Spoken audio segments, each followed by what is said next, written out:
Chapter 1607.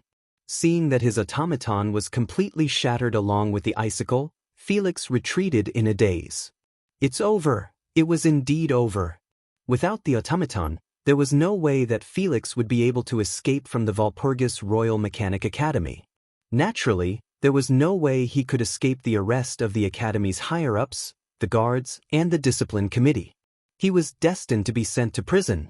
Despite knowing this fact, Felix still turned around in a panic, intending to escape toward the entrance of the Walpurgis Royal Machine Learning Academy. Whoosh! However, as soon as Felix turned around, two icicles pierced through the air and pierced Felix's body with a shrill whistle. P.S. With a crisp tearing sound, Felix's legs and wrists were mercilessly pierced through. Two large wounds were torn open, and blood splattered everywhere. Ah! Felix screamed. With the icicles pierced through his thighs, he fell heavily to the ground, staining the ground with his blood. Didn't you want to kill me? I don't know when. Wu Yen had already arrived in front of Felix. He looked down at Felix, who was lying on the ground, hugging his bloody thighs pierced with icicles. He had a smile on his face, but his eyes were cold. Why are you lying on the ground?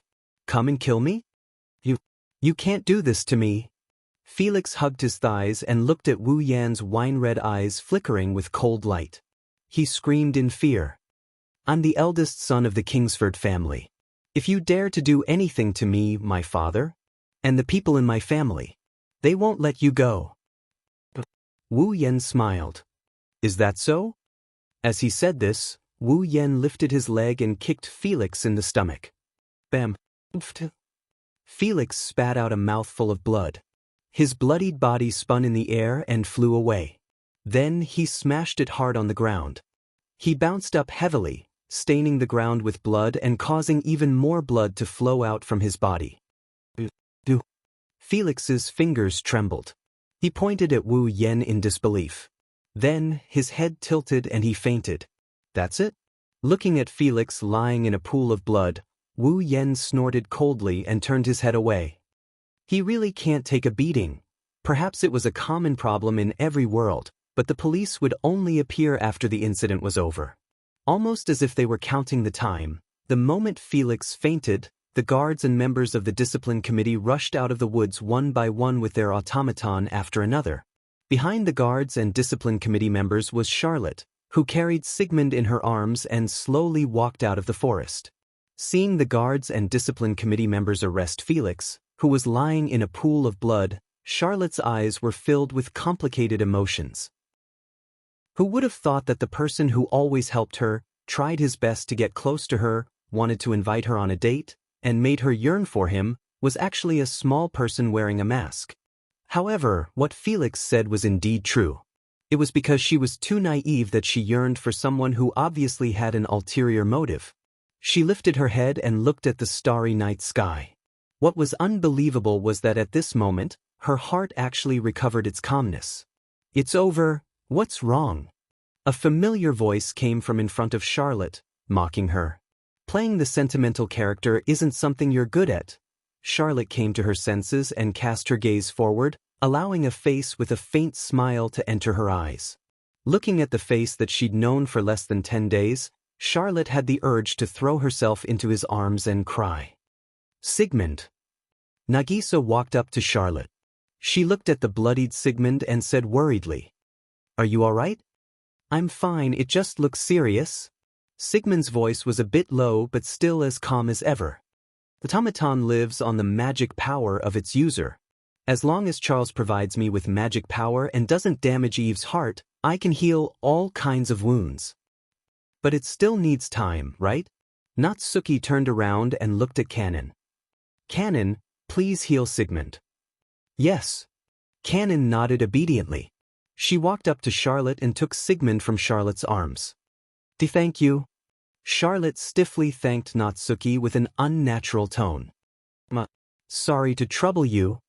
It's rare to see you so straightforward. Wu Yen glanced at Charlotte and shrugged. Or is Countess Bila's eldest daughter finally going to change her fiery temper? You have a fiery temper, I'm sorry. Charlotte snorted and turned her head away. Then, as if she couldn't look Wu Yen in the eye, she stuttered and opened her mouth. Tomorrow, Wu Yen looked at Charlotte with a puzzled look. Tomorrow. Charlotte's face stiffened as she shouted loudly. Practice. Don't forget. Huh. Wu Yen is flabbergasted. You're still in the mood to practice after such a big thing happened? Don't say that. Sigmund, who was lying in Cannon's arms, said. No matter what, Charles chose to believe you after struggling for an entire night between you and Felix. He's still worthy of your praise, Sigmund. Charlotte immediately jumped up from her seat. Do you want me to replace your chicken with toilet paper for tomorrow's breakfast? Then, let alone meat, it's not even food. Ha!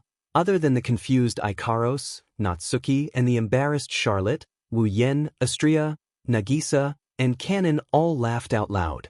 On the roof of the central lecture hall, Magnus was like a god looking disdainfully at the ground. Under the silver mask, only one eye could be seen, and he was looking at the ground in the distance. Over there, Wu Yen and a bunch of other girls are having a good time, laughing and fooling around. Around Magnus stood a bunch of young and beautiful girls who looked like blooming flowers. They looked down at Wu Yen and didn't say a word. All of a sudden, the girls all turned their heads and looked in a certain direction. How strange. There, Kimberly completely ignored the girls staring at her. She first glanced at the ground before looking at Magnus. We're famous for being cold, never interacting with anyone, and never showing any interest in anything. Magnus, the one with the best grades in the history of the academy, the one closest to the position of Demon King, is actually interested in someone? Magnus didn't respond to Kimberly's question. He didn't show any respect to his teacher. However, Kimberly didn't lose interest and continued to ask. What's wrong? Could it be that the previous encounter with the last place really made you feel that you can't beat him?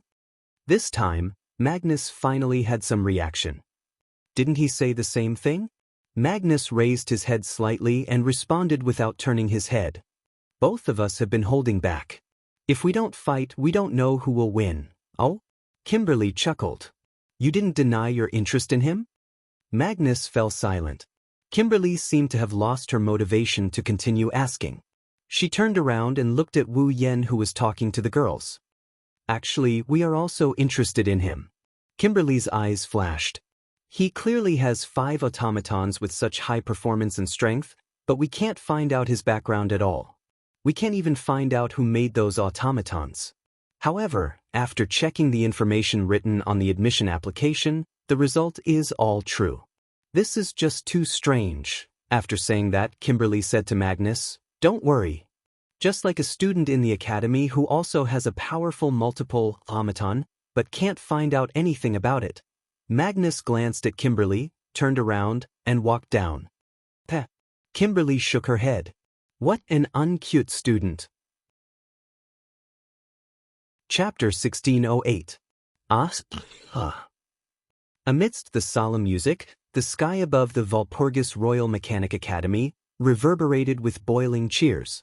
The dove symbolizing peace flew over the Walpurgis Royal Mechanical Academy as if it was purposely arranged.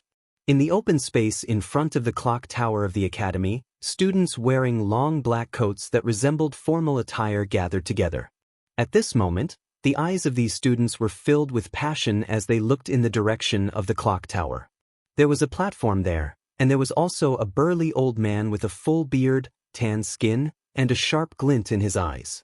The dean of the Walpurgis Royal School of Engineering, Edward Gillian, was a man who had a lot of experience in his life. Rutherford.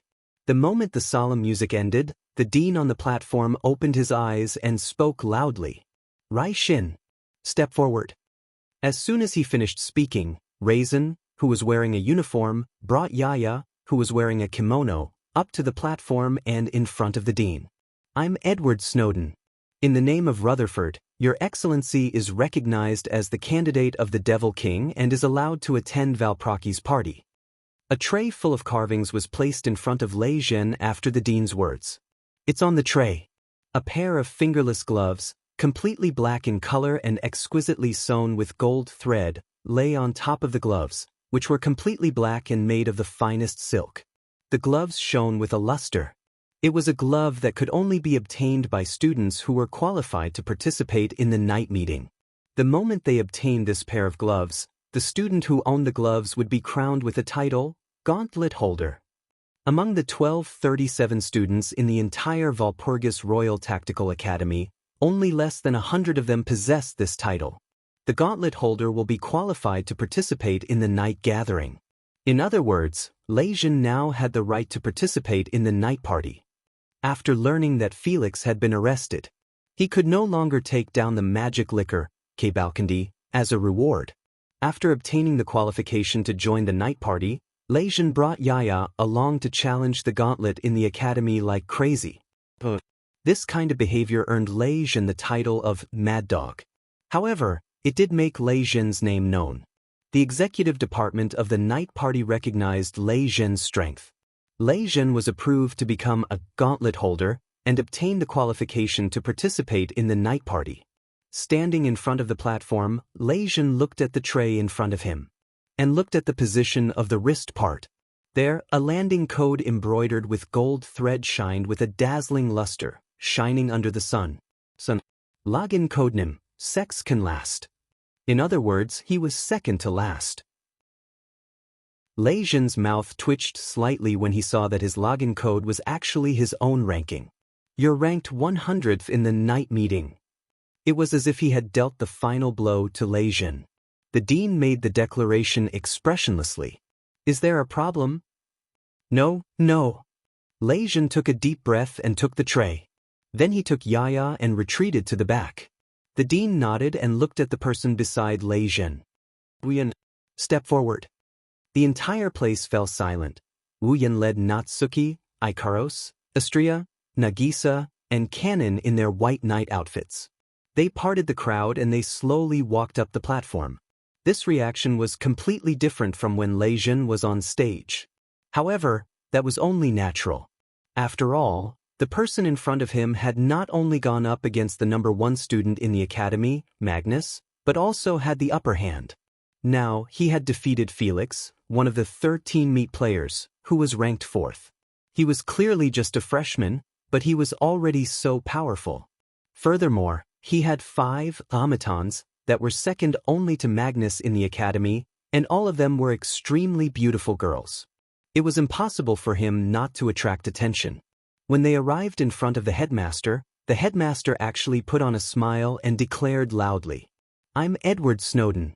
In the name of Rutherford, I recognize you as a candidate for the Demon King and allow you to participate in the Walpurgis evening banquet." After saying that, the headmaster personally picked up a tray and placed it in front of Wu Yan. On the tray was a pair of high-quality black gloves similar to Lei Jin's. There was only one difference between the gloves and Lei Jin's. It was the code embroidered with golden thread on the wrist of the gloves. Scarlet eyes. Scarlet Tays. Looking at the gloves on the tray, Wu Yan really wanted to refuse. He didn't want to participate in the evening banquet, it was something he had already decided on. However, the evening banquet executive department recognized Wu Yan's strength and announced that he was qualified to participate in the evening banquet. Therefore, even if he didn't want to participate, Wu Yan had to come here to get the gloves and go through the motions. If he really didn't want to participate, he could just forfeit when the time comes. With that thought in mind, Wu Yan decided to participate in the ceremony today. The headmaster's next sentence caused an uproar among the students. Your evening banquet is ranked 4th. The headmaster smiled meaningfully in front of all the students and the shocked Wu Yan. Is there a problem? It was the same scene as Lei Jin, but this time, there was a lot of noise. 4th place?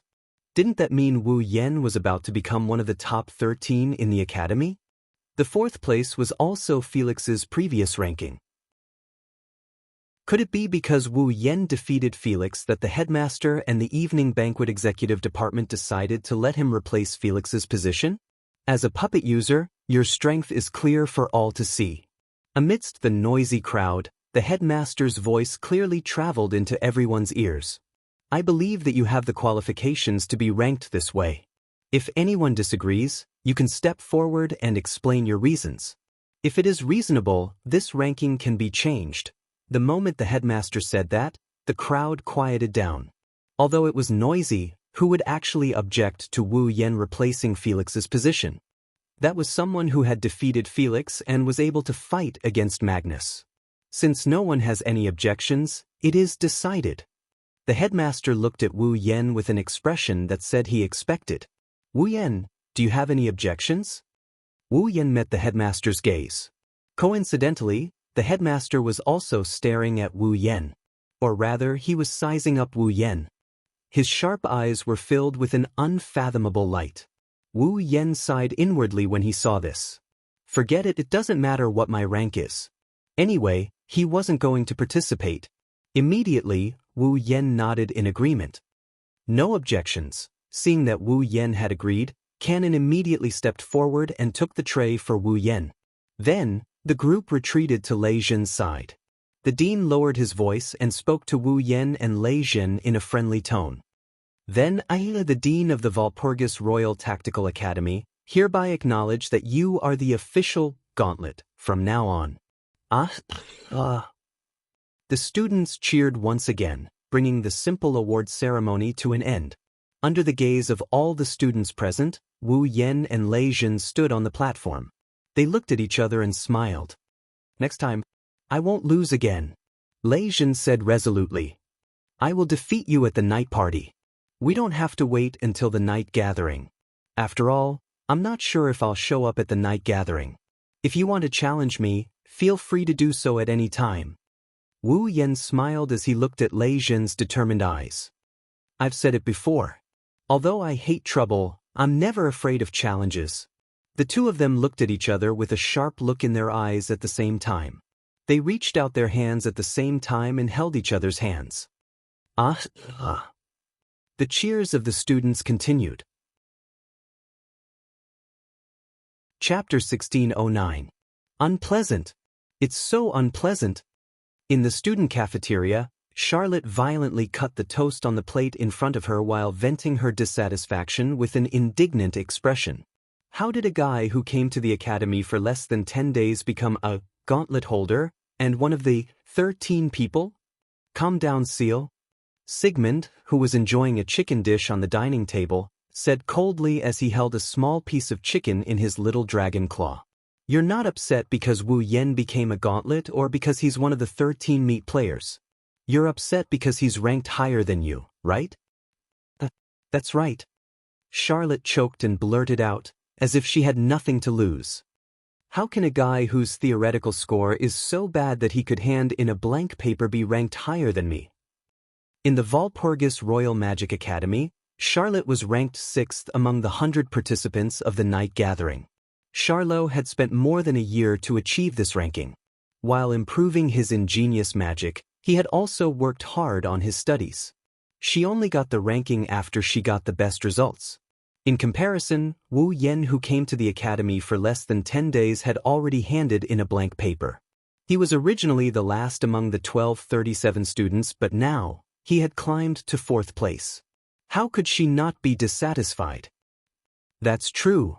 Sigmund replied casually as he continued to enjoy his chicken. However, you also know that the selection method for the 100 participants of the night meeting is different, right? Hearing this, Charlotte fell silent. Indeed, the selection method for the 100 gauntlet holders who could participate in the night gathering was different. Those gauntlets who can participate in the night gatherings. First, it was decided by the results of the Academy's regular tests. Every student's score in each subject would be tabulated. Then, the average score was calculated and the top 100 students were selected from the 4 years of the Walpurgis Royal Magic Academy. This was the way the Night Party Executive Department chose the gauntlet. However, because of the selection process, it was easier for the first-year students to get better grades than the students of the other 3 years. After all, the first-year students just came to the academy. Even if they participated in the regular tests, the number of tests they took was much less than the senior students. Under such circumstances, as long as the first-year students in the first few tests, occasionally, they would get better results and their average score would increase greatly. Their ranking would also increase by a lot. For example, if Wu Yan and Lei Zhen were able to get into the top 100 in the last test, they would be qualified to participate in the night gathering. That was because the academic strength test was the last test before the night meeting. However, the other senior students had gone through the tests again and again. Some had good results and some had bad results. If the average score was used to calculate, the score would be very unstable. That was to say, the method of selecting the participants of the night gathering was very advantageous for those students who had fewer tests. In other words, the selection method was not directly related to one's combat ability. However, the night gathering was a competition to select the best puppet users. Strength was the key factor. This kind of selection method was undoubtedly in conflict with the most fundamental purpose of the night gathering. Therefore, after the night gathering executive department selected the top 100 students with the best results, they would arrange about half of the rankings, the top 49, according to the strength of their combat ability. In other words, the top 49 were completely arranged according to the strength of the puppet users. With the 50th place as the dividing line, the 50th place and the 50th place and below were arranged according to the results. Therefore, the 50th place and below in the night gathering were mostly occupied by junior students who had little combat experience but had excellent results. The 50th place and above were all occupied by senior students who were truly at the top of the academy. It was easy to imagine how powerful a student like Charlotte, who was able to enter the ranks of the 13 in her second year, was. A powerful puppet user would not be ranked below the 50th place. This was something that all the students in the academy knew. And to be able to become one of the 13 in the second year, not only did it prove one's strength, it also proved that one's talent was a level higher than the others. As for being able to become one of the 13 in his first year, one could imagine how shocking it was. By the way, Charlotte is a second-year student, Raisin is a transfer student, so he's also a second-year student. Wu Yan, on the other hand, signed up as a first-year student because he's never learned any magic tricks before, so he wanted to start from scratch. Charlotte and Raisin were Wu Yan's seniors. As long as you have the strength, you will be able to enter the top 50. Wu Yan's strength is comparable to Magnus, and he even defeated Felix. I think fourth place is a bit unfair for him. Sigmund raised his head and looked at Charlotte. Come to think of it, Seal, he's your friend. Now that he's one of the Meet 13, don't you want to go and celebrate for him? Friend. Charlotte seemed to feel that this word was very new to her. She paused for a moment and then muttered with some hesitation. I want to go and celebrate for him. But now that he's a gauntlet, he'll become Charlotte's enemy sooner or later. Thinking of this, Charlotte couldn't help but think of Felix and Felix's evaluation. Naive. This person who just became her friend and said he didn't want to participate in the night party has now become a gauntlet. In that case, would she still be able to get along with him in a friendly manner like before? Haven't I already decided to defeat everyone who gets in my way? In order to become the Demon King, she alienated anyone who could become her enemy. Because that person said he didn't want to participate in the night party, she let down her guard and went to interact with him. But now, he's still her enemy. Not only that, but because they had practiced together, Felix clearly knew his strength, knew Sigmund's magic, and knew his fighting style. Furthermore, Felix had the strength to fight against Magnus and defeat Felix. Charlotte could imagine that if the two of them were to fight, it would only take an instant for Charlotte to be defeated. Charlotte couldn't help but be on guard.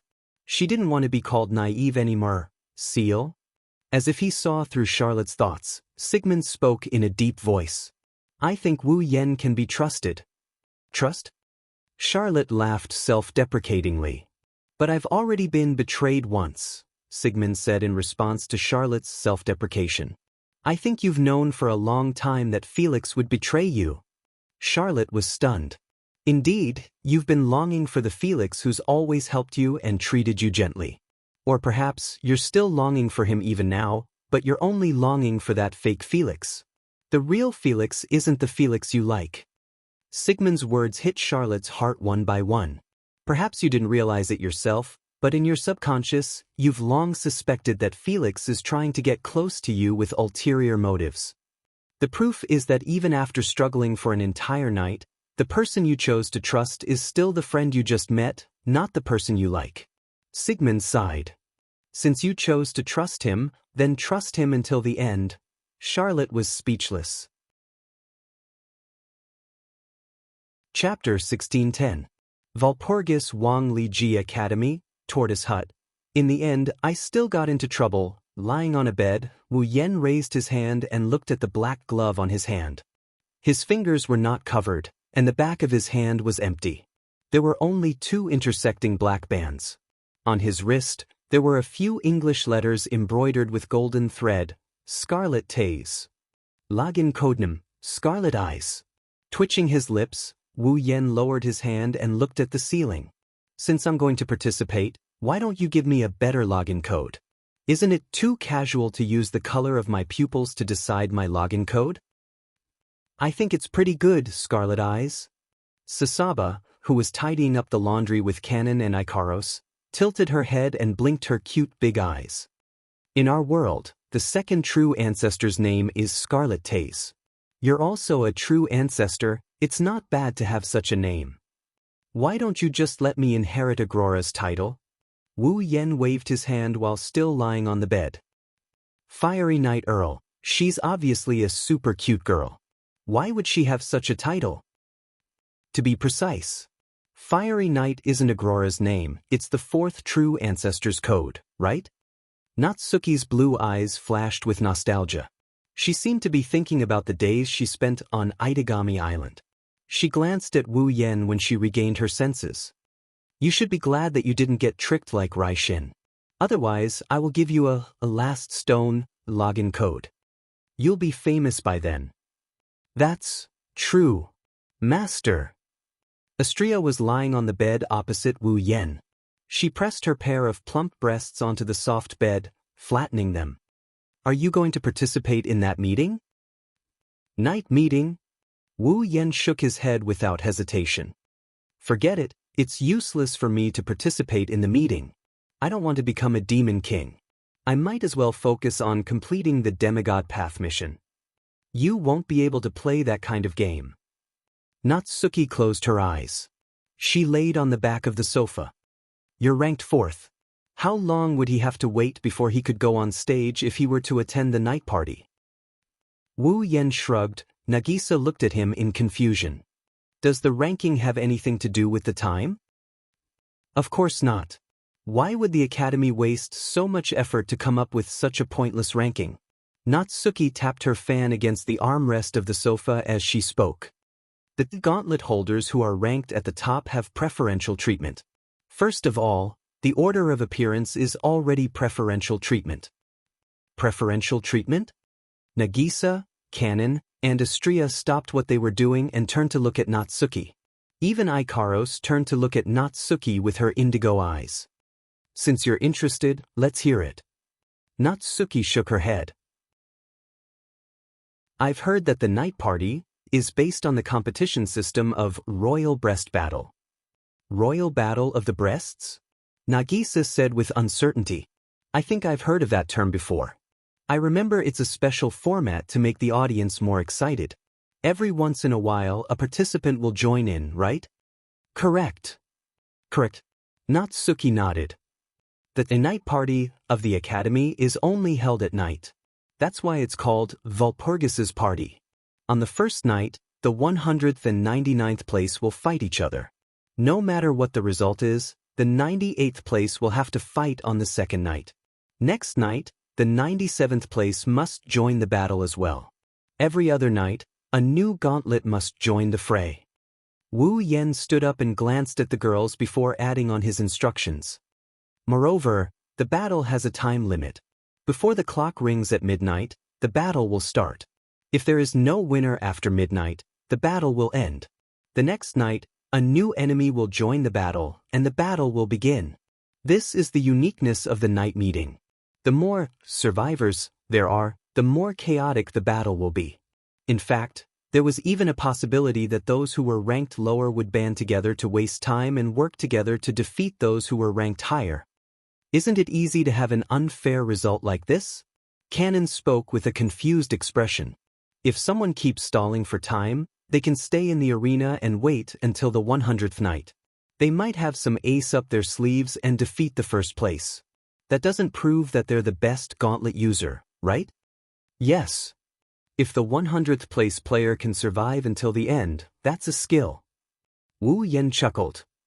Also, the 100th place player is the only one without special privileges. Special privileges? Nagisa, Kanon, and Astria were dumbfounded. Nagisa, Kanon, and Astria were confused. When facing an opponent with a lower ranking than you, those with a higher ranking have the right to choose not to fight. Natsuki was the one who answered this question. When facing a higher-ranked opponent, the lower-ranked person has to stay in the arena for a full hour. After that, the lower-ranked person can leave the arena and wait for the second night. Aside from Astria, who's an idiot with an IQ of 9, Nagisa and Kanon understood what Wu Yan and Natsuki meant. If the 100th ranker wants to stay on the battlefield until the 100th night, he would have to spend a full hour on the battlefield every day, accumulating a total of 100 hours. Wu Yan said with a tone that sounded like he's full of admiration. Those ranked after the 50th place all relied on their results, but those ranked before the 50th place are all people with strength. The 100th place is at the bottom of the rankings, and his strength is not enough to be ranked in the top 50. Facing so many strong enemies, he can still last until the last night. If he can become the Demon King, there should be no one who will object to it. The higher-ranked person has the right to not fight. Once it's the higher-ranked person's turn, no matter how many people there are, other than the highest-ranked person, no one else has the right to be absent. They have to stay in the arena for a full hour. Natsuki said disinterestedly.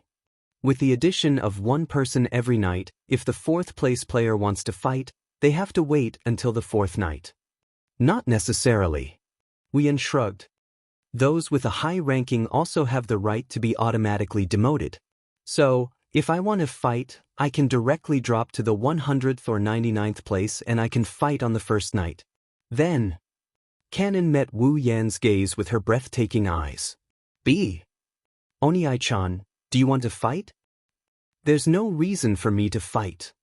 Wu Yan sighed. He raised his hand and looked at his glove. Forget it, I'll just go with the flow.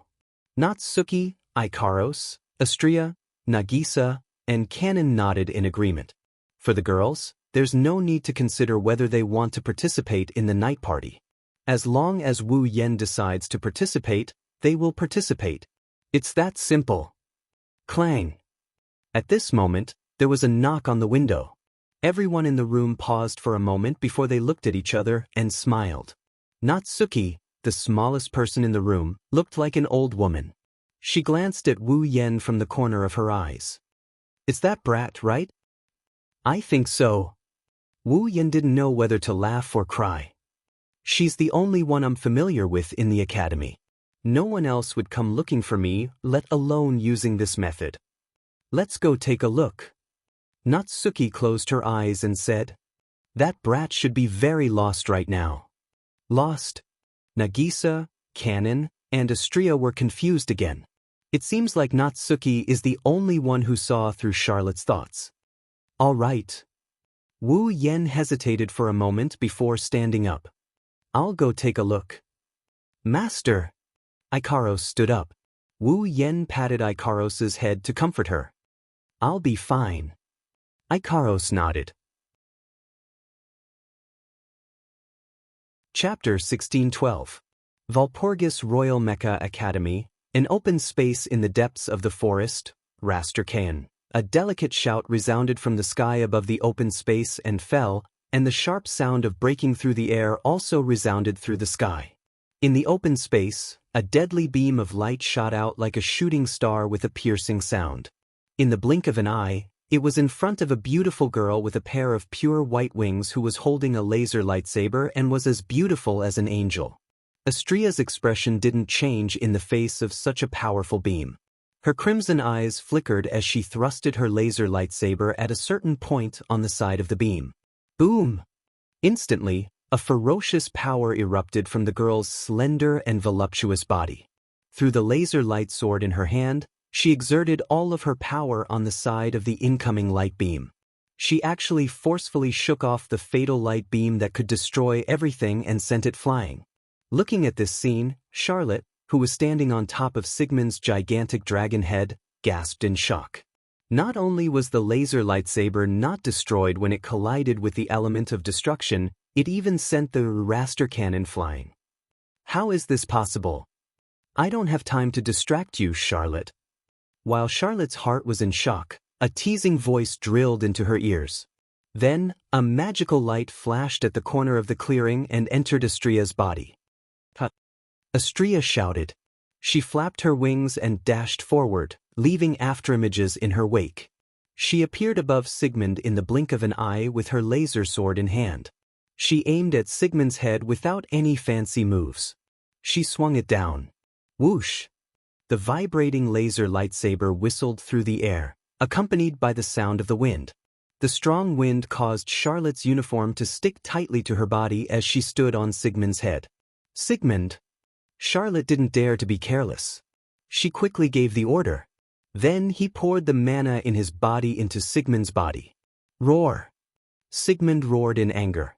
He swung his dragon tail like a whip towards Astria, who was coming at him. It collided with the laser lightsaber that was slashing down with great force. Clang! The laser lightsaber and the steel-colored dragon tail collided with each other. The clear sound of metal clashing also sounded. Sparks violently flashed in the air above the empty space. Thick airwaves also swept out from the point of collision, causing the large and small figure and dragon figure to rapidly retreat. Astria did a somersault in the air and flapped her wings again to stabilize herself. Sigmund, on the other hand, retreated quite a distance before he managed to stabilize himself. The scales on his dragon tail cracked and blood flowed out. Wu Yan's eyes flashed as he looked at Sigmund, who stopped in midair. Dense magical power surged out of his body and turned into gas. It surged towards Astria. A moment later, Astria released a terrifying aura. The laser lightsaber in her hand vibrated as it sliced through the air around her. Upon seeing this, Charlot's expression changed. Immediately after, a considerable amount of mana surged out from his body and flowed into Sigmund's body. With the infusion of Charlot's mana, Sigmund's body suddenly expanded. A bloody light flashed in his eyes as he opened his mouth, and a terrifying energy condensed, making Sigmund's mouth flash with a dazzling light. The laser lightsaber in her hand vibrated more and more frequently. At a certain point, Astria's crimson eyes turned sharp. She gripped the hilt of her sword tightly and charged forward. Before she reached Sigmund, the laser lightsaber in her hand slashed down at him from afar. Rastercane. At the same time, Charlotte gave the order. The blinding light inside Sigmund's mouth exploded and turned into a beam of light. It pierced through space and shot towards Astria. Astria's laser lightsaber landed on the incoming laser beam. She didn't know if it was a calculated move or not, but her laser lightsaber landed on the incoming laser beam. Boom! Under the watchful eyes of the audience, the sword clashed with the light beam. A thunderous explosion erupted from Astria's position, sending a wave of fire and dust into the air. Whoosh! Suddenly, a hole was pierced through the center of the fire wave and smoke, leaving behind an empty area. Astria shot out like an arrow and arrived in front of Charlotte and Sigmund, who couldn't react in time. She swung her laser sword at Astria. Stop! Wu Yan shouted when Astria's laser sword was about to hit Sigmund's body. Stop here! The laser lightsaber stopped less than 5 centimeters away from Sigmund's chest and slowly dissipated. Yay! The illusory frame in her eyes disappeared along with her cold aura. Astria flapped her wings and cheered in the air. I won again. Dua! Charlotte hugged her head and shook it like she couldn't accept it. Why did I lose again? Why can't I win? How did Astria manage to knock the raster cannon away? Logically speaking, Astria's laser sword should have been obliterated by the element of destruction when it collided with the raster cane. In the end, not only was the laser lightsaber not destroyed, it was sent flying instead. It's not that it wasn't obliterated, it just regenerated at high speed. Wu Yan chuckled when he saw Charlotte hugging her head like a child. Astria's magic allows her to control particles to form laser lightsabers. No matter how many times the laser lightsaber is destroyed, it can be regenerated. That's why Astria's laser lightsaber was able to regenerate at high speed during the clash with the element of destruction. That's why she was able to send the element of destruction flying before it was destroyed again. Half of his explanation was true and half false. The fake part was that Astria's laser lightsaber wasn't formed by controlling particles. The truth was that Astria's laser lightsaber could regenerate indefinitely. Since it was a lightsaber, as long as Astria's hilt wasn't destroyed, the lightsaber could always regenerate. That works. Charlotte was stunned for a moment before she shouted unwillingly, "One more time." As if. Wu Yan rolled his eyes.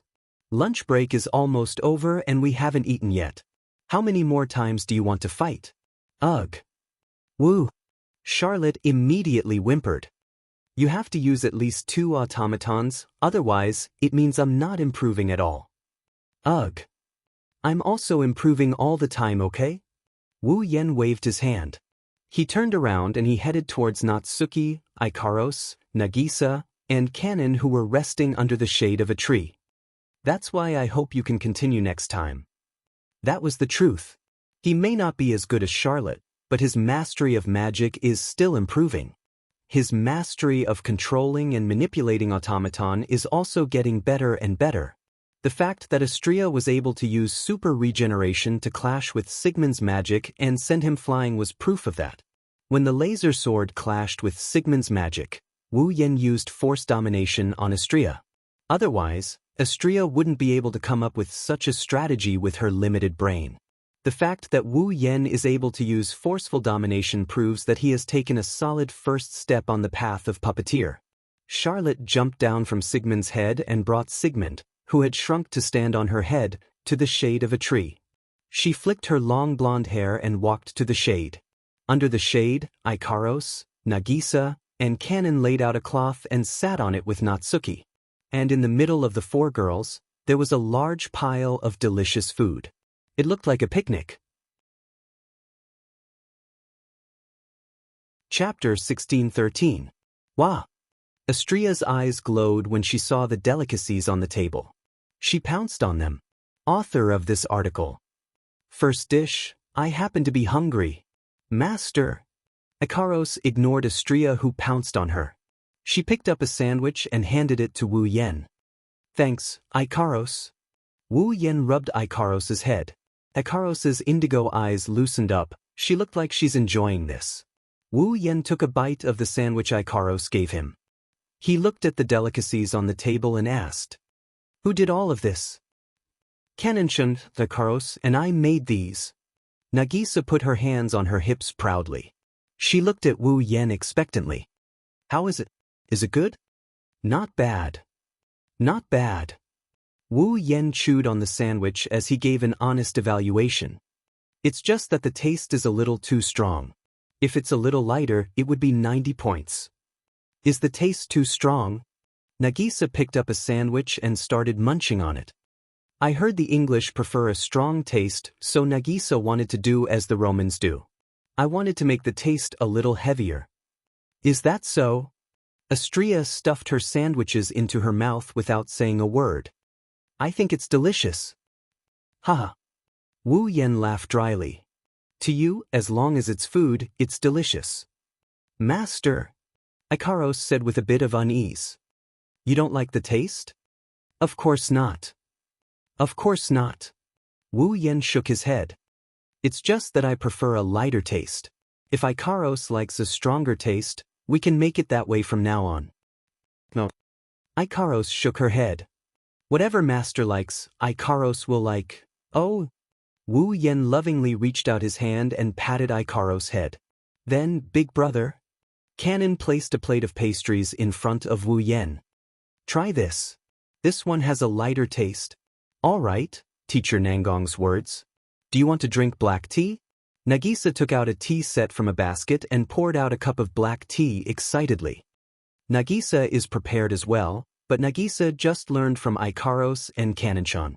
Minamiya-sensei, please don't dislike Nagisa's black tea. As long as you have the heart.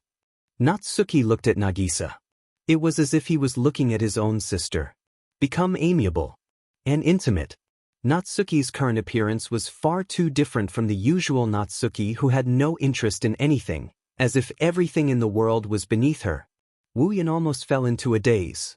It turned out that this legal loli could also be gentle at times. Natsuki glared at Wu Yan with an icy glare. Were you thinking about something rude just now? I'm starting to suspect that you're a mind reader instead of a space manipulation magic. Standing at the side, Charlotte, who was hugging Sigmund, looked at this extremely harmonious scene and exchanged a glance with Sigmund. Both of their expressions were somewhat strange, but also somewhat peaceful. Hey! Charlotte walked up to Wu Yan and lowered her voice. You have a really good relationship with your automaton? Close? Wu Yan nodded nonchalantly. It's all right, aren't you close with Sigmund as well? That's different. That's different. Charlotte shook her head. Sigmund watched me grow up since I was a child. He even bathed me during labor. To me, Sigmund is like a father. I see. Wu Yan nodded thoughtfully. He looked at Sigmund and teased him. Then you must have it tough, Sigmund, to have such a stubborn daughter. It's all right, don't be fooled by Seal's appearance. She's just an ordinary girl. Sigmund's calm voice revealed a hint of kindness. You definitely wouldn't have guessed that Charles was playing house until he was 14 or 15 years old before he started to feel that it was too childish. Sigmund. Charlotte flew into a rage out of humiliation. Be careful, or I'll replace all of your chicken with natto. I'm not a bird, Seal. If I only eat natto, my body won't be able to take it. Wu Yan and the others laughed out loud when they saw the interaction between the two. Miss Charlotte. Cannon said politely. Please sit down and try our food. Charlotte shook her head, embarrassed. That won't be necessary. Why are you being so polite? Wu Yan pulled Charlotte's hand and pulled her in. For those who cook, the happiest thing is watching others happily eat the food they make. Don't hurt Cannon, Nagisa, and Ikaro's feelings because of your politeness. Then, all right then. Charlotte could only sit down obediently. She picked up a sandwich and took a bite. Her eyes lit up. It's not bad. Really? Nagisa smiled happily. Any more? Okay. Charlotte lowered her head as if she was not used to it. She looked like a child who had come to a stranger's house as a guest, causing everyone to feel a burst of laughter. But that's not surprising. In the academy, Charlotte gave everyone a negative impression. Hence, if she wasn't feared, she was loathed by others. It had been a long time since Charlotte was bathed in kindness like this, right? You seem to be getting stronger and stronger. Charlotte suddenly said as she sat on the tablecloth. The night gathering is about to begin. With my current strength, I'll lose right away if I fight you, right? Wu Yan paused in the middle of delivering the sandwich to his mouth. After thinking for a bit, he said, Are you planning to admit defeat?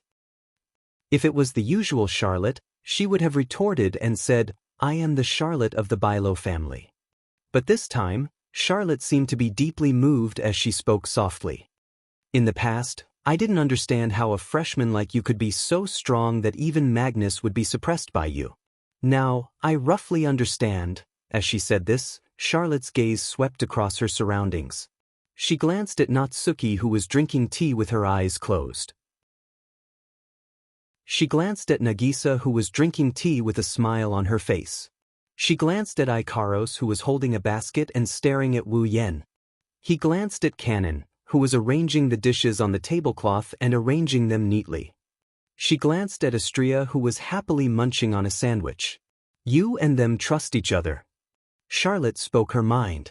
That's why you are stronger than anyone else. Basically, puppeteers could control the automaton under their control at will. Even if it was an automaton with strong self-discipline, it could still be controlled by using the method of forced domination. However, the automaton isn't a normal automaton. The automaton had the ability to judge and have a strong sense of self. If the coordination and synchronization rate between the puppeteer and the automaton was too low, the automaton's movements would become sluggish, and the puppeteer's mana consumption would increase. Therefore, if a puppeteer and an automaton could understand each other and connect their minds, then they would be able to unleash more than 120% of the automaton's power. That's why Charlotte said that. Because Wu Yan and the girls have 120% trust in each other, leaving everything to each other, this bond, this understanding, became the key to Wu Yan's rapid mastery of his magic. After all, the so-called trick magic was performed through the cooperation of the puppeteer and the automaton, wasn't it? Looking at Wu Yan's profile, Charlotte couldn't help but recall Sigmund's words as she mumbled to herself. Trust him until the end. Chapter 1614. Walpurgis Wang Liji Academy, Tortoise Hut. After returning to the male dormitory, Nagisa, Ikaros, and Kanon suddenly stopped when they passed by the cafeteria on the first floor. Oni-chan. Kanon wasn't used to calling Wu Yan by this name. She tugged at Wu Yan's sleeve as he was about to head back to his room. You can go back with Minamiya-sensei and Astria. Nagisa, Ikaros, and I need to go to the cafeteria's kitchen. The cafeteria's kitchen? Natsuki and Astria stopped. Wu Yan turned around to look at Nagisa, Kanon, and Ikaros with a confused look. Why are we going to the cafeteria's kitchen? To fulfill our promise. Nagisa giggled. We talked to the person in charge of the kitchen this morning and asked them to lend us the kitchen. When we come back, we will work in the kitchen as a reward. At this point, Wu Yan and Natsuki finally understood how the dishes were made. In Walpurgis Wang Li Academy, other than the cafeteria in the middle of the main street, the only place that provides food for the students is the cafeteria in the student dormitory. Due to the cafeteria and the cafeteria providing food, the students didn't have kitchen utensils in their rooms. It was the same even in the dormitories of the most outstanding students. Wu Yan and Natsuki were puzzled at first. They didn't know how these dishes were made. But now they know the answer. Then, Astria raised her hand impatiently. Let me help. Nagisa blinked and scratched her cheeks. But Astria-chan, you don't even know how to fold clothes, right? Can you help? Astria choked. She clenched her fists and yelled with a determined expression. As an all-purpose angel, I'm the strongest in close combat. It's just a human job. I can do it if I learn it. Oh, really? Nagisa and Kanon looked at each other. They didn't know whether they should believe Astria or not. Master.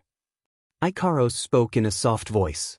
In the past, Astria helped me in the kitchen. Oh. Wu Yan didn't expect this. So she already did it. Then get Astria to help out. There shouldn't be any problem. However, Ikaros didn't even get to say the word title before her next sentence froze everyone's face. That day, everyone didn't get to eat. Ikaros sounded like she was telling a story, her tone as calm as an ancient well. Astria used Chrysor when she was cutting the fish and sliced the kitchen in half. Natsuki, Nagisa, and Kanon were speechless. Astria. Wu Yan grabbed Astria's shoulder and he said in a serious tone. Leave this to Ikaros and Kanon. Astria grumbled in dissatisfaction. But why? I'm good at doing chores at home. Nagisa smiled sheepishly. So leave it to me. It won't be a problem. I do chores all the time too. Kanon chimed in. I'll be of help. Ikaros, on the other hand, couldn't bear to see Astria sobbing like this. If you want to help, you can. Before Ikaros could finish, Nagisa and Kanon covered her mouth. Then I'll leave this to you. To prevent any accidents from happening, Wu Yan grabbed Astria's hand and said that. If there's anything, just call out my name in your mind. You've all set up a telepathic skill. If you call out to me, I'll be able to sense it. Then he pulled Astria, who was pouting with a displeased expression, and quickly walked towards his room. Natsuki sighed and turned around. Her blue eyes landed on Ikaros, Nagisa, and Kanon. Come back when you're done, don't stay outside for too long. Got it, Minamiya-sensei. Nagisa and Kanon replied obediently. Ikaros nodded as well. Seeing this, Natsuki turned around and walked towards her room. Then, Kanon-chan and I will go help out in the kitchen. Nagisa waved her hand enthusiastically. Ikaros, I'll have to trouble you to do some shopping. Shopping? Ikaros tilted her head in confusion. What shopping? Yeah. Soy sauce, right? Kanon reminded her. When you borrowed the kitchen this morning, you asked us to remember to buy soy sauce when you come back. Soy sauce. Ikaros paused. She seemed to be recalling what soy sauce looked like. She nodded after a while. Got it. Then I'll have to trouble you. Nagisa and Kanon waved at Ikaros and walked towards the kitchen, chatting and laughing. Soy sauce. Ikaros stood there in a daze. She muttered the word soy sauce and walked out of the tortoise dormitory. The sky is starting to redden. It's almost evening. One by one, students came out from all directions of the main street and came out from the buildings. They chatted with each other and walked in other directions, making the entire main street seem lively. Ikaros was wearing a white long jacket with red edges and a red short skirt. As she walked down the main street, her pair of indigo eyes revealed a pitiful expression. Under the dim light of the evening sun, she was as beautiful as a goddess who had just fallen into the mortal realm and didn't know how to return to the heavens. Instantly, the noisy surroundings quieted down. So pretty. She looks like an angel. Who is she? Is she a student too? Which year is she from? That uniform, I think I've seen it somewhere before. I remember now. Isn't that the uniform worn by the automaton from Scarlet Eyes? As soon as this sentence rang out, the surrounding boys who more or less had a hint of surprise and lust in their eyes felt like a bucket of cold water had been poured over them. They shuddered and looked at Ikaros with some fear in their eyes. Under the gazes of shock, fear, curiosity, and scrutiny, Ikaros lowered her head and walked down the main street. She slowly walked away from the noisy crowd. But not long after, Ikaros stopped in her tracks and froze on the spot. Buy soy sauce? Where should I buy soy sauce? Ikaros, who had been staying in Walpurgis Wangli School for quite some time, wasn't exactly unfamiliar with the place. But since the meals were all provided by the dorm cafeteria, let alone Ikaros, perhaps not a single student in the school had ever come out to buy soy sauce before. Although it's not that she's unfamiliar with the place, it's true that Ikaros hasn't been in Walpurgis Wangli Robotics Academy for a long time. She really doesn't know where to shop. She doesn't even know if there's a place that sells things in the academy. After standing there for a full 5 minutes, Ikaros raised her head and an illusory square appeared in her eyes. Wide area radar, activate.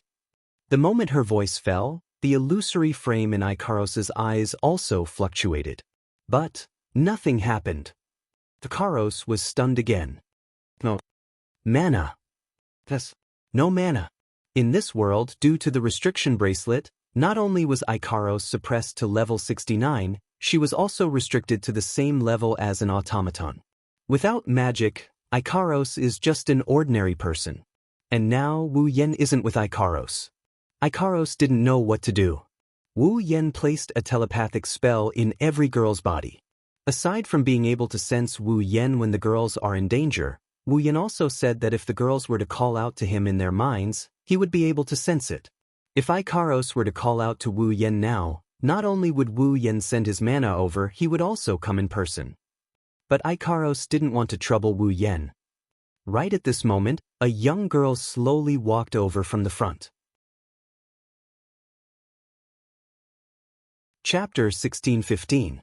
When the girl walked into Ikaros' field of vision from the opposite side of the main street, the first thing she noticed was her dreamy long hair. It's like snow, a little different from white, and not silver at all. If you really want to describe it, you should use the color of pearls to describe it.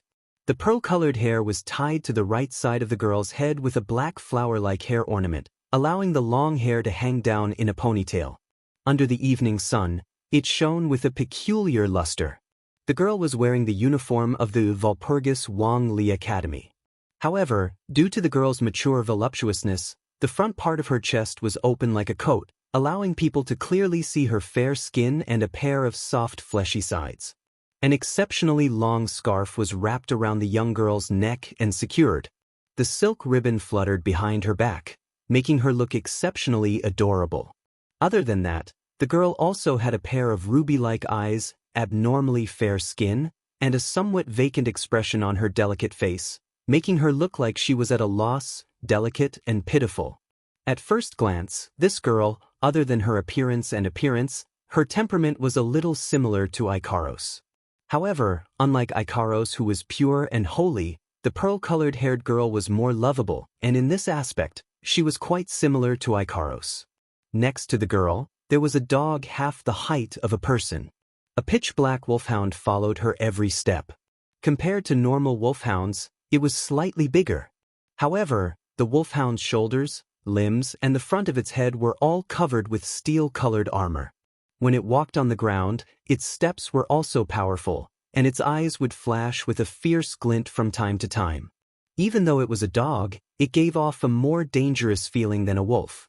From this aspect alone, it was clear that this wolfhound half the height of a person wasn't a real wolfhound. It was an automaton. The girl's automaton. Of course. Ikaros didn't pay special attention to the girl because her temperament was similar to her, or because of the wolfhound.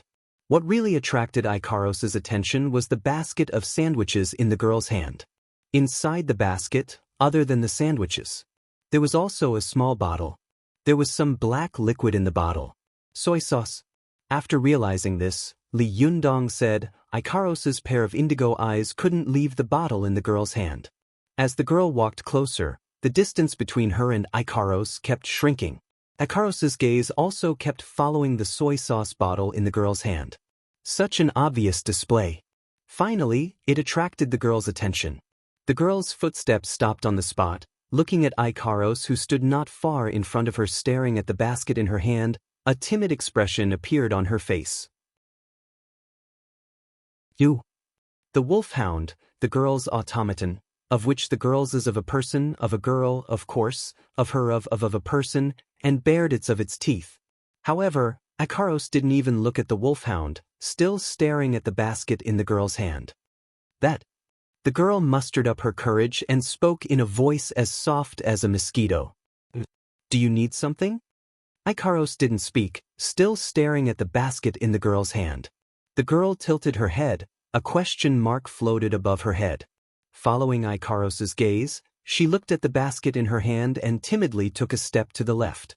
Ikaros immediately turned her head to look at him. The girl timidly took a step to the right. Ikaros turned her head again and looked to the right. This time, the girl seemed to have guessed what Ikaros was looking at. She looked at the basket in her hand suspiciously. After a while, she didn't move, but her hand moved the basket to the left. As expected, Ikaros looked over reluctantly. The girl slowly moved the basket in her hand to the left, then to the right, constantly moving. Ikaros followed the basket's trajectory, constantly shifting her line of sight.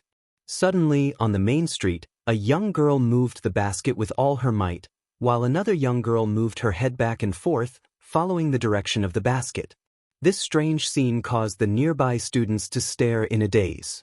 Not long after, the girl tightly gripped the handle of the basket in her hand. Her red eyes timidly looked at Ikaros. Do you want some? Ikaros finally raised her head and looked at the girl.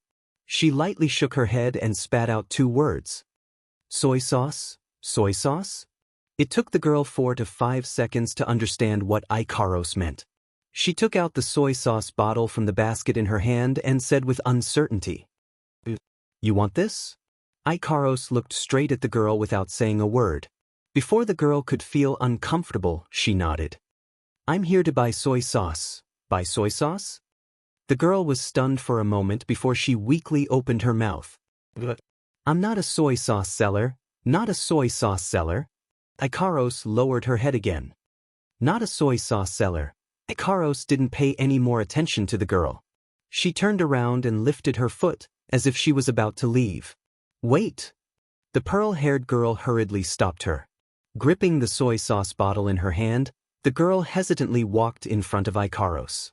Then, she handed the soy sauce bottle to Ikaros. Ikaros was stunned. She couldn't understand the situation in front of her. Here, a faint smile hung on the girl's face. Even though she still looked weak, there was a hint of gentleness in her expression. You need this, right? Ikaros was silent for a moment before she reached out and took the bottle from the girl's hand. This is for you too. The girl also passed the basket in her hand to Ikaros. Her red eyes met Ikaros' pair of indigo eyes. The ripples in their eyes were almost identical, making people want to protect them. You can't eat soy sauce. After passing the basket in her hand to Ikaros, the girl reminded her out of kindness. If you're hungry, eat this. With that, the girl bowed to Ikaros and walked past her with her black wolfhound. After a few steps, she stopped, turned around, and asked with a timid expression. You? Hearing the voice, Ikaros also turned around and stared at the girl. The girl couldn't help but shrink her neck and asked in a voice that seemed like it's about to disappear. What's your name? Me. Ikaros' indigo eyes flashed with a hint of emotion, her red lips parted slightly. Ikaros, is it? The girl repeated the name several times, her timid face blossomed into a beautiful smile. My name is Flay. The girl by the name of Flay extended her hand and stroked the black wolfhound by her feet. This is my family member, Robbie. Family member. Ikaros looked to the black wolfhound. The black wolfhound by the name of Robbie licked Flay's palm intimately. This sort of behavior was something that an automaton with intelligence like an ordinary person would not do. In other words, even though this black wolfhound was an automaton, its intelligence did not seem to have reached the level of a human. It should be similar to an ordinary dog.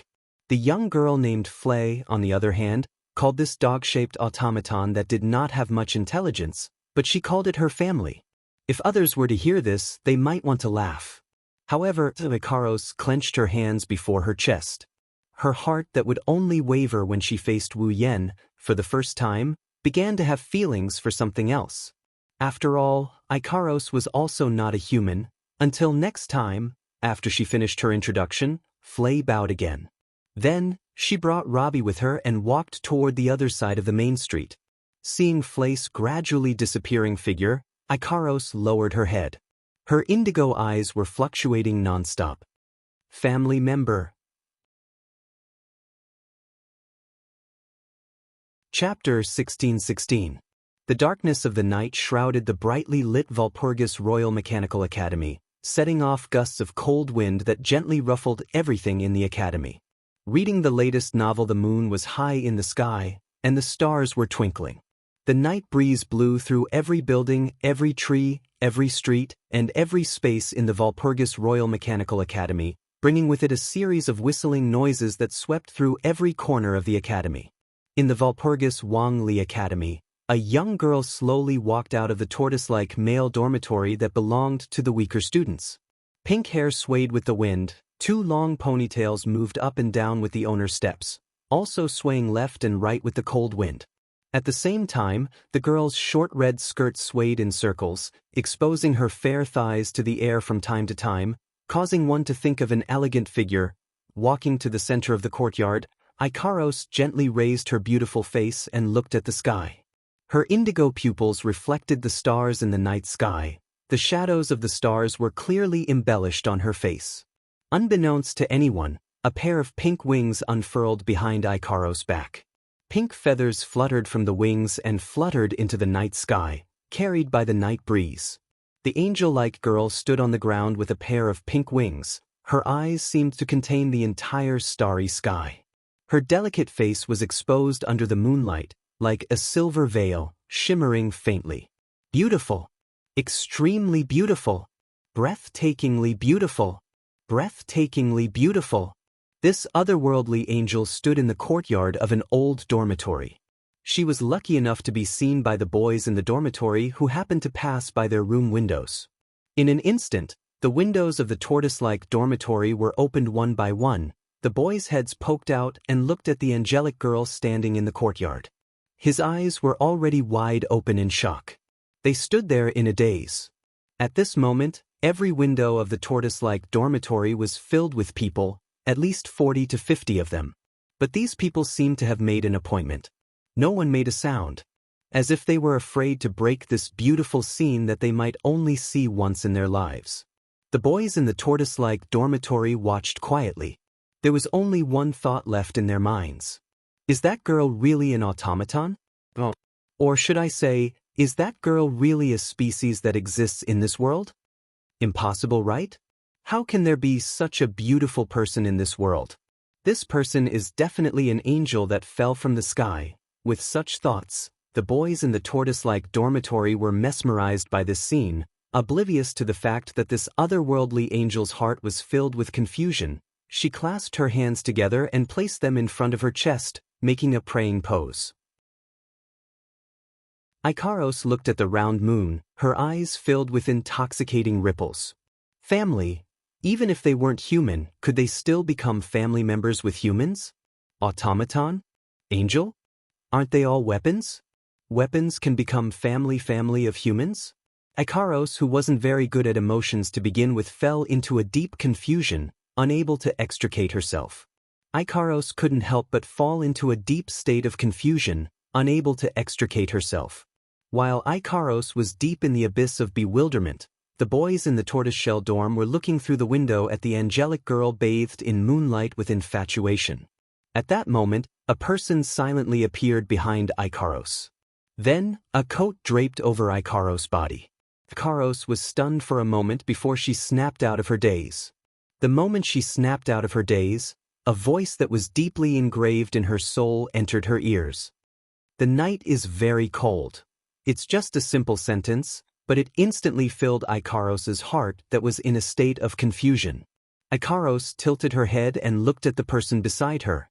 He was also looking up at the night sky with a pair of deep red eyes. She uttered the name that was buried deep in her heart. Master, why didn't you tell me you were coming here? Wu Yen also tilted his head, meeting Ikaros' pitiful pair of indigo eyes. You can't do this next time, it'll make me worry, Master? Ikaros' eyes twinkled and she nodded obediently to show that she understood. What's wrong? As if he could see the confusion in Ikaros' heart, Wu Yen didn't shift his gaze away. He continued to stare at Ikaros' eyes that seemed to be able to speak. If there's anything troubling you, you can discuss it with me. Troubling? Ikaros clenched her hands in front of her chest. She didn't shift her gaze away either. A hint of depression appeared in her eyes. I don't know, but the energy furnace's condition seems a little strange. Strange? Wu Yen furrowed his brows. Tell me in detail, how strange is it? Something, it feels like? Ikaros tried to find the right word and came up with the right one. It's like there's something strange going on in the furnace. There's something strange going on in the reactor. Wu Yen relaxed his furrowed brows. In other words, your heart is in a mess? What? Mess? Ikaros was startled by his words. Wu Yen turned around to face Ikaros. He asked in a serious tone. Ikaros, can you tell me what's bothering you so much? Is this what's troubling me? Ikaros crossed her arms in front of her chest. She lowered her head and fell silent. Master! When she raised her head again, there was a hint of confusion in her eyes. Can weapons become family with humans? The moment he heard that, Wu Yen understood everything. He understood why Ikaros was behaving this way, but why would Ikaros be so confused? Could it be that something happened while Ikaros wasn't by my side? Wu Yen thought about it for a bit before tossing it aside. No matter what happened, the most important thing right now is to unravel Ikaros' confusion. That's the most important thing. Ikaros! Wu Yen reached out and patted her head. Do you know what family is? Family, what is family? Ikaros' confusion deepened. This question might be too difficult for you. Wu Yen smiled. But remember, Ikaros, if there's someone who cares for you from the bottom of their heart, takes care of you, tolerates you, comforts you when you're sad, looks at you with a smile when you're happy, and protects you when you need help, then that person is not your friend, but your family. Friends, family. Ikaros murmured. Other than confusion, there's also some uneasiness in her eyes. Then, am I Master's friend, family? Wu Yen froze for a moment before smiling. His smile was unusually gentle. No, Ikaros was stunned. For me. The hand that was stroking Ikaros' head slid down and caressed Ikaros' beautiful face. He let his voice enter Ikaros' heart with a wordless infatuation. Ikaros, you're my lover, lover? Ikaros' heart clenched. When you're happy, you're happier than you. When you're sad, you're sadder than you. When you're happy, you're happier than you. When you're in pain 100 times, 1,000 times, 10,000 times. Wu Yan's gentle yet powerful voice struck Ikaros' heart. To me, Ikaros is such an existence, so, please be happy, please don't be sad, please don't be in pain, even if it's for me. At this moment, Ikaros' heart melted. Me too. Ikaros looked at Wu Yen with her indigo eyes. Her lost look was replaced by a look of longing and love. Master, you're my lover. Under the moonlight, the two looked at each other and finally, they closed the distance between them and kissed deeply. Seeing this scene, the hearts of the boys who were still by the window were all broken. Chapter 16-17. The next morning, Natsuki, Ikaros, Astria, Nagisa, Kanon and the other girls arrived at the student cafeteria. The moment they stepped through the door, Wu Yen sensed something amiss. Reading the latest novel. When Wu Yen and Co. entered the cafeteria, the noisy cafeteria quieted down with a whoosh. Then, with a whoosh, all eyes focused on the group that just entered the cafeteria. Among these gazes, some are curious, some are jealous, some are disdainful, there are even some that contain traces of hatred. Wu Yen and Co. couldn't help but stop in their tracks at the entrance of the student cafeteria, unable to move an inch. The entire cafeteria is so quiet that you can hear their footsteps. All the students sitting at the tables in the cafeteria are speechlessly staring at Wu Yen and Co. standing at the entrance. Anyone would be able to tell that something isn't right with such a scene. What's going on? Nagisa, Kanon, and Astria were frightened by the strange scene. They shrunk their necks and hid behind Wu Yan's back. Natsuki furrowed her brows tightly and scanned the entire restaurant. His sapphire-like blue eyes also scanned the entire student cafeteria. It should be said that Natsuki truly lived up to her reputation as an attack magic officer. She had solved many magical disasters and was revered by the demon race as a demon assassin. Natsuki only needed to glance at the student cafeteria to discover something. These people aren't looking at us. Natsuki raised her doll-like face and she looked at Wu Yen with a confused expression. They're looking at you and Ikaros. Ikaros and me? Wu Yen is having a hard time wrapping his head around this strange situation. He listened to Natsuki's words and he didn't say anything. He froze on the spot. Why are they looking at me and Ikaros? Ikaros tilted her head. Her beautiful face carried a sadness that never faded, but her pair of indigo eyes were also filled with confusion. A man and 5 girls stood at the entrance of the cafeteria. They were being stared at like monkeys in a circus. It made people feel very unpleasant. No matter what. Let's go in. Natsuki said with a displeased expression. Of course not. I'm afraid I won't be able to control myself and will transfer everyone here to the cesspool. Yeah. Nagisa, Kanon, and Astria nodded like they were pounding garlic. It was clear they were uncomfortable with the situation. Phew. Wu Yen exhaled. He suppressed all the doubts and puzzlement in his heart and regained his composure. You're right, let's go in. Although he doesn't understand why this is happening, Wu Yen still led the girls into the student cafeteria, ignoring the gazes of the people around them, as if there's no one around, and they started looking for a seat. After entering the student cafeteria, Wu Yen subtly observed the students around him. He found out that these students are all looking at Ikaros with eyes filled with shock, infatuation, and even greed. Those eyes that are filled with disdain, contempt, and hatred are all focused on him. What the hell? Wu Yen grumbled in annoyance. Did I offend you? Wu Yen quickened his pace. Before he could resist the urge to toss everyone into the cesspool, he saw a familiar face. At the corner of the cafeteria, a beautiful girl with long blonde hair was sitting there.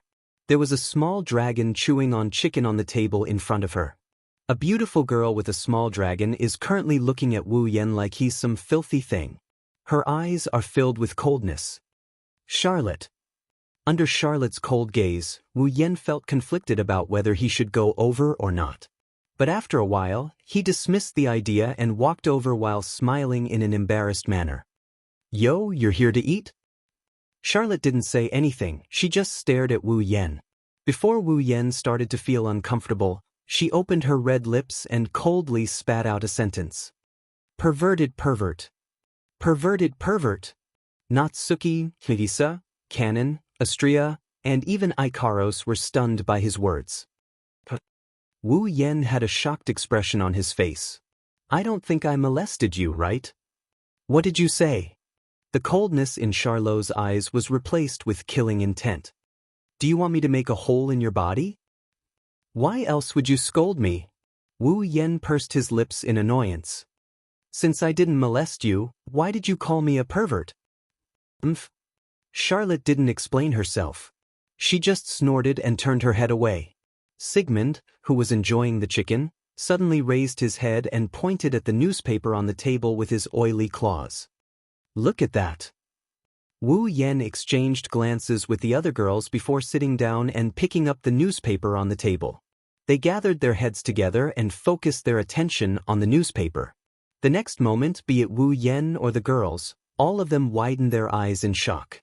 It was a newspaper with the theme of what happened in the Walpurgis Royal Ingenious Academy and some important news outside the academy. It was made by the students themselves and was only distributed in the Walpurgis Royal Ingenious Academy. Looking at the date recorded on the title of the newspaper, it was obvious that this was the latest newspaper that had just been released in the morning. On the front page of the latest newspaper, there were two pictures. One was a picture of an angel girl with pink wings and pink feathers fluttering around her.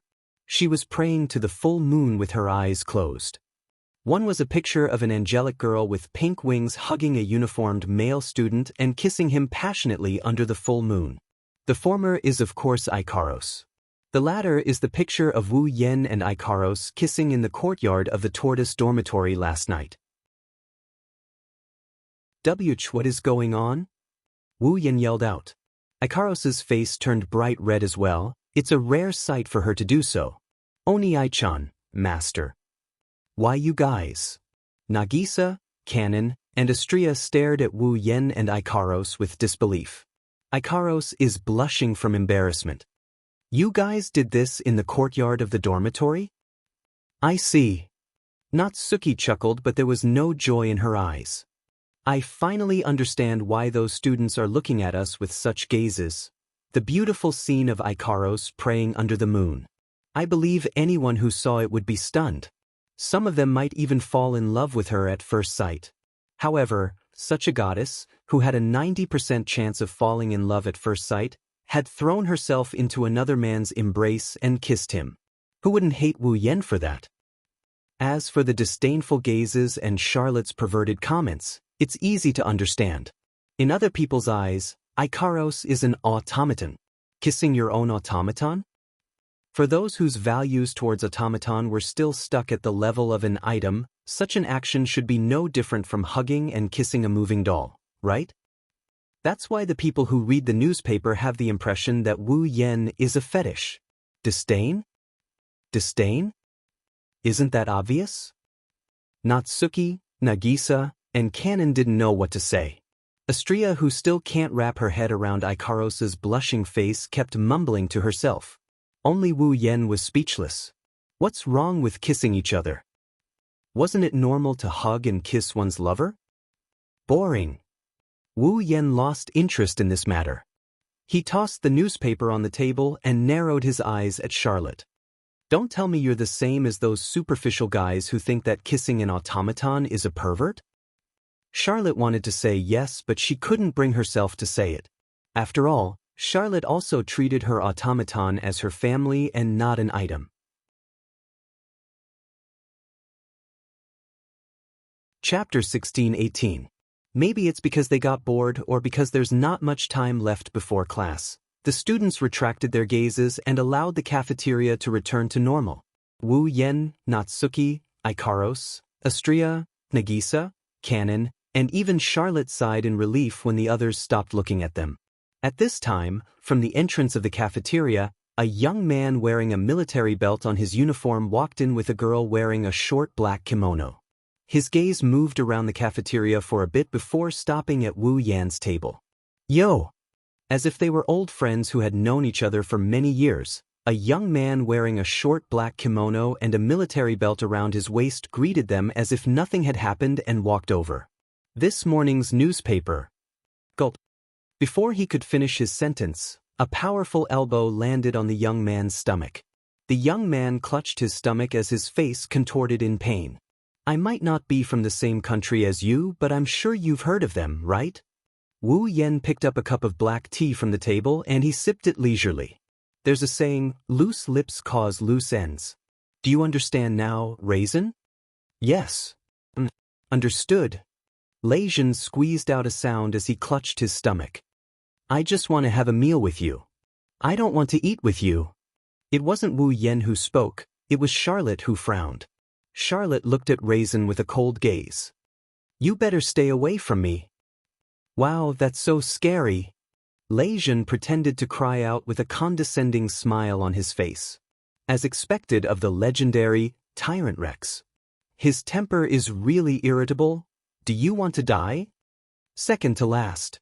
A ruthless expression appeared on Charlotte's face. I won't do anything just because this is a student cafeteria. Well, I know the famous Tyrant Rex won't give face to the cafeteria, but you should give face to your friend, right? Raisin shrugged and glanced at Wu Yen. At least he didn't refuse to eat with me, right? Humph. Charlotte's beautiful face that was emitting killing intent froze for a moment. She coldly snorted and turned her head away. It seems like he was convinced by Lei Zhen. Of course, on the surface, Charlotte was still cursing under her breath. Why do I have to eat with a mad dog like you? This guy is the so-called idiot, right? Do you want to die? What a pitiful child. Lei Zhen turned a blind eye to Charlotte's cold and vicious abuse. He brought Yaya with him as if nothing happened. He sat next to Wu Yen. Fortunately, the cafeteria's table was quite full. Wu Yan's group of 6, Charlotte, Yaya, and Raisin were seated. There were 9 people in total, so it wasn't crowded. Raisin sat next to Wu Yen and Yaya sat next to him. Yaya sat next to Astria, who was busy eating. She stared at Wu Yen curiously. What's wrong? Wu Yen, who was sipping his tea, noticed Yaya looking at him. He turned around and asked her about it. I don't think there's anything good about my face, right? No. And no, it's not like that. Yaya shook her head and continued staring at Wu Yan's face. She asked him a question out of curiosity. Mr. Wu Yen, did you really kiss your automaton? Cough. Cough, cough. Yaya's unscrupulous question made Charlotte and Lei Zhen, who were eating, choke and start coughing violently. Wu Yen, on the other hand, smiled at the undisguised curiosity in Yaya's eyes. Why do you ask such a question? Because. Yaya hesitated for a moment and said this carefully. Don't you find it strange that you kissed your automaton? Yes. Oh. Wu Yen nodded without batting an eyelid. Then why would it be strange? Because. Yaya didn't only show hesitation, there was also a trace of sadness. Because no matter how much an automaton looks like a human being, it's still an automaton. It can't be compared to a human being, can it? Because. Hearing this, Lei Zhen, Charlotte, Natsuki, and the other girls fell silent. That's right. No matter how similar a human being and an automaton were in appearance, they still could not be mentioned in the same breath. After all, if a person kills another person, they will be charged with murder and will be sent to court. In severe cases, they will be sentenced to death. However, if a person were to kill an automaton, he would at most be charged with the crime of damaging or vandalizing public property. At worst, he would only have to compensate for the crime. This is the most fundamental, and irreconcilable difference between humans and automatons. No matter what other people thought about automaton, such a difference would not change as long as the current world's system did not change. Automaton did not have its own rights. It may be cruel, but it is the truth. It is because of this that Yaya reacted this way. That's why everyone is against Wu Yan. However, when everyone was against Wu Yan couldn't help but laugh. Once upon a time, to those slave owners, the slaves that were bought and sold legitimately were just objects. But now, aren't humans still the same? Everyone is equal. Everyone was stunned when they heard this. Perhaps in this world, there is an uncrossable gap between humans and automaton, but automaton also has a life. This is a fact that no one can deny. Wu Yan's voice was very soft when he said this, but it was more powerful than anything in the ears of the people sitting at the same table. As long as they have a life, their status is equal. This is a principle that every human advocates, even if it's just words. Wu Yan couldn't help but curl his lips into a perfect arc. Therefore, even if there is an insurmountable gap between humans and automatons now, there will be a day in the future when humans will be able to live on equal terms with automatons. At least, that's what I think. Just like the warm breeze of the morning, sweeping away the thick fog that pervaded the world, Wu Yan's one sentence easily swept away the complicated emotions in everyone's heart. It also took away the confusion and worry of every night. Mr. Wu Yan. Ya couldn't help but stand up and put her face in front of Wu Yan. I also believe that day will come. I also want to believe that one day. Sigmund, who was standing at the dining table, slowly opened his mouth and spoke in a relaxed tone. If I can live to see that day, then my 150 years of life will be worth it. You will see it. Charlotte showed her gentle side for the first time. She stroked Sigmund's head and looked at Wu Yan with satisfaction. All right, Yaya, don't cause trouble for others. Lei Jin waved her hand. She looked like she didn't agree with Charlotte's words, but she also looked satisfied. Let's stop talking about the future.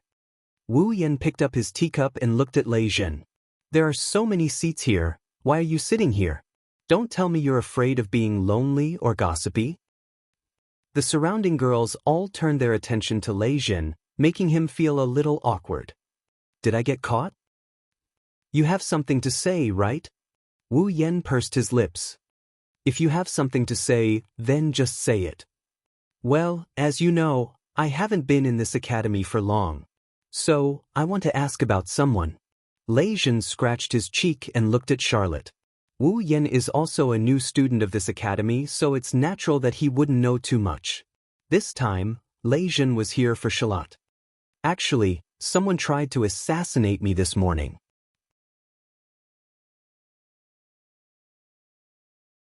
Chapter 1619. Assassinate you?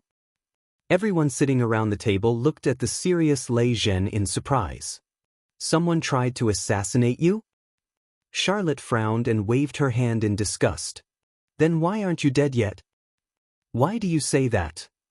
Although Charlotte said that with a mocking tone, Lei Jin had a subtle reaction to the question. I personally think that guy, no matter who he wants to assassinate, he won't succeed. No matter who he wants to assassinate, he won't succeed? What does that mean? Looking at everyone's puzzled expression, Lei Jin smiled bitterly. Actually, just as Lei Jin was about to explain, Wu Yan suddenly laughed. He pointed at the glass wall of the student cafeteria that's only 2 to 3 meters away from him. It's as if he's trying to hold back his laughter as he said this. I think you guys should look for yourselves. Everyone followed the direction Wu Yan pointed at and looked outside the student cafeteria. Outside the student cafeteria, in the middle of the main street that connected all directions of the Walpurgis Wangli Robotics Academy, there was a person who was looking around sneakily. It was a girl with dreamy pearl-colored hair.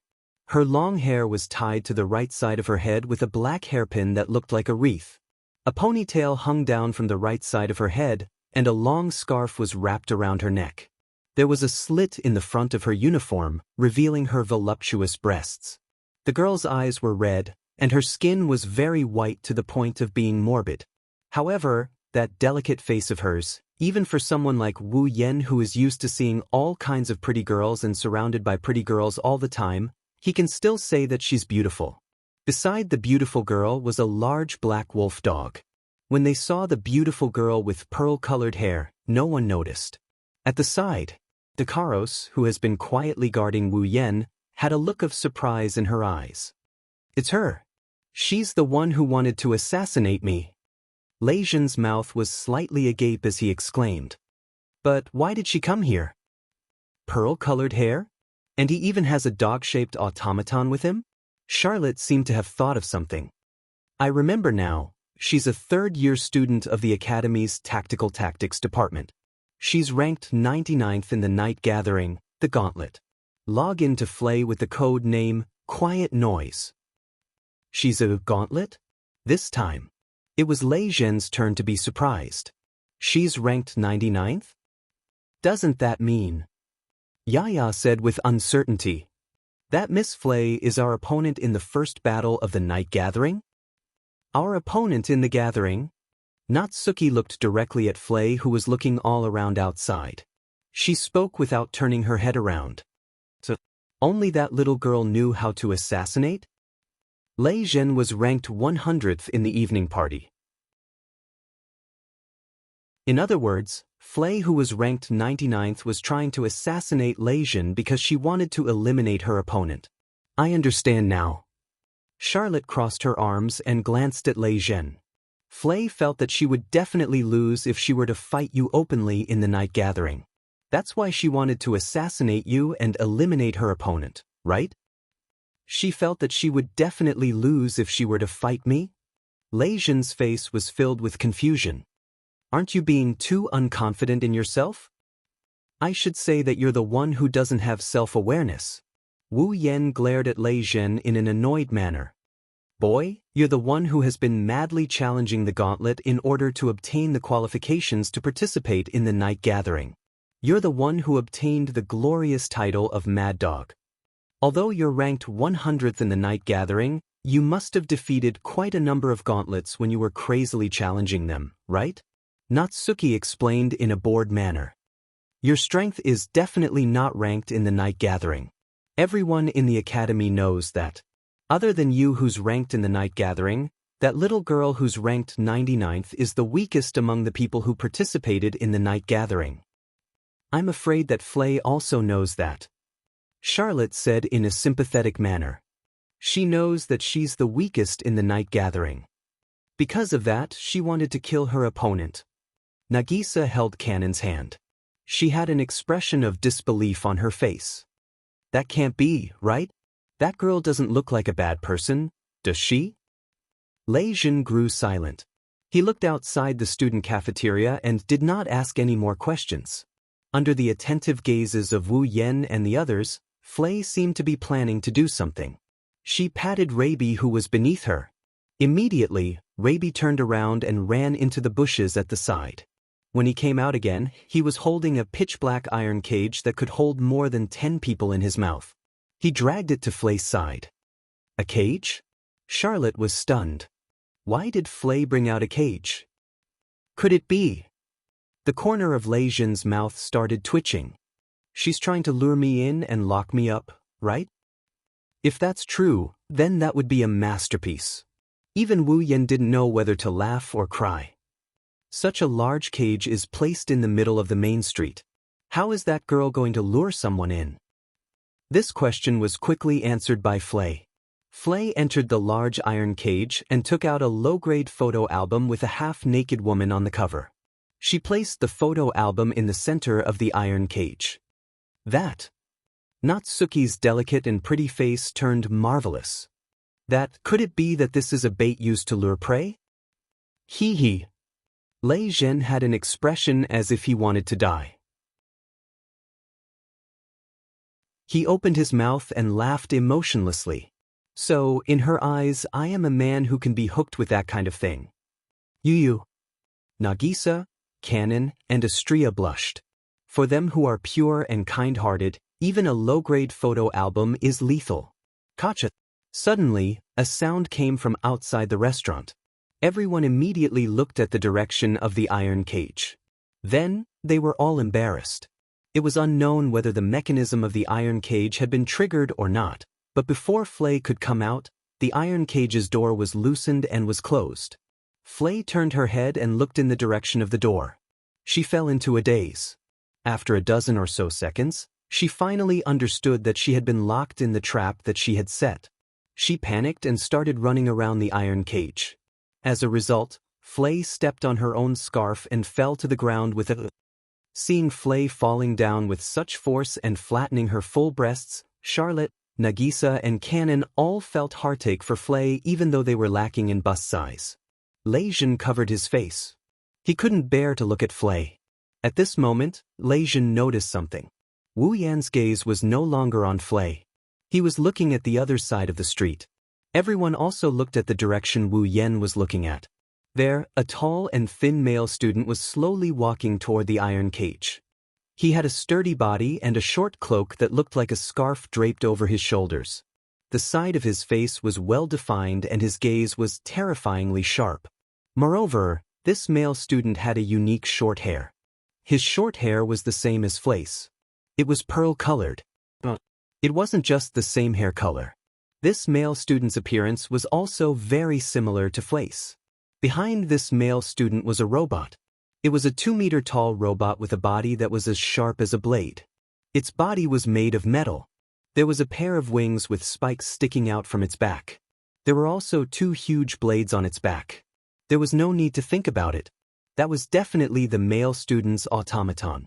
When they saw the boy with the automaton slowly walking up to Flay, before the crowd could say anything, the boy reached his hand into the iron cage and lifted Flay's scarf. Almost at the same time, a figure rushed out from Wu Yan's side.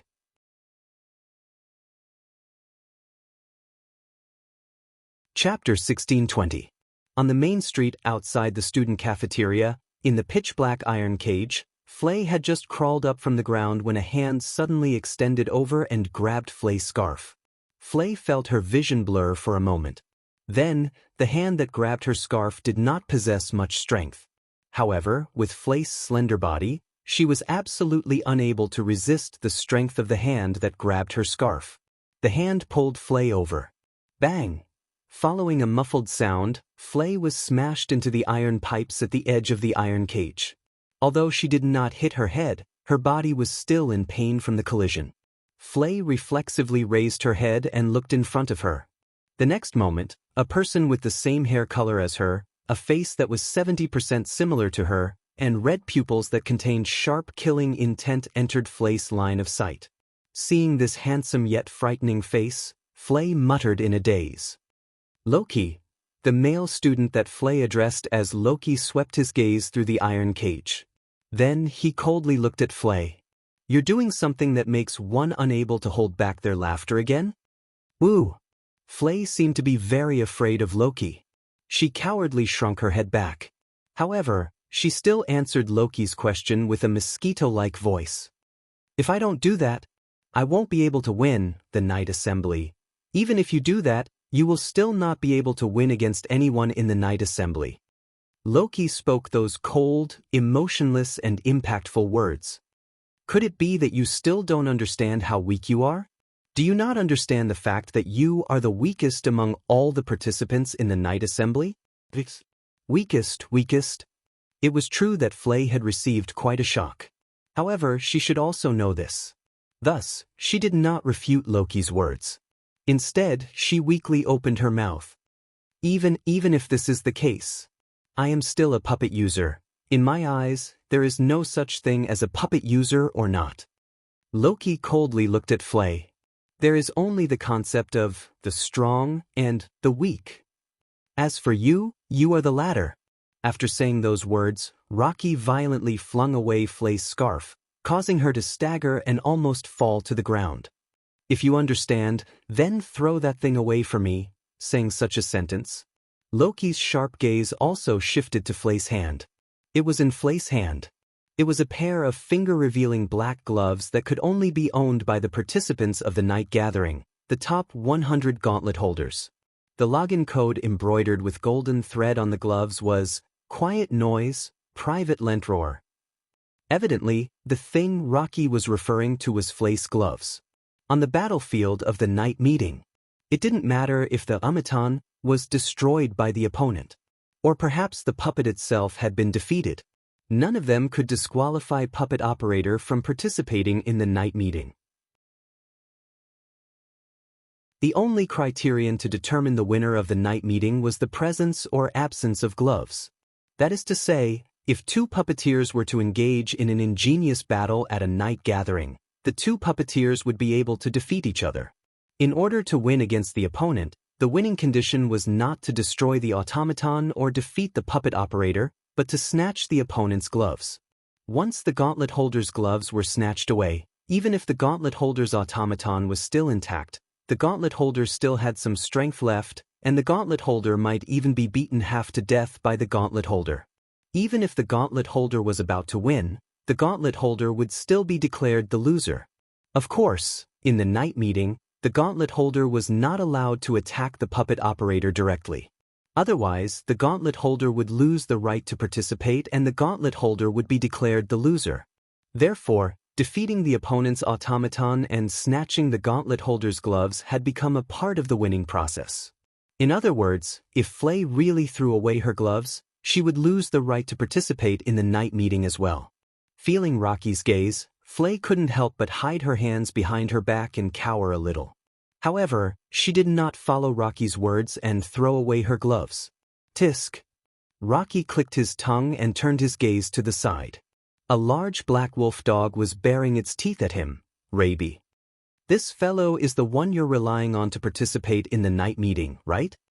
As Rocky said those words, a burst of dense magic power surged out from his body. The humanoid automaton standing behind Rocky suddenly raised its metal head. Its pair of dim eyes suddenly flashed with red radiance. Like a machine that was activated, kacha-kacha sounds could even be heard from the inside of its body. If you don't plan to give up your right to participate in the night meeting. Rocky lowered his head.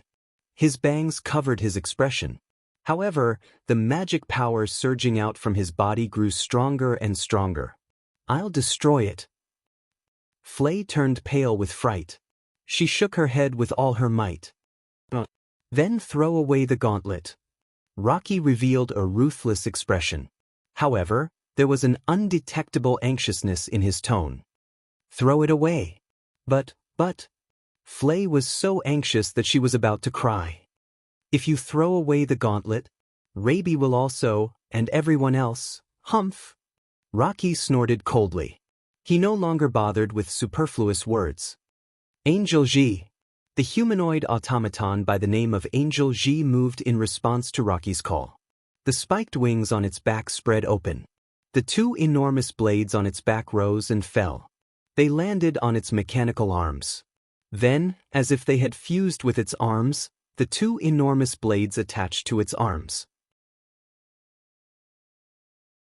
Manned. Accompanied by an ice-cold mechanical voice that sounded like it came from some sort of machine, Angel Ji raised his hand that was equipped with the enormous blades.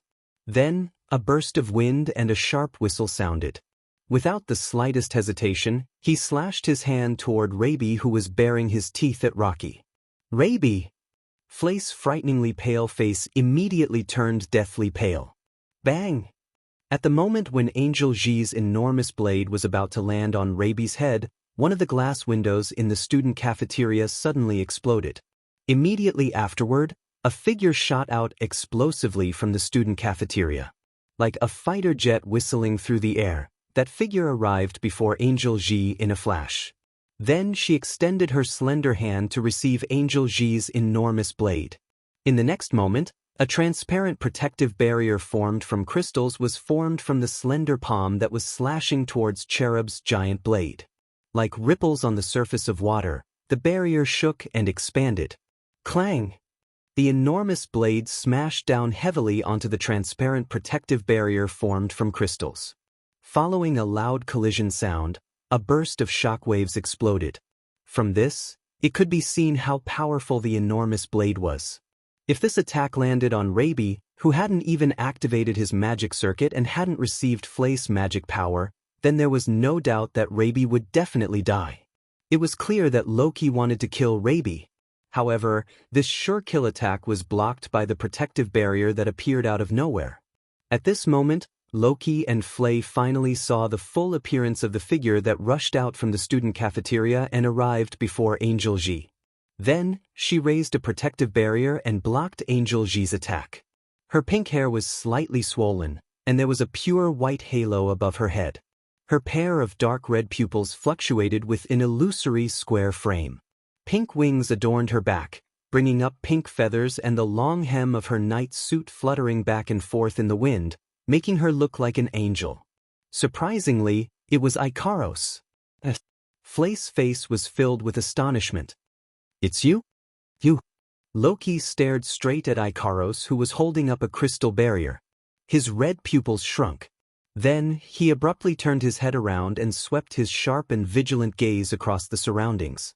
In the end, his gaze stopped at the glass door of the student cafeteria that had just been blasted open. A man in uniform with a pair of wine-red pupils was standing at the location of the shattered glass window. One of his hands was stretched forward, and his palm was fluctuating with a circle of magic power that had turned into a solid circle of light. Looking at the man who was still in the student cafeteria, standing on the broken glass window and extending a hand with a magic halo rippling around it, Loki's eyes were filled with graveness and hostility at the same time. Scarlet Eyes.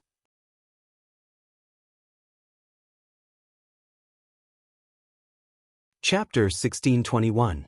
Cherub, level 66, standing at the entrance of the student cafeteria, Wu Yan slowly retracted the mana he poured into Ikaros' body. He looked at Loki, who was staring at him. Then, he looked at Ikaros with a reproachful expression. "Ikaros, master?" Ikaros exited Sky Queen mode. She lowered her head and a pitiful expression appeared on her beautiful face. She looked like a child who was about to be reprimanded. She slowly walked back to Wu Yan's side. However, Wu Yan was indeed reproaching Ikaros. After all, Ikaros didn't even say a word. When Flay's scarf was pulled away by Loki, she rashly rushed out and rammed into the student cafeteria's glass wall. If it wasn't for Wu Yan's timely reaction and channeling mana into Ikaros' body, Ikaros, who has no mana and is equivalent to an ordinary person, would have rammed into the glass wall. She would have suffered a lot of injuries by now. Moreover, even in this state, Ikaros would have still rushed under Cherub's greatsword to protect Rabi.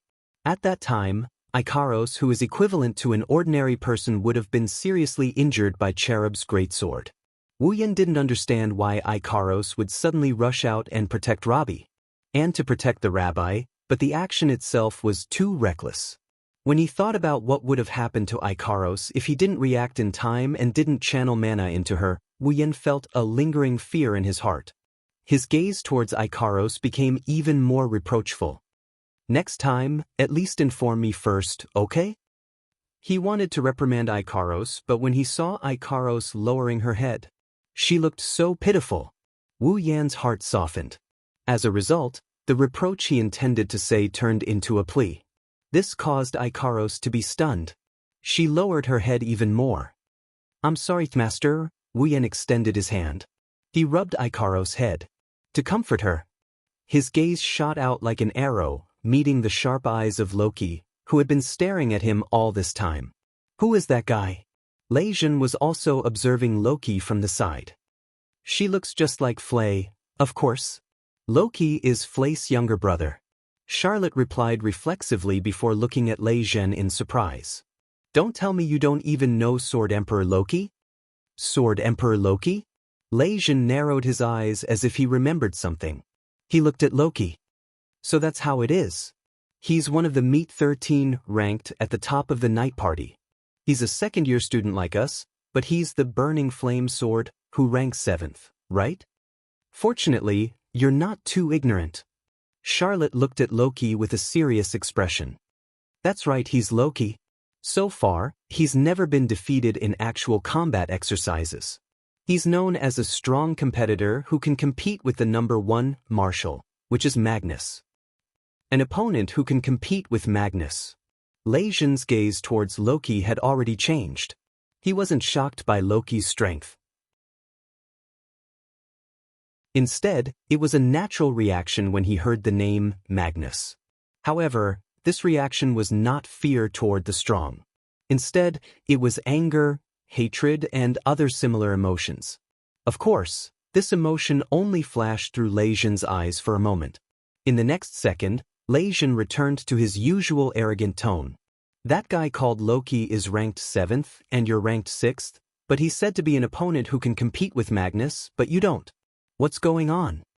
It's the stupidest thing to do to judge an opponent's strength based on their ranking, Charlotte said with contempt. Although the top 50 of the night meeting are ranked according to their strength, that is still the judgment of the night meeting's executive department based on the strength they saw. Who knows if, Sword Emperor, Loki is hiding some trump cards in the dark.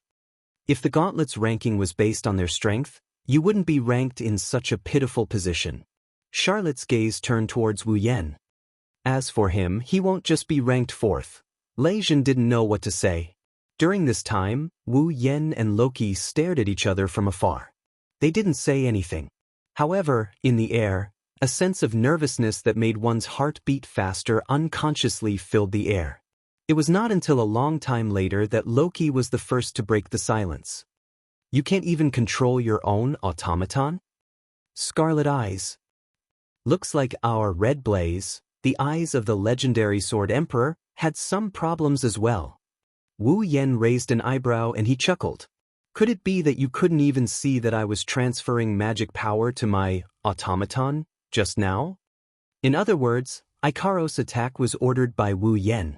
Of course, that's not the case, but Wu Yan took it all on himself.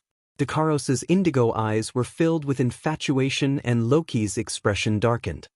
Can I assume that you're planning to resist me? Resist? Wu Yan laughed sarcastically. The so-called resistance usually refers to the weak who overestimates themselves and challenges the strong, or the inferior who intends to subdue the superior. Your Majesty Sword Emperor, do you think you're stronger than me? Or do you think you're superior? The way I see it, you're neither strong nor superior. You're just an idiot who thinks you're invincible because of a little achievement. Loki stared coldly at Wu Yan. Defeating Felix makes you so proud that you think you can defeat me? Or do you think I'm weaker than Felix?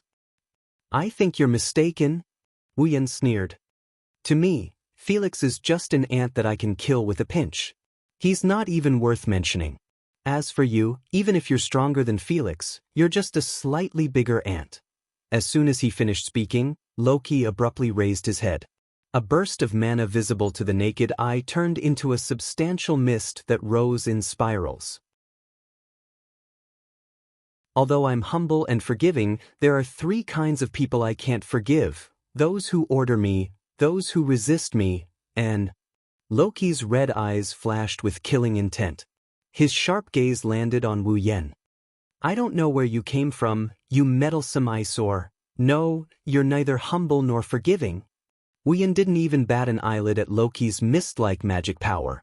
His magic power is even stronger than Loki's. It's like a tidal wave that's exploding out of Wu Yan's body. But I have to admit, those guys who jump out of nowhere and casually swing their swords are indeed eyesores. Gazes that contained icy coldness and killing intent collided in midair. Mana that was so strong that it did not seem like an ordinary person's charged into the surroundings. An invisible wave spread through the air, causing the air to be filled with a tense atmosphere that could erupt at any moment. Looking at Wu Yan and Loki, who were confronting each other in the distance, mana continued to rise from their bodies and collided with each other in the space between them, giving rise to dense waves. Lei Zhen, and Ye could not help but tremble. Even Charlotte and Sigmund revealed troubled expressions. These 2 people were both monsters. Charlotte, Ye, Sigmund, Lei Zhen, and the others who had such thoughts in their hearts did not know that this was the result of Wu Yan hiding his strength. Competing in mana? Forget about a single Loki. Even if there were 10, 100, 1,000, or 10,000 Lokis, they would still not be a match for Wu Yan alone. However, it must be admitted that Loki's own mana was also extremely powerful. At the very least, in terms of mana, Charlotte felt that she was no match for Loki.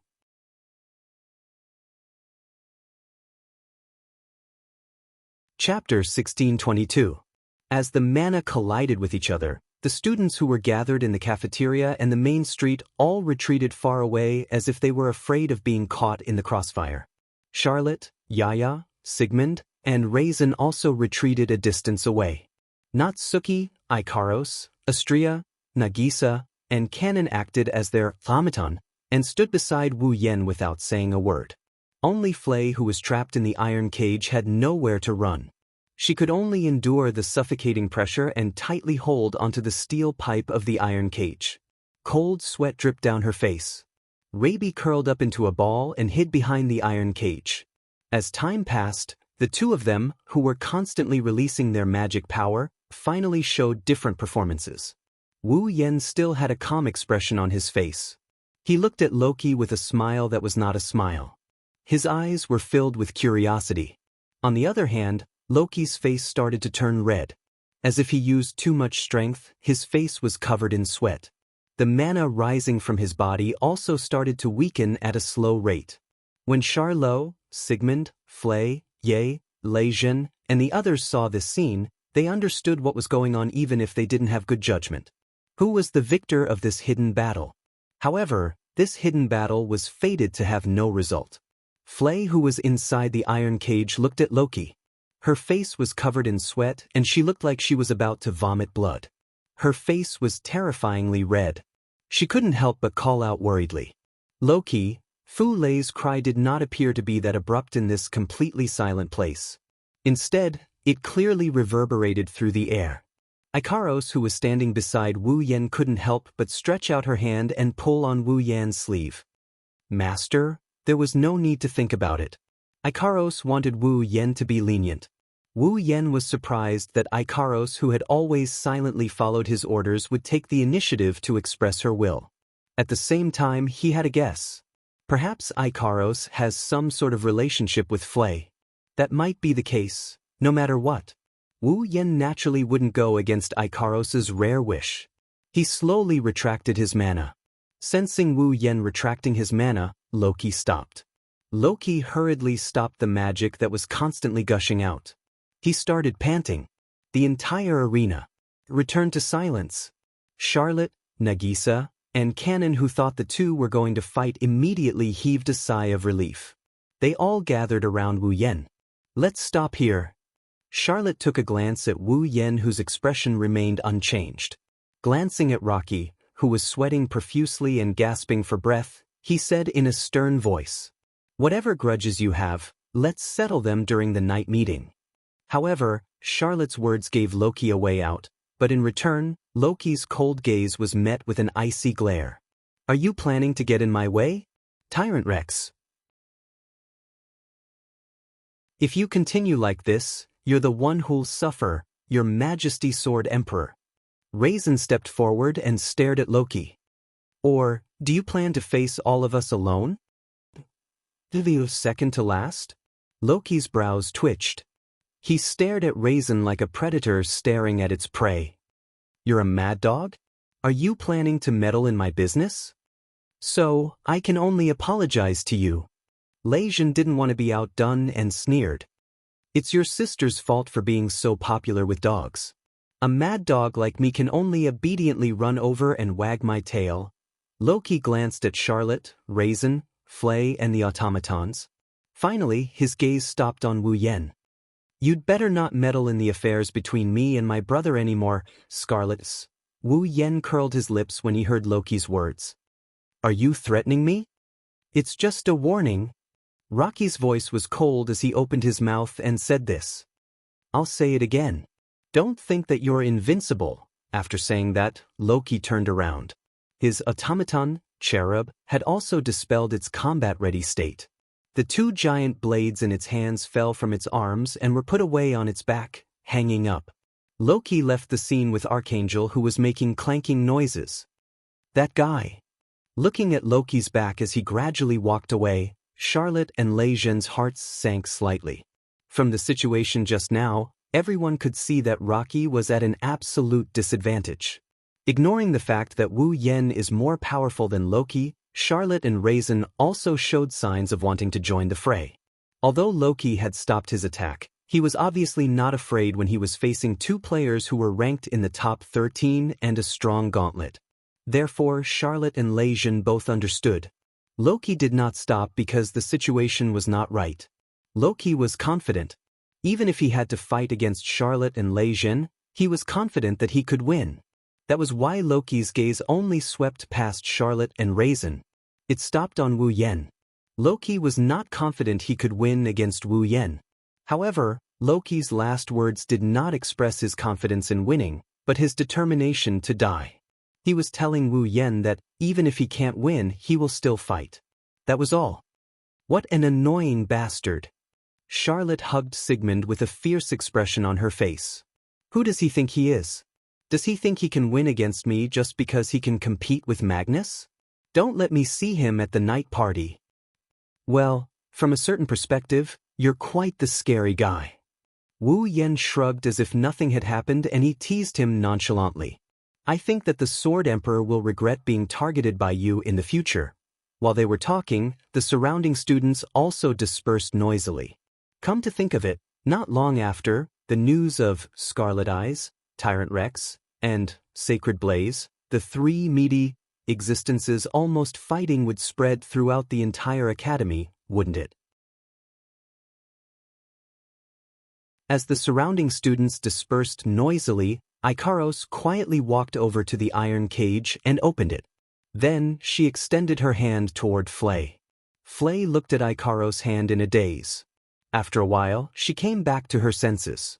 She held Ikaros' hand and carefully walked out of the cage. Then she said in a voice as soft as a mosquito, "Thank you for protecting my family." On the side, Raby wagged his tail and walked up to Ikaros. He used his furry head to rub against the back of Ikaros' hand. Ikaros was stunned for a moment, but she still shook her head to express that Raby was welcome. Hey! At this moment, Lei Jin walked over with Yaya. You don't seem to have a good relationship with Sword Overlord. Aren't you siblings? This idiot. Wu Yen, Natsuki, Nagisa, and Charlotte cursed in their hearts at the same time. Since they knew that they were brother and sister, but they still looked like they didn't have a good relationship, who would obediently tell you the reason for it? Besides, wouldn't it be even more hurtful to say it out loud? Sure enough, traces of worry appeared on Flay's weak and delicate face. Her red eyes were filled with sadness. It's just that I've been causing the trouble. Loki, after saying those words with a fading voice, Flay bowed to the crowd as if she had exhausted all of her strength. I'll be taking my leave first. After saying those words, Flay turned around with Raby and planned to leave.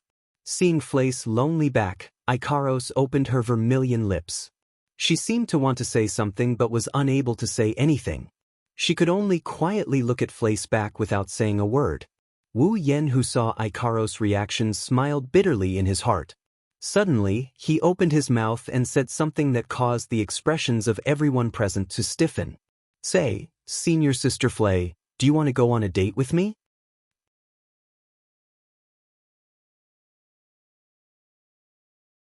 Chapter 1623. Say, Senior Flay, do you want to go on a date with me? In an instant, the air froze. Flay, who had her back facing the crowd and was about to leave with Raby, stumbled and fell to the ground with a whimper. Charlotte, Raisin, and Yaya looked at Wu Yen, who had a leisurely smile on his face. Their mouths slowly widened. Nagisa, Kanon, and Astria widened their eyes in disbelief. Ikaros's indigo eyes were filled with a blank look. As for Natsuki, she seemed to have guessed something. She held the lace fan that almost never left her hand, tapped her forehead, and sighed. Even though the girls and Raisin reacted differently, it is undeniable that everyone was shocked by this sudden statement. They were unable to react for a long time. Ignoring everyone's reaction, Wu Yen walked up to Fu Lei, who had fallen to the ground. He helped her up with a ridiculing expression on his face. How is it? Can you accept? Flay could only stare blankly at the face that was right in front of her with a mocking expression. Her mouth opened and closed like a goldfish as she uttered a few strange syllables. Soon after, her pretty face became rosy as she shook her head in panic. No. I can't. Oh? Wu Yan pretended to sigh in disappointment. In other words, I was rejected? No. That's not it. Perhaps it was because he was too kind. Seeing Wu Yan's disappointed expression, Flay couldn't bear it anymore. She grabbed her hand tightly and squeezed out a voice in panic. I can't leave the academy without permission. Permission? Wu Yan blinked his eyes. You're talking about your family members? Flay grew silent. After a while, she nodded with difficulty.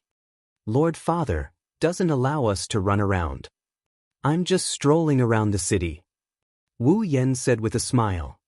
It should be fine, right? But, Flay was still flustered. I won't, no? Wu Yan was slightly startled and asked with uncertainty. You mean you don't know how to date? Flay nodded timidly and embarrassedly. This made Wu Yan laugh out loud. It's okay. She could leave this part to the man. Miss Flay, you only need to look forward to it. Oh. Fry immediately had a troubled expression. Clearly, not only had she never accepted such an invitation before, she was also not good at dealing with such matters. Average. If a girl behaved like this, in that case, there was most likely no chance for a date. However, Wu Yan had a look of victory on his face as he threw out a trump card. If you promise me, I can tell you that the target you want to assassinate is Lei Zhen's weakness. When Flay heard this, the troubled look on her face immediately turned into one of interest. Lei Zhen, who didn't know what was going on, let out a confused voice. How about it? At this moment, Wu Yan was like a big bad wolf luring a big white rabbit to open the door. In the eyes of the crowd, the expression on his face was simply evil to the extreme. All you need to do is follow me to the ingenious city and you will be able to obtain a method to fulfill your wish. Isn't it very worthwhile? But Flay had a nervous and conflicted expression on her face as she twisted her hands. She seemed to be in a difficult position. However, when she saw Robbie looking at her with round eyes and wagging his tail, Flay's heart immediately calmed down.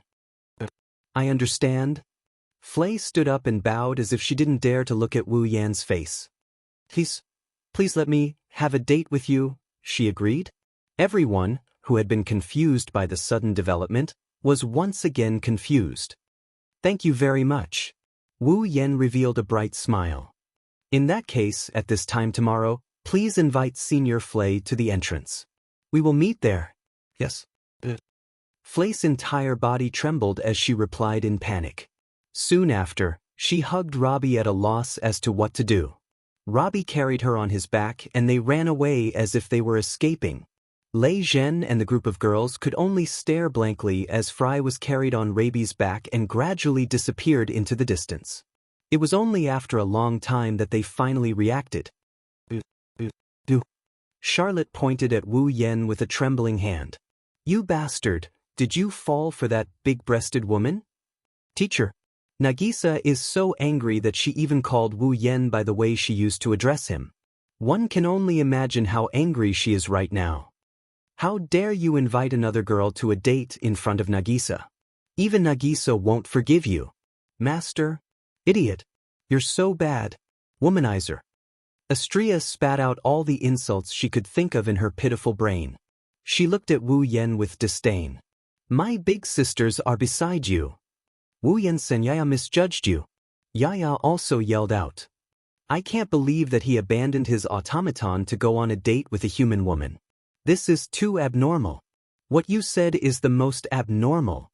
Lei Zhen couldn't help but complain, and then he slapped his own mouth. No, that's not the point. The point is, why did you use my weakness as a condition for a date? When did you find out about my weakness? What weakness do I have? While Charlotte, Nagisa, Astria, and Yaya were exhilarated, Natsuki closed her lace fan. She held Cannon's hand and retreated to the side. She was watching the show from afar. The agitated Charlotte, Nagisa, Astria, and Yaya knocked Lei Zhen away. They closed in on Wu Yan with vicious expressions. Release. Release. Seeing the four girls closing in on him and looking like they're going to swallow him whole, Wu Yan almost got scared, but he could only bitterly laugh. What are you thinking? I just met Flay today, didn't I? Do you think we really went on a date? Then what's with the invitation? Charlotte continued to press him relentlessly. Are you going to say that it's just an excuse? It really is an excuse. Wu Yan shrugged. I just have some questions I want to ask. Questions? Xianxia tilted her head to the side. What questions? Well, Wu Yan glanced at Ikaros, who is staring at him blankly, and gave a perfunctory answer. It's just that she looks like she has something that she can't say. That's why I wanted to ask her.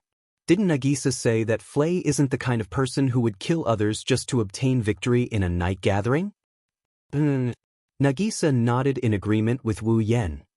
Nagisa thinks that Miss Flay isn't a bad person. So, you really want to stick your nose into other people's business? Charlotte sneered. It's best if you don't get involved in that kind of thing. That's Charlotte's thought. It's not that Charlotte is a cold-hearted person who doesn't want to help those in trouble. She might look fierce on the surface, but she has her own concerns. After all, if Flay really had some sort of indescribable or even tragic reason that was known by everyone, then when they fought in the night gathering, it would cause a fatal hesitation due to the fact that they did not have the heart to do so. This would drag her down and cause her to be defeated in the end. Therefore, it's not that Charlotte is cold-hearted. Instead, it's the opposite. It's because Charlotte is kind-hearted that she's certain she won't be able to defeat Flay if she knows about her indescribable reason. However, Charlotte has a reason why she must survive until the end of the night gathering and become the Demon King. Because of that, she might as well not ask about it and not know anything. That way, she won't have to burden herself too much. Lei Jin seemed to know the reason behind Charlotte's words. His expression became gloomy. That's only natural. From the very beginning, Lei Jin felt that Flay might have an indescribable reason for coming to assassinate him. That's why he went to look for Wu Yan and Charlotte to ask about Flay. Now, he has the same concern as Charlotte. It's no wonder Lei Jin hesitated. Only Wu Yan had a carefree smile on his face. Unfortunately, I don't have any extravagant desire for the throne of the Demon King. That's useless to me.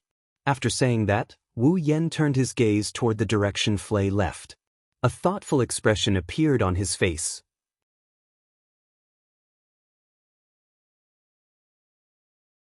Chapter 1624.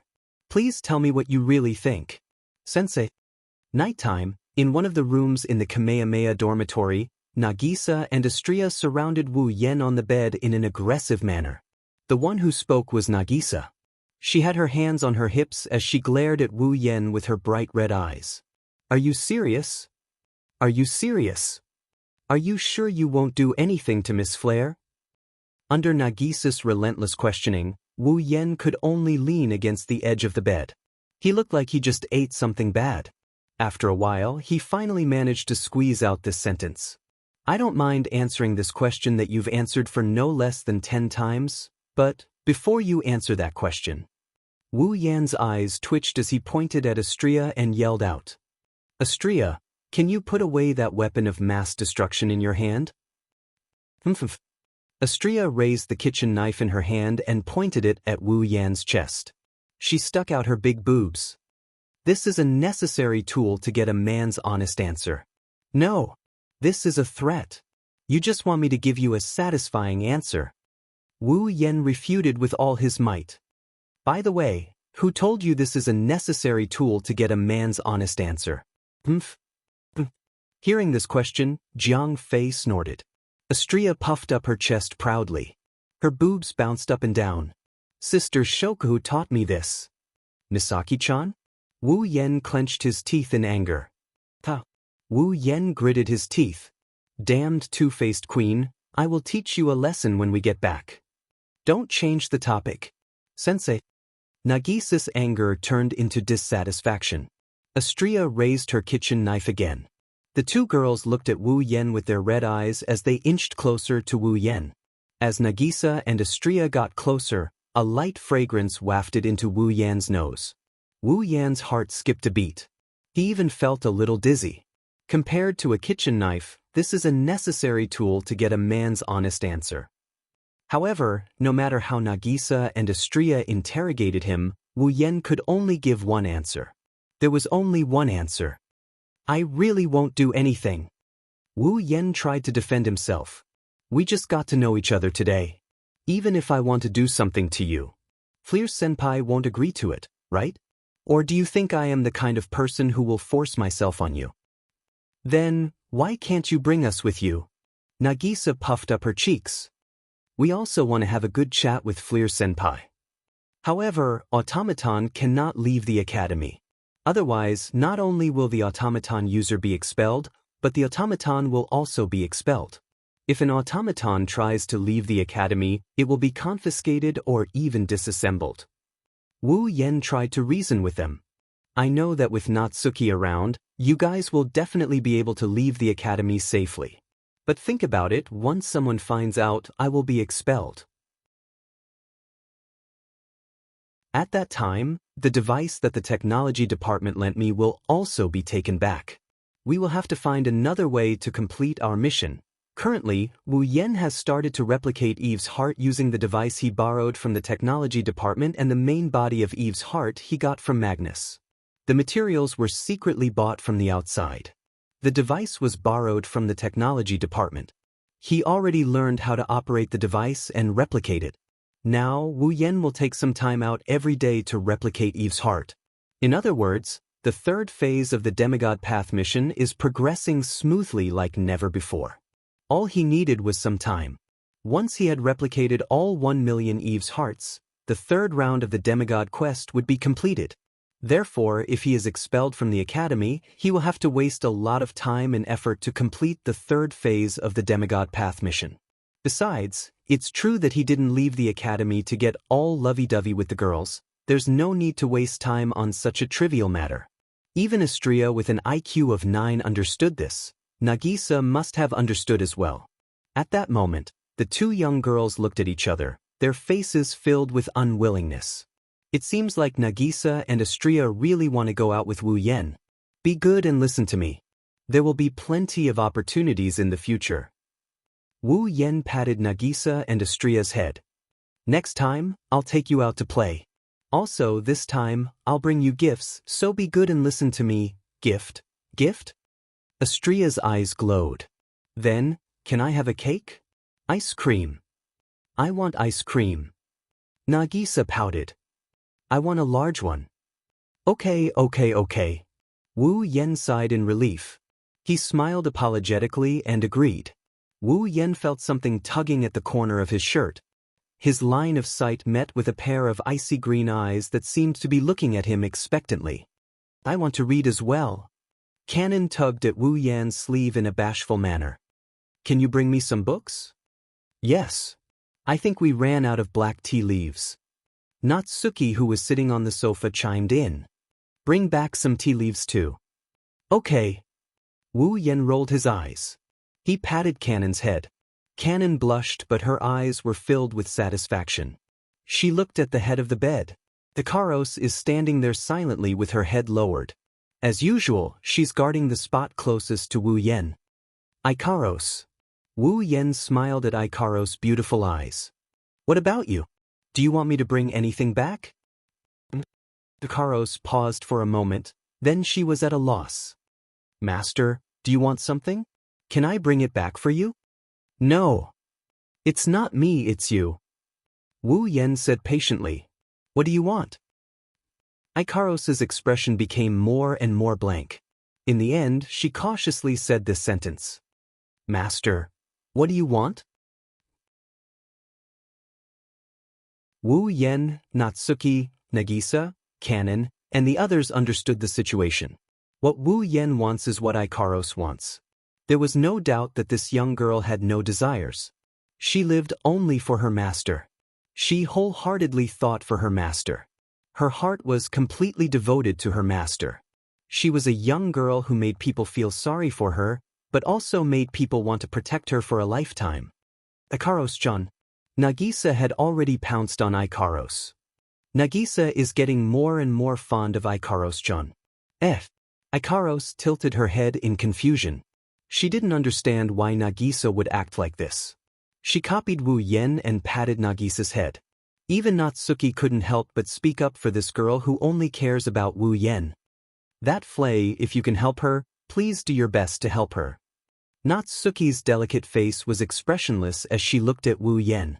Although I don't know what's going on, Ikaros seems to be very concerned about that little girl called Flay. That's why you asked her out, right?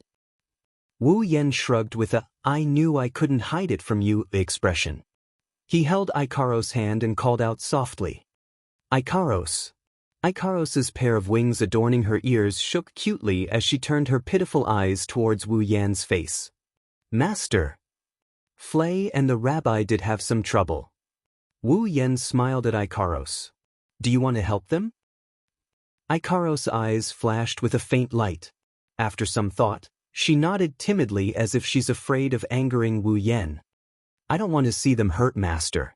Did they cause you trouble? Of course not. Of course not.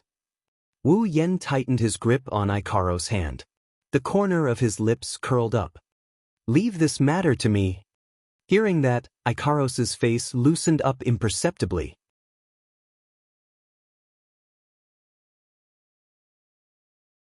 Chapter 1625. Walperke's Wang Liji Academy, the gate. Inside this extremely sturdy gate, there was a reception room. This reception room was generally used to receive guests who needed to find a certain student or professor in the academy. Because they didn't come to visit the academy or for the academy's matters, these guests who came for personal reasons would not be received inside the academy and given a place to stay. Therefore, these guests, after arriving at the academy, would only be received by the academy's guards in the reception room inside the gate. If they wanted to find a student, professor, or the academy's higher-ups, they must first inform the guards, and the guards will be responsible for notifying them. To put it bluntly, these guests were like visiting a prison. Their movements would be restricted, and they could do nothing but sit in the reception room and explain the situation to the guards. This was a very apt metaphor. After all, the walls of the academy were too similar to the walls of a prison, and the rules and regulations were very restrictive to the students. The students, automaton, could even be directly treated as a prisoner, and they couldn't freely enter and leave the academy. At this time, in this reception room, there was a person sitting. It was a person wearing a plush coat. His clothes were quite gorgeous, and he had a slender body, but his physique was very sturdy, and he looked like a gentle researcher, very elegant, about 30 or 40 years old gentleman. This dignified gentleman was sitting on a rather luxurious chair, holding a cup of black tea in his hand, but he didn't even take a sip. He just held it in his hand, and his eyes were looking through the window of the reception room, looking at the night sky outside. To be more precise, the gentleman was not looking at the night sky, but at the night view of Walperke's Wang Liji Academy under the night sky. In his eyes, there was actually a little nostalgia. Nothing has changed, saying such a sentence. The nostalgia in the gentleman's eyes. It suddenly turned into disgust. There is no improvement, no matter where it is really annoying. Fortunately, there were no academy guards in the reception room. Otherwise, with this sentence alone, the gentleman would definitely arouse the hostility of the guards. Knock, knock. At this moment, a series of knocks sounded from the door of the reception room, attracting the attention of the gentleman who had been looking at the night view of the academy through the window. At the same time, a guard pushed open the door and brought in a young girl with pearl-colored hair tied into a ponytail on the right side of her head and a wolfhound-type automaton. The instant the gentleman saw this young girl, he didn't conceal his surprise. Flay? Oh! Flay lowered her head and looked at her feet, and spoke in a timid manner. Lord Father, it's really you? The gentleman seemed to be very surprised by Flay's arrival. What are you doing here? Sir Bronson? The guard at the side said sternly. It's Miss Flay's request, Flay? I see me? The gentleman called Bronson, who was addressed as Lord Father by Flay, looked at Flay with astonishment. You took the initiative to ask to see me. This seems to be the first time since you became my adopted daughter, right? Oh! Flay's delicate body trembled slightly. She lowered her head more and more. She nearly buried her head into her bosom. Evidently, to Flay, this adoptive father called Bronson seemed to be able to stimulate the cowardice in her heart more easily than ordinary people. "I am very happy, Flay." Bronson placed down the teacup in his hand. An amiable smile appeared on his face. "In that case, let me hear why you've come to find me, great father." Flay carefully observed Bronson's expression. When she saw the warm smile on the other party's face, she finally gathered a thread of courage and used a voice that was about to disappear to say these words. "There is one thing that I wish to obtain Lord Father's permission for." Bronson did not say anything. Instead, he continued to maintain his gentlemanly smile and silently urged Flay to continue. Flay glanced at Bronson with a somewhat uneasy expression. She was very hesitant, or perhaps it could be said that she was afraid. After a long time, she spoke. "Tomorrow? You wish to leave the academy? Leave the academy?" This time around, Bronson was not only shocked, he was also stunned. Even though Flay was only his adoptive daughter, Bronson was very familiar with this adoptive daughter of his. To put it simply, Flay was a timid young girl who would always display a cowardly side to her regardless of whether it was facing someone or something. Bronson still remembered the day he first met Flay when he adopted her. This daughter of his was afraid of even the food he prepared for her. She sat at the dining table for a long time and only dared to pick up the utensils and carefully take a bite when she was so hungry that she could not take it anymore. Such a cowardly person actually wanted to leave the academy? Flay had been studying in the academy for 3 entire years. However, she had never once made such a request before. Furthermore, even though the academy allowed students to freely enter and leave the academy, it did not allow students to bring their automaton out. In other words, if Flay wanted to leave the academy, she must leave behind Raby, who had always accompanied her like a family member. Without Raby's company, this timid girl's legs would probably tremble when she walked, right? Thus, Bronson was stunned for a long time when Flay took the initiative to ask him to leave the academy. Immediately after, he started to frown. The reason? Seeing that the smile on Bronson's face had disappeared, Flay shrunk back in fear and replied with a mosquito's voice. Someone invited me to go on a date." "A date?" Bronson looked at Flay with a completely unfamiliar gaze. He felt that all the astonishment he had accumulated in his entire life had been seduced by this daughter of his. Today, all of it was displayed. Then, Bronson smiled. His smile was warm and gentle. It was like the smile of a father who was gratified to see his daughter grow up. However, if one were to observe carefully, they would discover that. Instead, a chilliness that could penetrate one's heart was present in Bronson's eyes. "Flay." Bronson shook his head and sighed. "You should know. You do not have the right to go on a date. You also do not have the time to go on a date. Could it be that you've forgotten your mission?" Flay lowered her head. No one could see her expression clearly. However, her hands were moving non-stop. It showed how nervous and perturbed Flay was in her heart. "It's rare for you to take the initiative to look for me. Yet it's actually for such a boring matter." Bronson seemed to have lost interest in Flay. He picked up his teacup again. "Then, let me hear who exactly is the person you're planning to go on a date with." Flay's red eyes were immediately filled with hesitation. After a while, she opened her mouth. Scarlet Eyes. Bronson's hand that was holding the teacup suddenly stopped. A glint flashed through his eyes. "You're talking about the Scarlet Eyes who defeated the eldest son of the Kingsford family and suppressed the marshal who was the closest to the Devil King in this night gathering this year?" "Yes." "Yes." After obtaining Flay's confirmation, Bronson smiled. Furthermore, this time around, his smile was filled with delight. "I'll grant your request." Bronson, who was clearly against Flay's request a moment ago, agreed to it without hesitation. This caused Flay to be stunned on the spot. "However, Flay, there's something I need you to do." Bronson stood up and walked over to Flay. He gently placed his hand on Flay's shoulder. "For tomorrow's date, I need you to find out what kind of magic circuit each of the 5 automaton around Scarlet Eyes has." Flay looked at Bronson, who had a smile on his face with astonishment. "Find out about magic circuit?" That's right. A cordial smile once again appeared on Bronson's face. If it's you, you should be able to do it, right? But, Flay hesitated with an uneasy expression.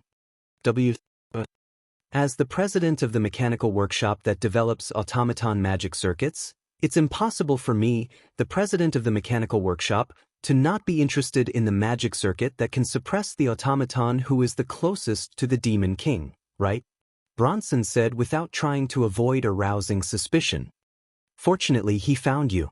As for you, you possess a good face and a good body. If necessary, it's not impossible for you to use some special methods. Flay immediately trembled when she heard the meaning behind Bronson's words. What did he mean? Was he telling her to seduce others and even sell her body? Bronson narrowed his eyes as he looked at the stunned Flay. He extended his hand into his bosom and took out a photograph. On the photograph, there were over a dozen hounds and small hounds of various sizes. Some parts of their bodies were covered in armor.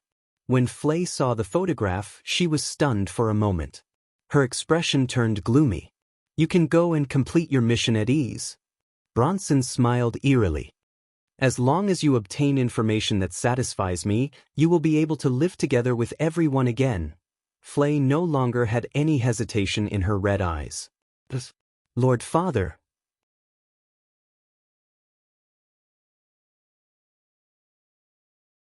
Chapter 1626. Walpurgis King Mecha Academy, Tortoise House. Early in the morning, Wu Yen got up from his bed. He stood in front of a mirror that could reflect his entire body and adjusted his uniform. Today is a rare day off. The professors and students of the academy are all on leave. They canceled all classes.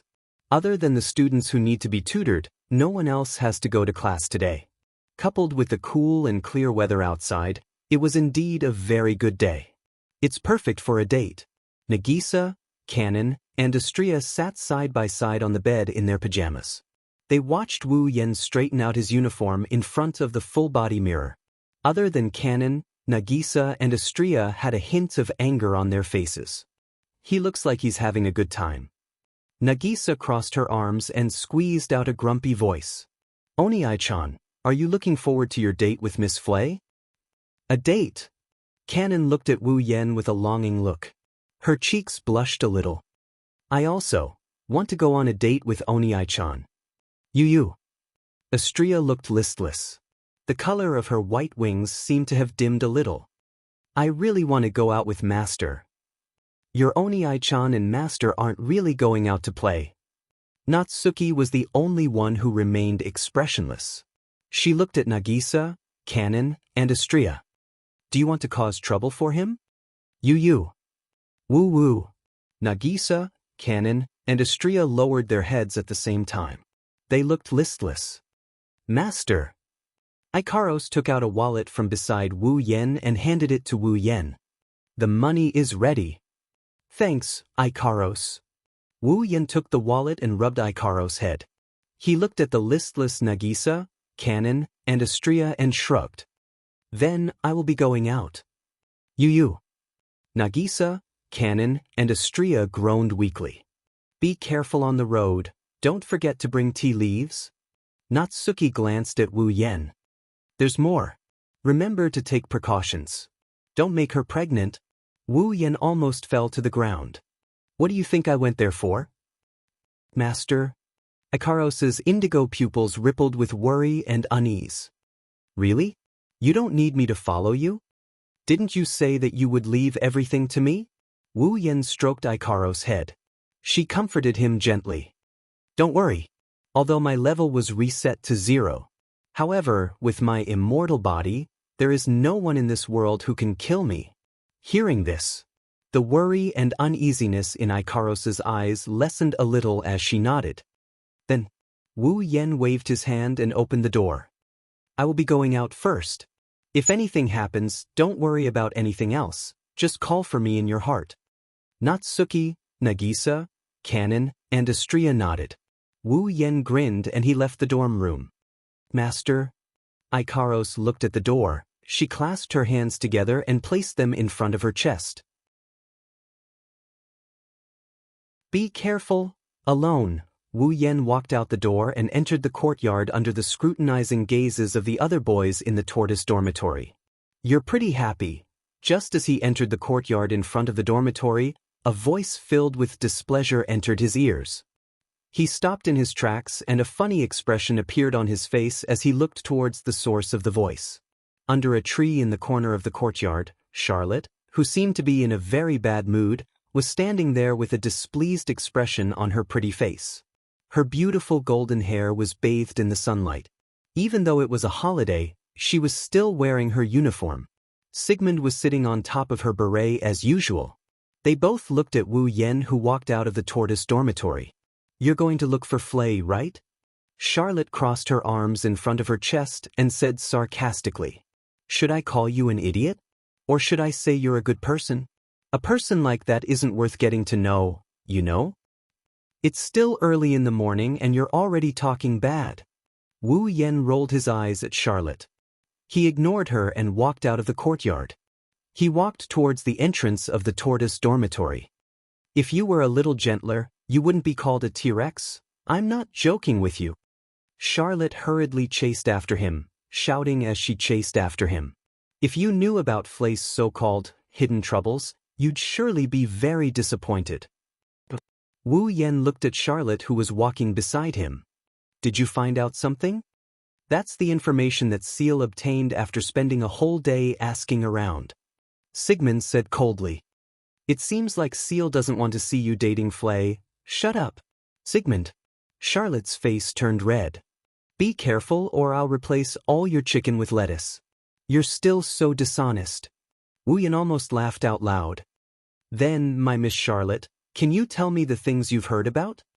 Who is your Miss Charlotte? Charlotte glared at Wu Yan fiercely. I only found out about Flay's backup. Backup? Wu Yan scratched his face. You're talking about the sponsor who paid for Flay's school fees, right? He's also Loki's sponsor. Charlotte became serious. Have you heard of the Divine Works? Divine Works? Wu Yan raised his eyebrows slightly. You're quite arrogant. You actually call yourself a god? Indeed, you're quite arrogant. However, it's a new ingenious workshop that rose to fame in the past 10 years. They're even nominated for the next generation of ingenious main force in the British Army. Charlotte frowned. Have you heard of sound pressure manipulation? Magic circuit? Wu Yan shrugged. That's the magic circuit that Flace Robbie is using, right? Divine Works has the exclusive right to use this magic circuit. Charlotte nodded. Robbie might be created by Divine Works. They're planning to test it in the night meeting. It's a test machine for the next generation of ingenious main force in the British Army. The night meeting was a competition to select the best puppeteer in a certain period of time. The participants of the night meeting were all geniuses from all over the world. Therefore, the battlefield of the night meeting would be filled with all kinds of outstanding ingenious puppets from all over the world, old and new. Under such circumstances, if an automaton could display superior performance in the night meeting, it would also prove that this automaton was the best in the world. The night meeting was no doubt the best stage to show the military the performance of the experimental machine that Divine Works had developed. If Robbie could surpass all difficulties in the night meeting and display his outstanding combat ability, the British Army would definitely be tempted. The magic circuit in Robbie's body would become the main magic trick of the automaton deployed by the military's ingenious corps. That's why Flay wanted to assassinate the second-to-last. Charlot smiled mockingly.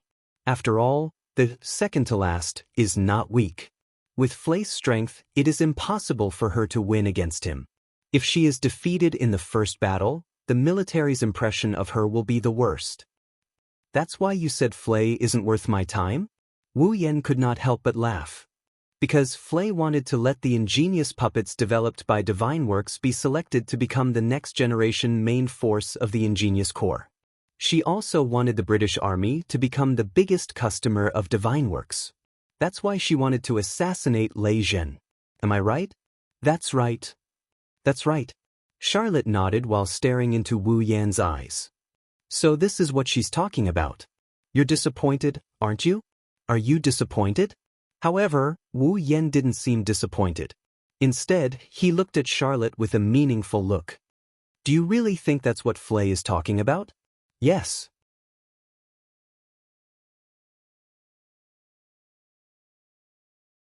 Chapter 1627. Charlotte frowned when she saw the undeniable look in the pair of wine-red eyes.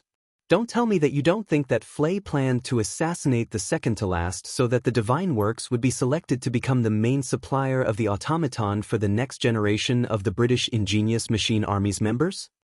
The magic circuit in Flay's automaton, Raby's magic circuit, was the exclusive right of God's Works, the sound pressure operation.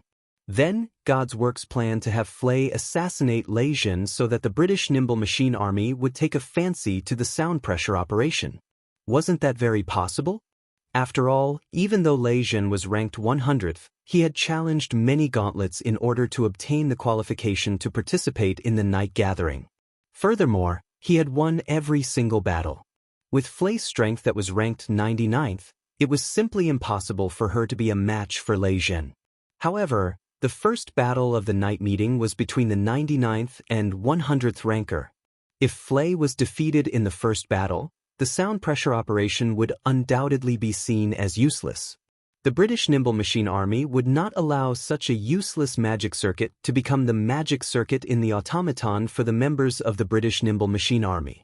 At that time, the Divine Works would also be eliminated by the military.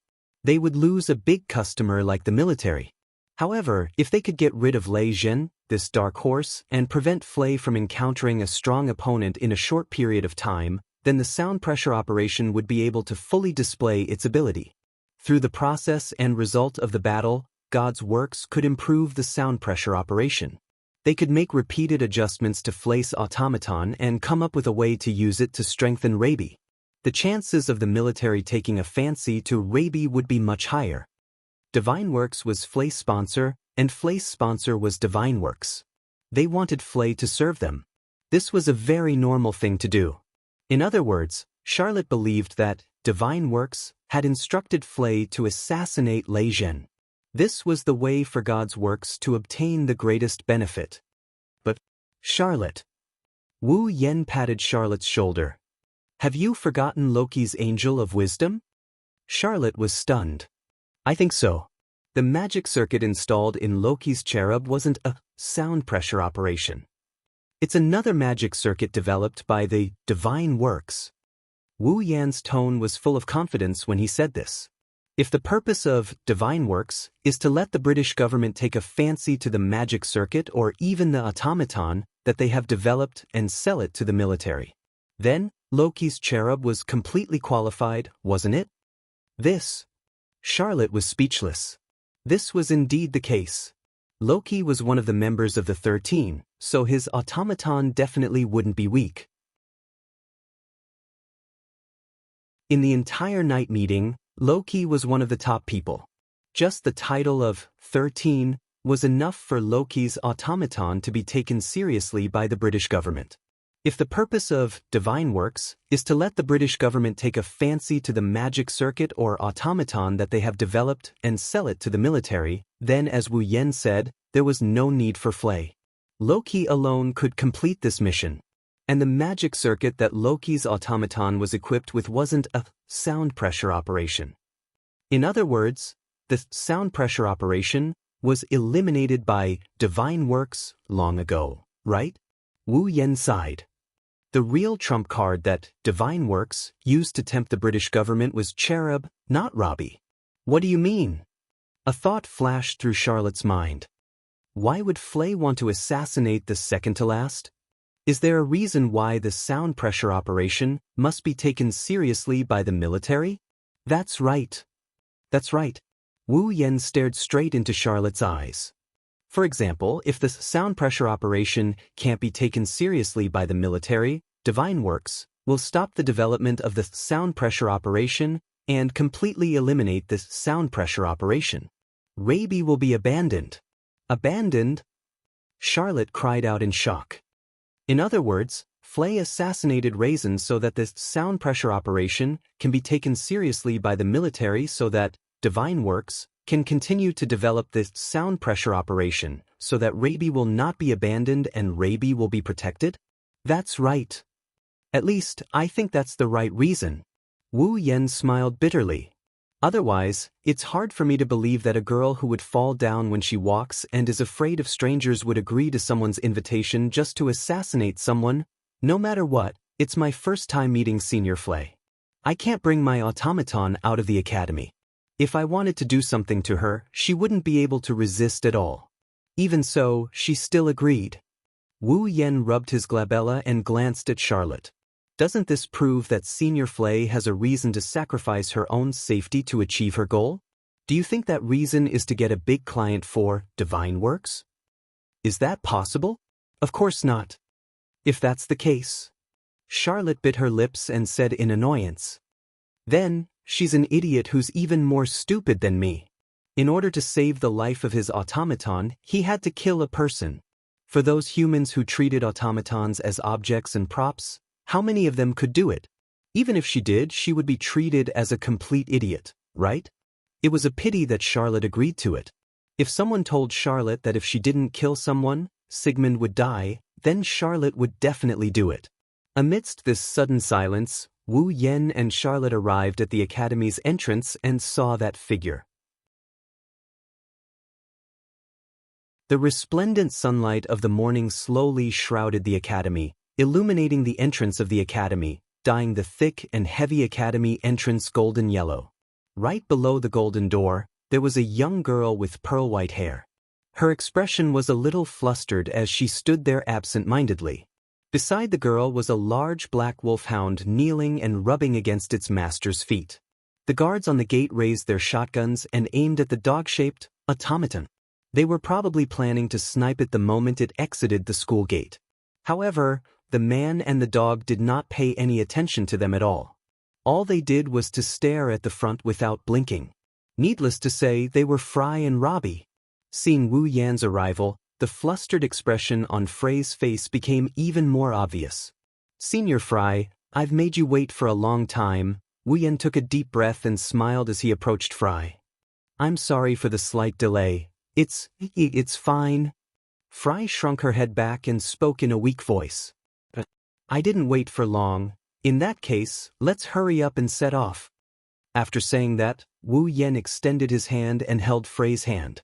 When the soft feeling entered Wu Yan's senses from that slender hand that was so smooth that it seemed to be oiled, an enormous tremble came from that slender hand. Following that, a cry of surprise sounded. Of course, the one who cried out was not Fry. Frey's eyes were wide open as she looked at the hand that was holding Wu Yan's hand. She was so confused that her mind went blank and she didn't react. The one who really screamed was Charlotte. The two girls had completely different reactions. Wu Yan pulled Fry and ran toward the entrance.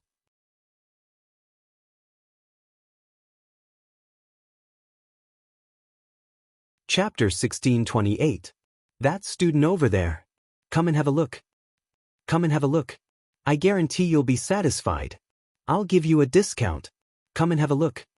Under the sunlight, the city of Liverpool, known as the Ingenious City, was filled with enthusiastic and lively shouts. The entire commercial street was full of vitality. The people passing by were like streams of water. They gathered in twos and threes and walked in two different directions of the commercial street. The surrounding shops and restaurants were crowded with customers. Ordinary shops like shoe shops, clothing shops, and decoration shops were mixed with the expensive gem shops, showing their products to the passers-by. In the shops on both sides of the commercial street, some of them were also selling some mechanical parts and magic items. There were even some cheap and weak magic circuits and some automaton with lower performance for sale. This was a scene that could not be seen in ordinary cities. However, in the ingenious city of Liverpool, people could easily see shops selling automaton products. Walking on such streets, people could see glass cabinets filled with various parts every once in a while. There were also some rare shops with spheres on display. Those parts were all used to assemble the automaton. As for those spheres, they were stored away. They had not been activated, nor were they equipped with magic circuits. Of course, the parts and magic circuits that could be sold in the shops on the street were the ones that could only be used to build the lowest-level automaton products. In the eyes of the truly powerful puppeteers, these things were valuable. Not a single one was valuable. However, it was still much better than those cities that did not even sell the parts and magic circuits of automaton. Listening to the shouts coming from the shops on both sides of the street and the enthusiastic greetings from the shop owners, Wu Yan couldn't help but exclaim as he walked along the commercial street. The people in the ingenious city are really enthusiastic. That's because you're wearing the student uniform of the Walpurgis King Li Tactical Academy. By the side, Charlot, who had a straight face, spat out his words with a sarcastic tone. The students who are able to study in the Walpurgis Royal Ingenious Academy do not come from wealthy families. They must have sponsors behind them. They must be very rich. That's why these shop owners are so enthusiastic. Ugh. When Flay, who was walking on the other side of Wu Yan, heard Charlot's words, she immediately sobbed. Other than my living expenses, I don't have any money. I am talking about ordinary circumstances. Under normal circumstances. Charlotte began to stammer. Not in a good financial situation recently. How would these shop owners know about it? That's because you used all your money to buy the hearts of your family members. Wu Yan replied nonchalantly. Otherwise, with the scholarship the academy gave you, you must be very rich as well. Charlot snorted and turned his head away. Flay, on the other hand, looked at Charlot with a slightly surprised expression. Families, hearts? Those are the hearts of the automaton that used to live with Charlot. Wu Yan explained. Due to certain reasons, those automaton that used to live with Charlot were disintegrated. Right now, Charlot is slowly retrieving those hearts. To Charlot, those automaton that used to live with her are like her family. Having her secret exposed, Charlot's face turned red as he angrily shouted at Wu Yan, "What are you talking about by yourself? Don't act as if you know me very well. I still haven't asked you how you know about this matter. Those automaton that used to live with you, are your family?" Flay couldn't help but turn her gaze to Charlot. A trace of joy could be seen in her red eyes as she saw her own kind. I also consider Rabi as my family. You. Charlot looked at Flay with a complicated expression. She recalled the reason Wu Yan gave Flay to assassinate Lei Jin back at the academy. Now, after hearing what Flay said and seeing the heartfelt joy in Flay's eyes, Charlot couldn't help but trust that reason a bit more. Speaking of which, at the moment when Charlot had a complicated expression and Flay was overjoyed, Wu Yan turned his gaze to Charlot. The corner of his eyes twitched slightly. Why did you not only come with us, you even blended in so naturally?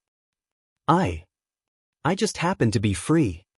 Charlot had a panicked expression. She glared at Wu Yan as if she was trying to cover it up.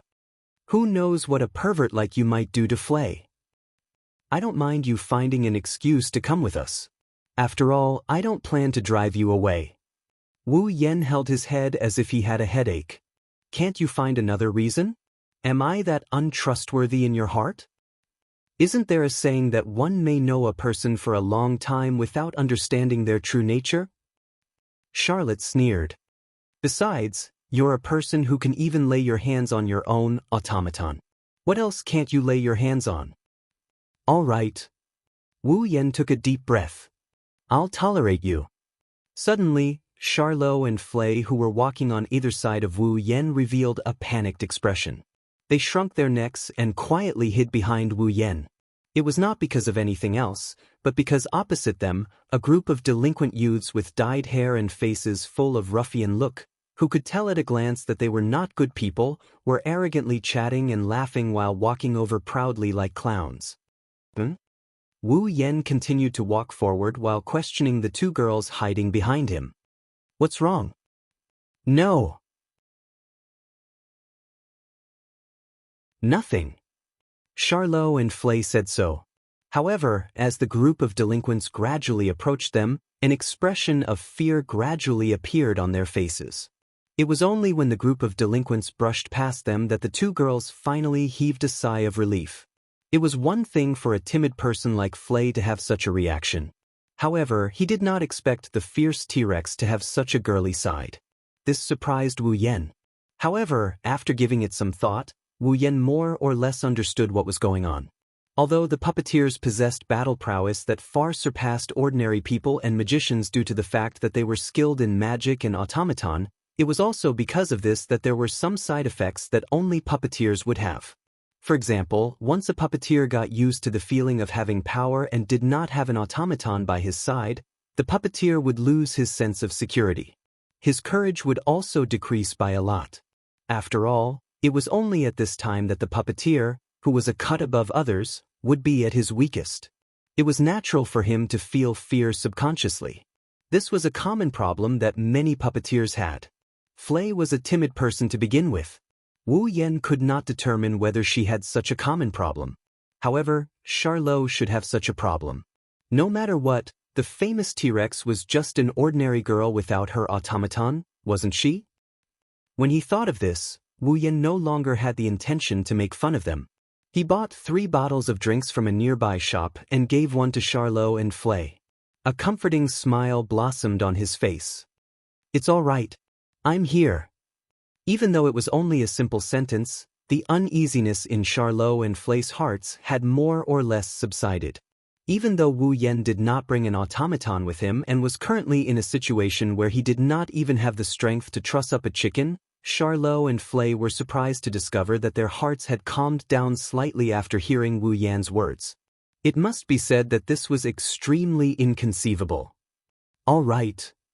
Wu Yan opened the bottle cap and began to drink his drink. "Where should we go next?" "Flay, you decide." Charlot also opened the bottle cap and began to drink her drink. After all, she is today's main character. "I." Flay opened her mouth slightly and carefully took a glance at Wu Yan. Then she pointed in a direction.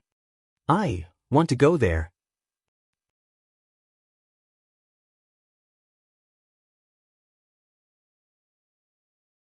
Chapter 1629. I want to go there. After spending a lot of effort, Wu Yan and Charlotte, who were drinking their drinks, finally heard Flay's voice that was even softer than a mosquito's. They looked toward the direction Flay was pointing at. However, when the direction Flay was pointing at entered the eyes of the man and woman who were drinking their drinks, the two of them opened their eyes wide. Without any hesitation or concern for their image, Wu Yan and Charlotte, under the strange gazes of all the pedestrians on the commercial street, sprayed the drinks in their mouths onto each other's faces.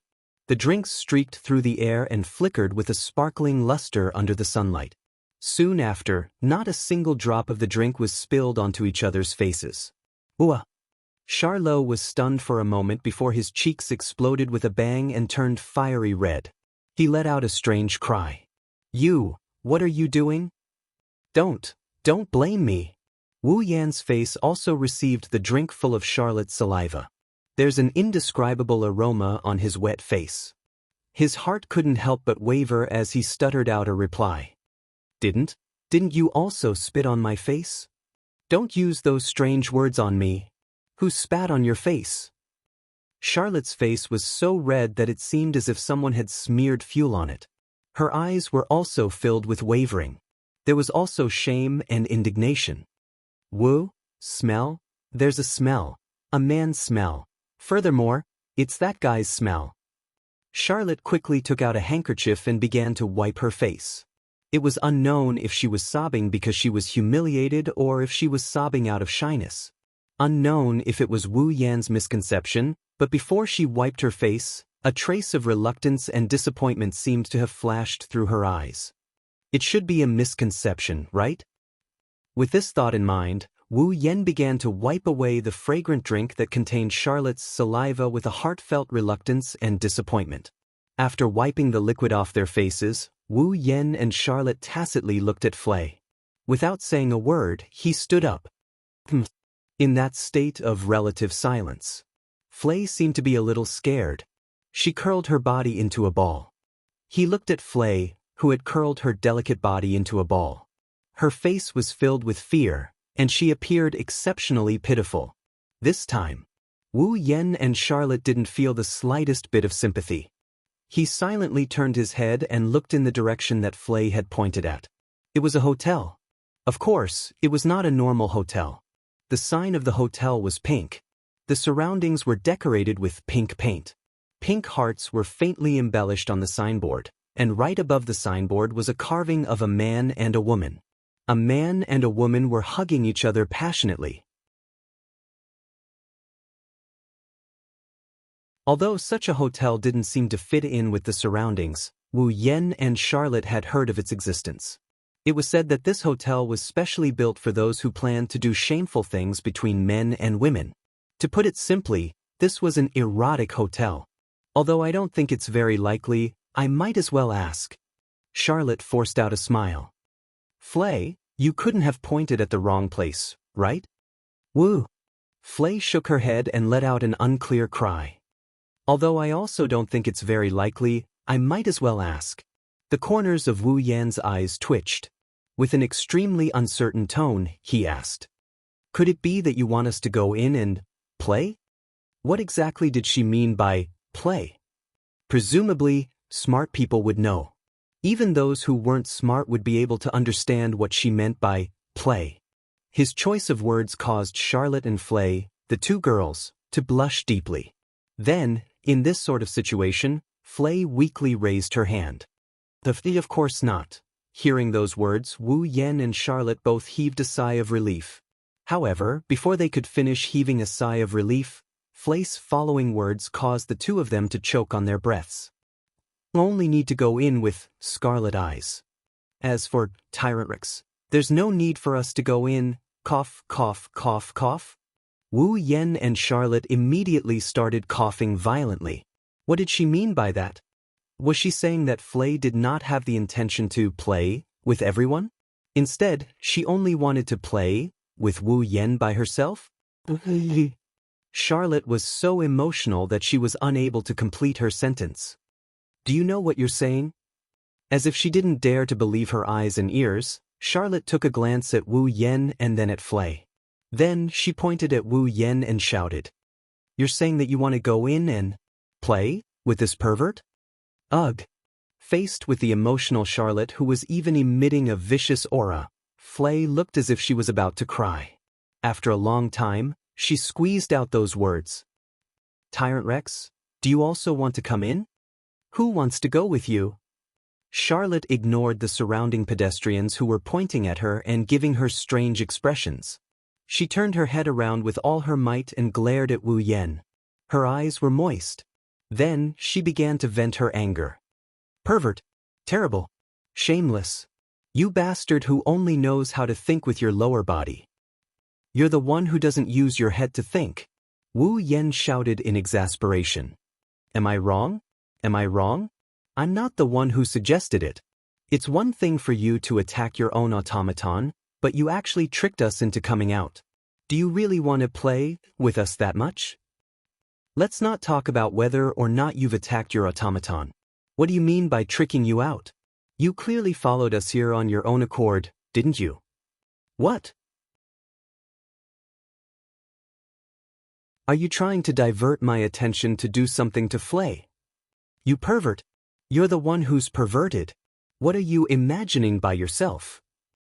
As expected, you're captivated by that pair of big breasts. What do you mean you want to listen to her unspeakable troubles? You just want to play with her. Please, stop imagining things by yourself. Listen to my explanation for a bit. Don't quarrel. Looking at Wu Yen and Charlotte who are standing in the middle of the shopping street, surrounded by the surrounding pedestrians, Flay hurriedly went up to them. She cried out loud like she was about to cry. Let's go together. It's fine. I don't mind. I mind. Using the last bit of strength in their bodies, Wu Yen and Charlotte roared at Flay at the same time. Flay's eyes rolled in circles from being roared at. She glared at each other and panted heavily. Only at this moment did the two of them realize what kind of situation they were in. There was an empty space around Wu Yan, Charlotte, and Flay. The pedestrians had formed a circle and surrounded the three of them. They were pointing at the three of them and whispering among themselves. Those three people seemed to be students from the Walpurgis Wang Li Machine Learning Academy, right? That can't be right?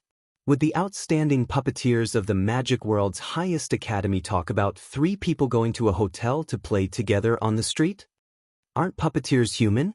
As long as they're human, they'll more or less have some thoughts, right? I've also heard that some powerful and influential students from the Walpurgis Royal Mechanic Academy would sometimes bring students from the same academy to play here. The youngsters these days are truly outrageous. Shoo, lower your voice. Perhaps they're people from some powerful and influential family. If you're accidentally heard, you'll be screwed. After those words were spoken, the whispers and whispers in the surroundings immediately weakened by a lot. However, Wu Yan, Charlotte, and Flay heard everything that was said earlier. Wu Yan immediately covered his face. He could not bear to continue watching. Flay hid behind Wu Yan. She seemed to be very afraid of the surrounding people pointing at them. As for Charlotte, her delicate body was shivering and her pretty face was completely red. However, this time around, her face was not red from shyness. Instead, it was red from anger. Count Bilo's Charlotte. Charlotte's face was completely red. She roared at the surrounding people. As a noble person, who would do such a shameless thing? Hearing that roar, the surrounding pedestrians were all terrified. They all ran away scared witless. Should it be said that as expected of the valiant person with the nickname T-Rex?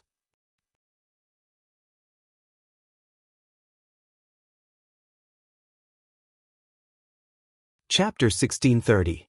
Today was a very colorful day. However, for Wu Yan, this colorful day left him with nothing but hard work. Because when he passed by a bookstore to buy a book for canon, a girl would disappear from his side. Then, a book with a living person inside would mysteriously appear at a corner of the store. The title of the book was, "Buy this book and you can do whatever you want with it." Whenever he passed by a tea shop and wanted to buy some black tea for Natsuki, a young girl would suddenly disappear. Then, all the tea leaves in the shop would be accompanied by a note saying, "Buy the tea and get a free young girl who can do anything you want." Because when he passed by a food shop to buy ice cream and cakes for Nagisa and Astria, a girl would disappear from his side. Then, all the ice cream and cakes in the store would be smeared on the body of the girl who reappeared with a note saying, "Please eat me." Because when he passed by a clothing shop to see if he could buy something for Ikaros, a girl would disappear from his side. Then, that girl would appear naked in the fitting room of the shop. Every time that happened, another girl would look at Wu Yan as if he was a filthy insect. She would slap Wu Yan with tears in her eyes in front of all the shop owners and customers. Wu Yan's body was tired just by dodging Charlotte's continuous slaps. In order to endure Flay's inexplicable actions from time to time, Wu Yan's mind was also starting to feel tired. His body and mind were starting to feel tired. Could it be that today wasn't tiring enough? Thus, when the sun was about to set, Wu Yan finally couldn't hold back anymore. "I say, Senior Flay." Sitting on an outdoor table on the second floor of a restaurant, Wu Yan had a sour expression as if he just ate a durian. He looked at Fu Lei, who was sitting across from him, with a pitiful and teary face. He started pleading with her. "If you want to make fun of me, I'll admit it. But at least tell me the reason." "Reason?" Charlot, who was sitting beside Flay, coldly snorted and spoke with disdain. "Isn't it just an indecent woman who keeps seducing a weak pervert? You didn't do so many shocking things just for fun, did you?" Wu Yan ignored the mocking Charlotte and continued to look at Flay. "If possible, I want to know the reason." Wu. Tears immediately appeared at the corners of Flay's eyes. "Sorry, you made her cry." Charlotte glared at Wu Yan. "He is indeed the worst kind of pervert. You're not talking. No one will treat you as a mute." Wu Yan clutched his head as if he had a headache. "Don't cry. I just want to know the reason." "I'm not angry," Flay sniffed. She raised her head carefully and looked at Wu Yan. Then, with tears in her eyes, she said this. "She's angry." I'm not angry. You paused for 2 seconds before answering. As expected, you're angry. Why are you so shrewd when it comes to this kind of thing? Aren't you usually clumsy and clumsy?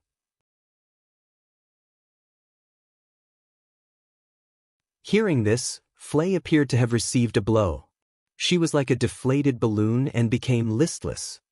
Clumsy and clumsy. Don't mind these words, okay? Wu Yan smiled bitterly. Your actions are simply too strange. There must be a reason for them, right? Can you tell me the reason? Flay remained silent and didn't say anything. Seeing Flay like this, Charlotte, who had been looking at her with the corners of her eyes, understood that there was indeed a reason behind Flay's actions. Tell me frankly. Wu Yan sighed. Although I am not a good person, I am not a bad person either. I will not blame you for these things. Besides, there are people in my family who are very concerned about you. Hearing this, Flay was startled. Someone is concerned about me? She's the pink-winged girl who saved Rabi from Cherub when Loki attacked him. Wu Yan reminded him. Do you still remember? You're saying. Flay tilted her head and spoke in confusion. Is it Karos? Hearing Flay say the name Karos, Wu Yan looked at Flay with a profound gaze. Sure enough, the two of you know each other. Flay lowered her head. She seemed to be pondering about something. Soon, her red eyes filled with cowardice met Wu Yan's wine-red eyes. Karos, is she your automaton? Karos asked with a smile. Well, I guess you can say that. Wu Yan shrugged and gave an ambiguous answer. This caused Charlotte to roll her eyes. I have no idea. Flay spoke with a downcast expression. And here I thought. Ikaros was a human. In other words, Flay had no idea that Ikaros was an automaton from the moment she met Ikaros all the way until yesterday when Ikaros saved Rabi. From a certain aspect, what Flay said was correct. After all, Ikaros was not an automaton to begin with. She was merely restricted by the wristband to act like an automaton. But to Ikaros, there was no difference whether or not Ikaros was an automaton. In Ikaros' heart, regardless of whether she was an automaton or an angel, she was most definitely a weapon.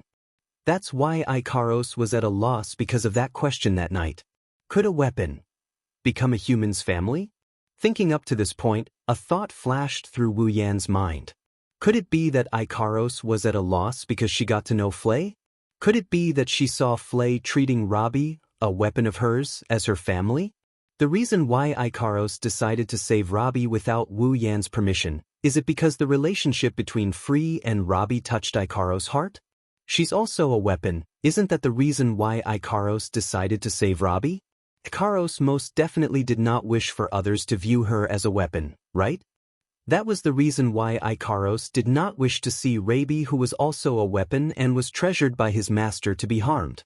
She also did not wish to see Flay, who viewed her weapon as her family, to be harmed. That was the reason why Ikaros gave such an answer when Wu Yan asked her if she wanted to help Flay and Rabi. She did not wish to see Flay and Rabi injured. That was indeed Ikaros' most honest and direct thought. Ikaros told me that she wants to help you too. Wu Yan raised his eyes and looked straight into Flay's red eyes. This is the first time Ikaros expressed her intentions to me. Flay was stunned. Even Charlotte had an astonished expression on her face. Ikaros' intentions are my intentions. A gentle smile gradually appeared on Wu Yan's face. It was a smile that caused Charlotte and Flay's hearts to palpitate with eagerness. That is why I also wish to help you too. Flay's vermilion lips were slightly opened. She looked at Wu Yan in a daze. She was unable to say anything. Even Charlotte was shocked by Wu Yan's resolute words. Seeing that Flay was completely unresponsive, Wu Yan closed his eyes and said something that shocked Flay. The reason why you wanted to assassinate Raisin was because if you didn't do that, Rabi's performance would not be fully displayed in the night gathering. If you didn't do that, Rabi would be eliminated from the divine works and be discarded, right? You. Flay was speechless. You knew about it? Immediately, Wu Yan and Charlotte revealed an expression of as expected. Seeing this, Flay realized that she had been tricked. She lowered her head and a sad expression filled her eyes. Perhaps because of this, Flay lowered her head and sparkling tears rolled down her face. My family is not only Raby, there are others. Others? Charlotte was confused for a moment. Then she came to a realization. The same type of craftiness as Raby? If we don't succeed. Flay squeezed out a painful voice. Everyone will be discarded. In other words, Raby was not the only one who was equipped with the sound pressure manipulation magic circuit. There were other existences. As for those existences, they were also Flay's family. Once the sound pressure manipulation was not used, all of Flay's family members would be discarded. Wu Yan and Charlotte glanced at each other. They looked at Flay, who had her head lowered and tears rolling down her face.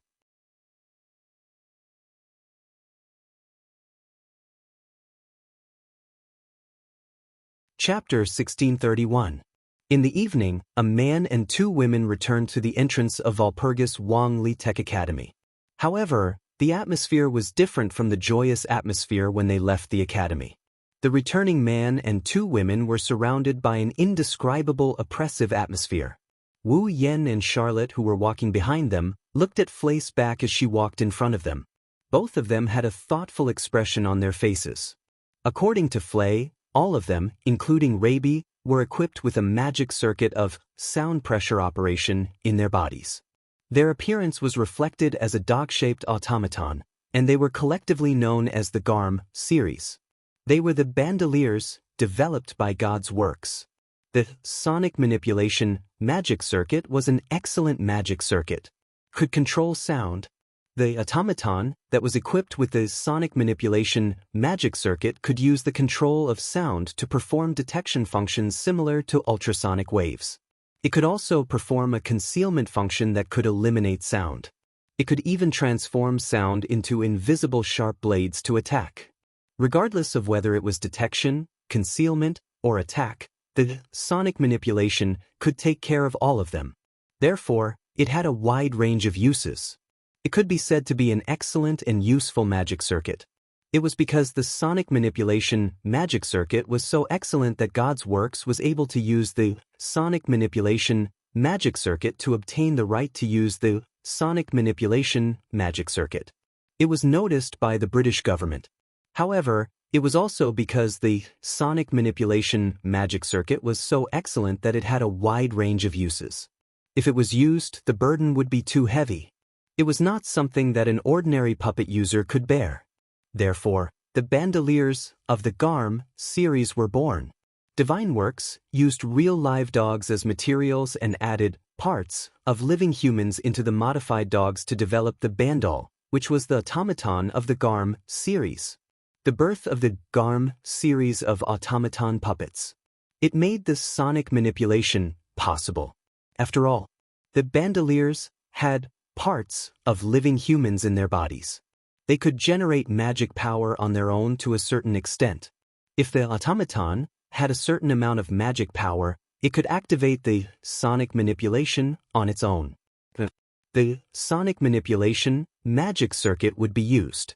Not only would it be much more convenient, it would also reduce the burden on the puppet user. This way, the burden would be reduced and it would be very convenient to use. Who wouldn't want to mass-produce an automaton that had an excellent magic circuit and sell it to the military to make a huge profit? Unfortunately, Lei Zhen's appearance caused the Garm series production plan to hit a bottleneck. If Flay lost to Lei Zhen in the first battle of the Night Gathering, the military would definitely be disappointed in the Garm series automaton. God's Works wishful thinking would come to naught. By then, the mass production plan of the Garm series would undoubtedly be frozen, and the automaton of the Garm series, including Raby, would be abandoned. However, how could Flay just watch as the Garm series automaton, including Raby, that she treated as her family, were mercilessly destroyed? However, Flay also understood that she would not be able to win against Lei Zhen by herself. That was why Flay wanted to assassinate Lei Zhen. If that was the case, Flay would not encounter an opponent that was too strong for a short period of time. The Garm series automaton would also have a good chance to perform. The chances of it being chosen by the military would be much higher. However, the mass production plan of the Garm series was still very likely to be frozen. Because of this, God's Works had also developed another series of automaton, the Angel series.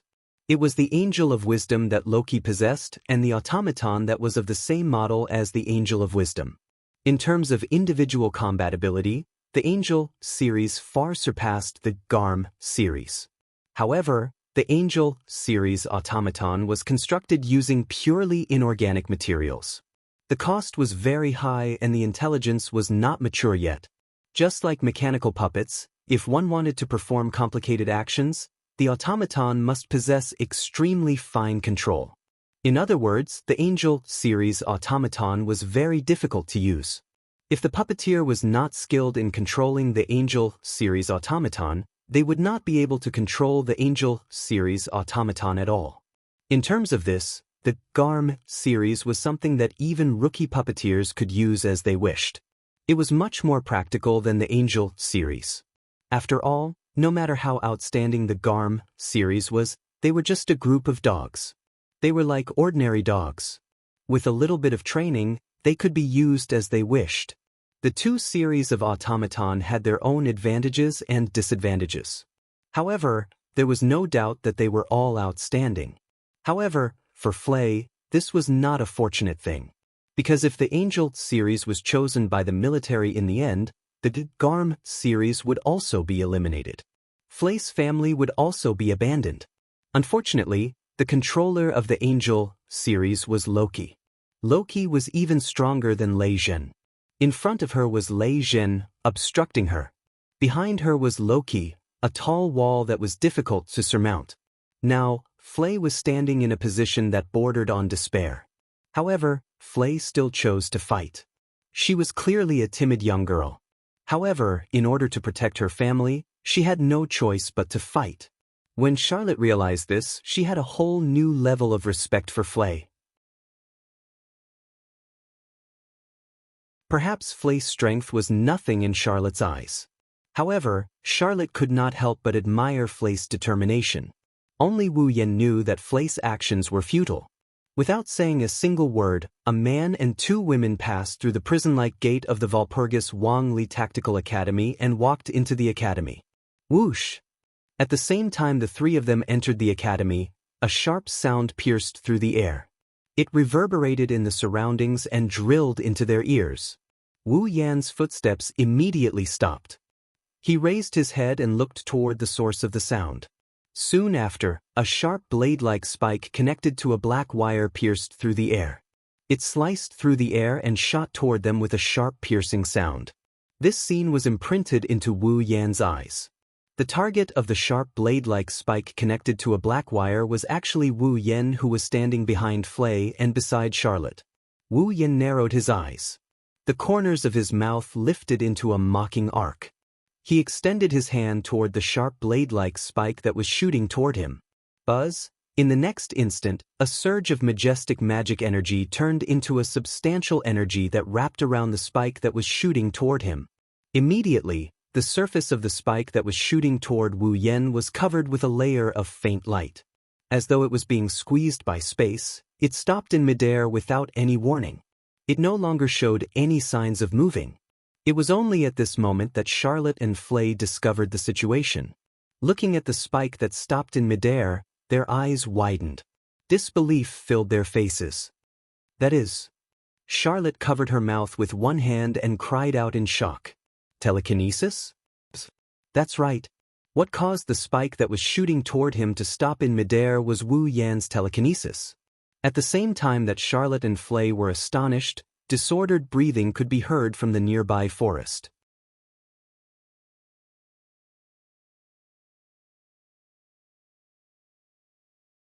Chapter 1632. Telekinesis was a high-level magic skill. However, this high-level magic skill was of little value to many puppeteers and magicians. This was because the so-called telekinesis, was actually magic power that had been compressed to a high degree. Not only did it have to be compressed to a high degree, but it also had to be solidified. The process of using telekinesis consumed too much magic power. Thus, even if many puppeteers and magicians were able to use telekinesis, due to the small amount of magic power they possessed, the telekinesis they used was either too weak or could only be maintained for a short period of time. Only those powerful puppeteers and magicians who had developed their magic power to a certain degree could use telekinesis. At the very least, they could use telekinesis to control the joints of wooden puppets and make them move. Even so, the effect of telekinesis was still very small.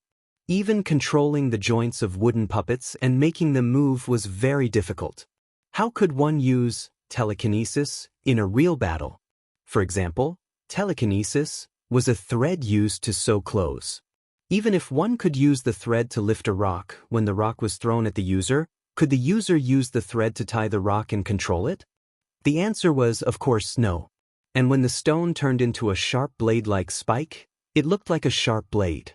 Even if the string managed to bind the sharp spikes, wouldn't it be severed by the sharp blades in an instant?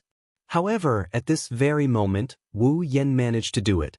In the end, telekinesis was magic power compressed to a high degree. If the user of telekinesis had powerful magic power, then they could use the high output of magic power to strengthen telekinesis to the extreme. Right now, Wu Yan was using the output of magic power that an ordinary puppeteer would use up in 1 second to create telekinesis.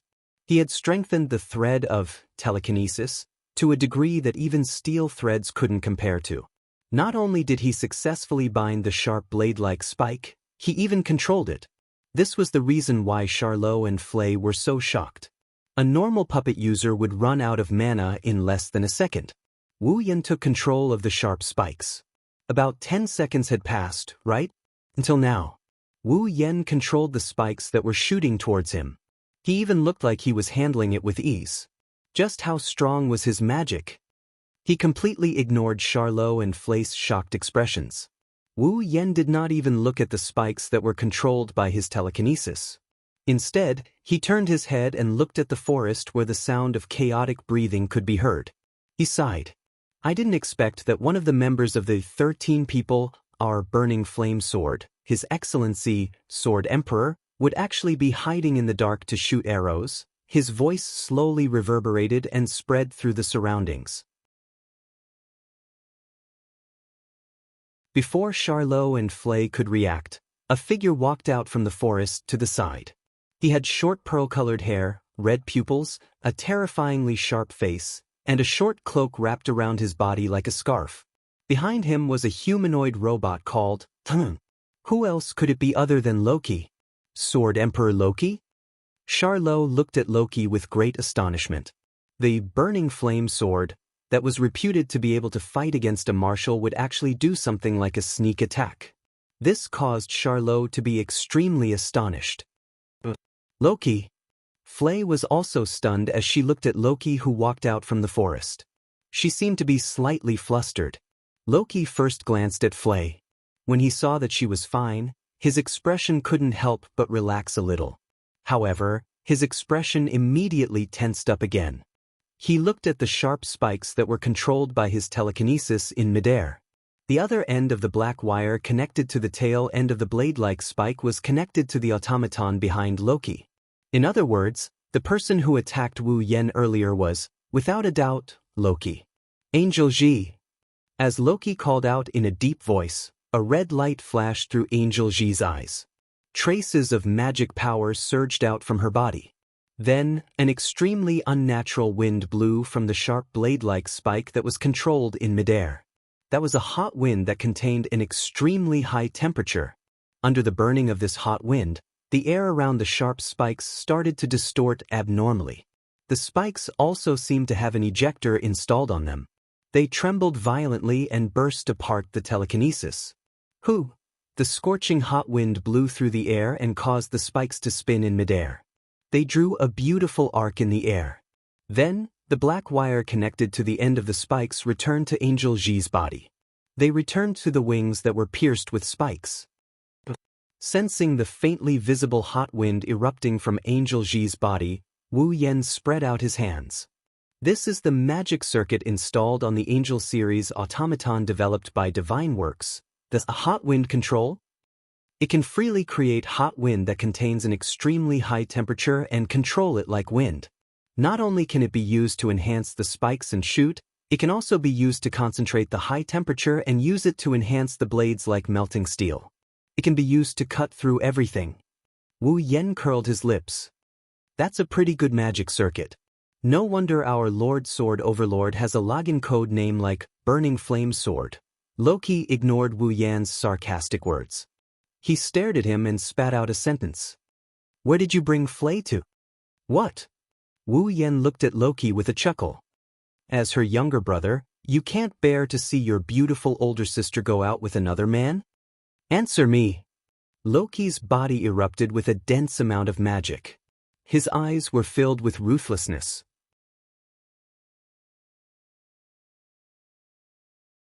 Don't forget that you don't have an automaton by your side. If I want to deal with you, it'll be as easy as flipping my hand. Is that so? Wu Yan sneered. If by as easy as flipping your hand you're referring to the attack just now, then I'm really disappointed. Don't worry. Loki took a deep breath. The magic on his body flowed into Angel Ji's body. I won't disappoint you. After saying that, Angel Ji's spiked wings spread open. Numerous sharp spikes connected to black wires shot out. Like arrows leaving a bow, the spikes pierced through the air and mercilessly pierced toward Wu Yan. There were a total of 8 sharp spikes. Every single one of the spikes had a super high temperature hot wind that could burn a person's skin to ashes. Using the hot wind that caused the air to distort as a driving force, the sharp spikes violently cut through the atmosphere. Withstanding the heavy pressure, the spikes flashed past and shot toward Wu Yan. Facing this merciless attack, Charlot and Flay turned pale with fright. However, Wu Yan's expression remained unchanged. As he looked at the incoming spikes, a surge of chaotic magic surged out from his body. Under the gazes of Charlot, Flay, and Loki, a terrifying magic storm erupted from Wu Yan's body. Soon after, it transformed into pitch-black mist. Like a protective barrier, the mist frantically swirled around Wu Yan's body. If Chuju, Mikoto, Rin Enbin, Ilya, Meiyu, and the others were here, they would definitely be astonished to the point of being unable to recover from their shock.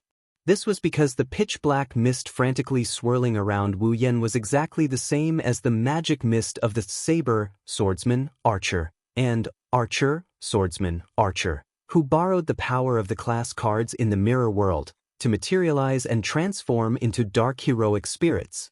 It was a high-density magic mist that could reflect all magic power and magic spells. It could also materialize into a physical form and launch an attack. The spikes carrying super high-temperature hot wind suddenly descended and fiercely pierced the pitch-black magic mist that protected Wu Yan within. Clang! The sound of metal clashing echoed in the sky. The spikes carrying super high-temperature hot wind collided with the pitch-black magic mist, sending up a violent shockwave that spread in all directions.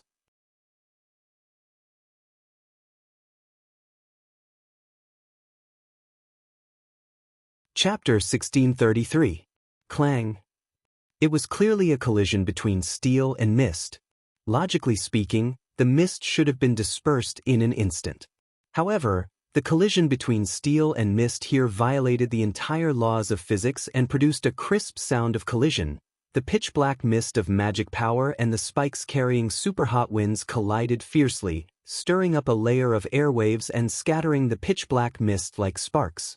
But not long after, Loki, who was controlling Cherub to attack, was stunned.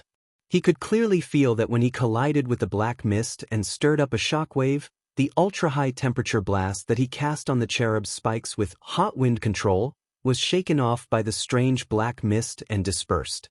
And after losing the support of the super-hot winds, the sharp spikes were immediately covered by a layer of faint light and stopped at the point of collision with the pitch-black mist of magic power. It was telekinesis. The moment he realized this, Loki swung his arm fiercely. Cherub, I'm ready. Amidst a mechanical response, Cherub Archangel turned around and formed a steel body that looked like it was made of sharp blades. With a leap, he stood in front of Loki. Shing! At the same time, Cherub's spikes, which had been dispersed by the pitch-black mist of magic power and was controlled by telekinesis, turned around and shot across the air without warning. Like flashes of light, they struck Cherub's body by a hair's breadth. Clang! Amidst a clear clashing sound, the 8 sharp spikes mercilessly pierced into Archangel Cherub's body made of steel, and were sent flying. If Cherub hadn't stood in front of Loki in time, then Loki would have been riddled with holes by now. You bastard! Loki glared at Wu Yen. He stared at the pitch-black mist of magic power that protected Wu Yen and kept fluctuating. A drop of cold sweat slid down his forehead. What is that black mist? Something insignificant. Wu Yen pulled a sinister smile on his face as dense, pitch-black mist rolled on his body. But I'll use it against you. It's definitely enough. It was more than enough to be described with words. That was a high-density mist of magic power that could reflect all magical powers and spells. Even among the heroic spirits that used class cards to materialize, only Saber, Swordsman, and Archer were able to use this powerful defensive means. In order to recreate this move, Wu Yen ran into a lot of obstacles. In the end, with the support of his almost endless magical powers and Natsuki's guidance, he succeeded. With this, at least before his magical powers were exhausted, Wu Yen didn't have to worry about being threatened by magical attacks and spells containing magical powers.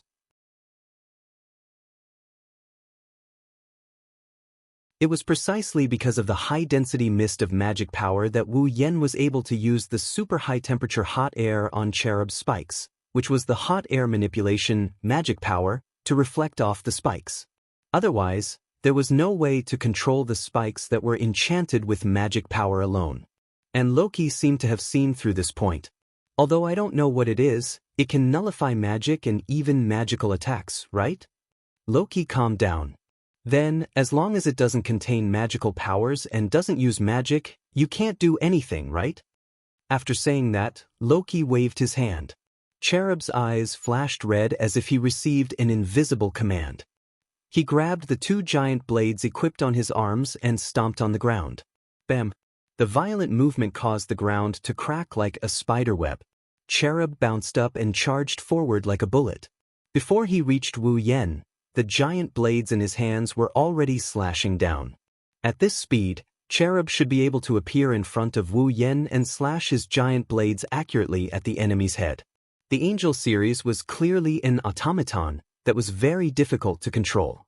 Puppeteers who were not skilled could not even make it move, but Loki could easily make the Cherub make such agile movements and attack as if he had predicted it. Loki's strength was evident.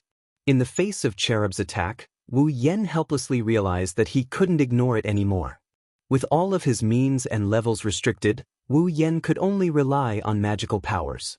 Although he could rely on the high-density magical mist to be immune to magical and magical attacks and could also rely on telekinesis to resist the enemy to a certain extent, that was all he could do. That huge blade, which was as tall as a person, was a pure physical attack that did not contain any magic power. Looking at how it was slicing through the air, the strength was enough to split open a fake mountain. If he were to use his telekinesis to cover it, wouldn't it collapse in an instant? This attack can't be blocked. With that in mind, Wu Yen tapped the ground and instead of retreating, he charged forward. With charge on both sides, he arrived in front of Archangel in a second. Loki's expression showed that he had miscalculated, because with Wu Yan's charge, the giant blade that was supposed to slash down on Wu Yan's body couldn't fall in time. The corner of Wu Yan's lips curled into a small arc. He ignored the giant blade that was halfway through its slash and turned his body to Cherub's side. With his back facing Cherub's side, Wu Yen extended his arm and grabbed Cherub's body as though he was carrying her on his back. He lowered his body and lifted Cherub off the ground, spun her around, and threw her out with all his might. Originally, with Wu Yan's physical strength restricted to that of an ordinary person, It was impossible for him to throw Cherub, who weighed close to 300 kilograms. It was a pity that Cherub happened to be in the midst of charging in the air. Using the momentum of Cherub's charge, Rode didn't have a foothold, couldn't stabilize his body, and exerted force when he twisted his body. Cherub, who weighed close to 300 kilograms, was thrown high into the air like a large piece of trash. And it was in Loki's direction. What? Loki's pupils shrunk, but he didn't have time to express his emotions. Looking at the gradually expanding shadow above his head, he quickly pounced to the ground beside him. Bam! At the next moment, Cherub smashed heavily into Loki's previous position, stirring up a cloud of dust. Loki rolled on the ground in a sorry state. Then he flipped over and knelt on one knee. He lifted his head with an ashen expression. As for Charlot and Flay, they were already stunned by this scene. The two young ladies didn't know why Loki ambushed them and why he attacked Wu Yan. They also didn't know what that pitch-black mist of magic that Wu Yan used was. However, the two young ladies had eyes and they saw it clearly. As one of the 13, the Burning Flame Sword, who was known to be the closest to the Demon King, and the number 1 marshal, Magnus, couldn't even defeat a person who didn't even bring an automaton. How could they not be dumbfounded by this? Only Wu Yan knew. That was all there was to it. With the high-density mist of magic, Wu Yan wasn't afraid of any magic or magic attacks. With telekinesis, Wu Yan could also resist to a certain extent. With infinite martial arts, even if his physical abilities were restricted to the level of an ordinary person and he couldn't clash head-on with an automaton, he could still contend with it. However, Wu Yan's abilities were restricted and his level was suppressed to 0. This was also a fact. Wu Yan was confident that he wouldn't lose against Loki. But he wouldn't lose. If he wanted to win, it would be impossible if he didn't have any means to attack. Unless he exhausted Loki's magic power or found an opportunity to take down Loki, the automaton user, first. Otherwise, he could only rely on the connection between him and his familiars and have Natsuki use a spatial control magic to teleport over. Clap, clap, clap, clap. Suddenly, the sound of clapping reverberated in the silent air. He didn't even use an automaton, and he was able to suppress Loki to this extent. As expected of the man who once suppressed Marshall.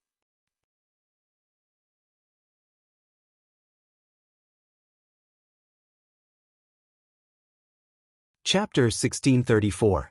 He didn't even use the automaton and was able to suppress Loki to such an extent. As expected of the man who once suppressed the Marshal.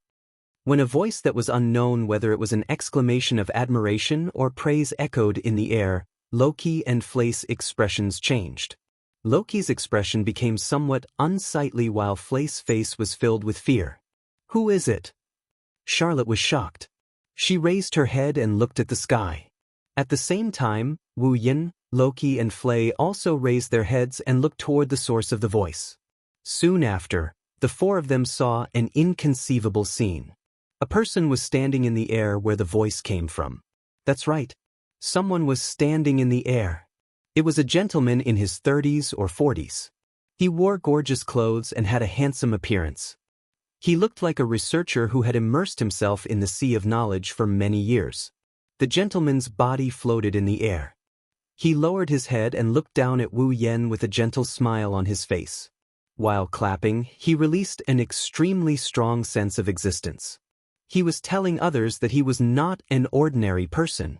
Around the gentleman's body was a layer of light that was exactly the same as the layer of light that covered the cherub's spikes.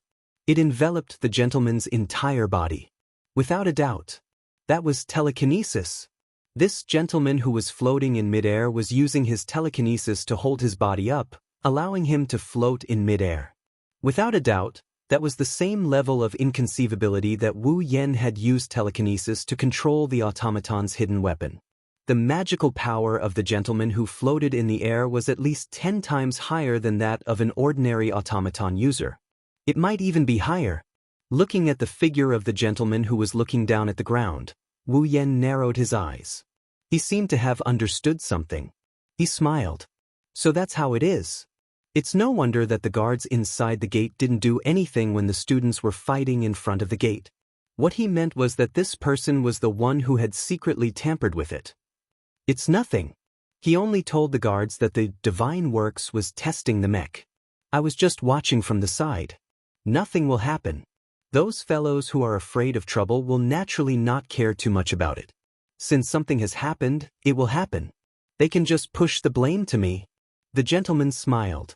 His body slowly descended to the ground, and he stood upright. Loki clenched his fist and then exhaled deeply. He withdrew his magical power and bowed to the gentleman with cherub. Lord Father. Compared to the straightforward Loki, Flay was much more uneasy. It would be better to say that she was afraid. She bowed to the gentleman. Lord Father? Charlotte looked at the smiling gentleman in surprise. He is the president of the Divine Works to be. Lord Father? Wu Yen to look to the others assessed. Your Bronson? It is my honor to be remembered by the Scarlet Eyes. Bronson did not even bother to look at Loki and Flay. He merely looked to Wu Yen and smiled. Ever since I came to this academy, I have been hearing rumors about your distinguished self. Today, I finally got to meet you. Furthermore, you even managed to suppress my most complacent son with your bare hands. You did not even use your automaton. It would appear that this year's Demon King's throne will be yours. Hearing those words, Charlotte smiled wryly. Flay took a glance at Wu Yen. Loki clenched his fist even tighter. He stared at Wu Yen. It was as if he wanted to use his gaze to cut off a layer of flesh from Wu Yan's body. Although there was no hatred in his gaze, it was filled with hostility. Let's stop with the pleasantries. Only Wu Yen smiled mockingly as he looked at Bronson, who was praising him. In that case, the president of the renowned Divine Works, the Sword Archangel, who once won the Night Gathering and almost obtained the Demon King's throne. Your Excellency Bronson, may I ask, why did you ask Loki to attack me? He once won the Night Gathering and almost obtained the Demon King's throne. Charlotte stared at Bronson in a daze. Oh. Bronson raised his eyebrows slightly. Your distinguished self seems to understand me quite well. However, there is one thing that you have misunderstood. I did not ask Loki to attack you. That was purely Loki's own intention. Please forgive me if I have offended you. Didn't I say that we will stop with the pleasantries? Wu Yen curled his lips. Your Excellency Bronson, you are not an idiot, and neither am I. Your Excellency Bronson, this is equivalent to tacitly agreeing and aiding the evildoer. If you can do it, then don't do it half-heartedly. Not only will it be meaningless, it will also cause others to look down on you. His impolite words caused Charlotte, Flay, and even Rocky's hearts to rise to their throats. Bronson still had a smile on his face. Unfortunately, there was no smile in his eyes. That is truly rude of me. I merely wanted to experience your distinguished self-strength. If I have offended you, before he could finish his sentence, Bronson was met with Wu Yan's sarcastic gaze. He stopped talking and his smile disappeared. His expression turned apathetic. Since your distinguished self has already said so much, I will no longer embarrass myself. However, it is true that I wanted to experience your distinguished self-strength.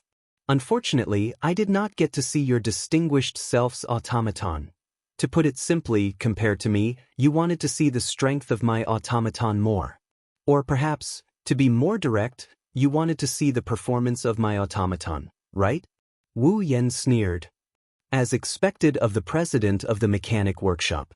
You are only interested in mechanics? No. I am also very interested in your distinguished self. Bronson nodded sincerely. Even now, I still find it hard to believe that your distinguished self is able to suppress Loki, who has an automaton with his own strength.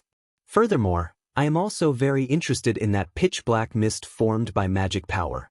May I know if there is any room for discussion between us? The silent Charlotte, Flay, and Loki were at a loss for a moment. It took them a while before they understood what Bronson meant.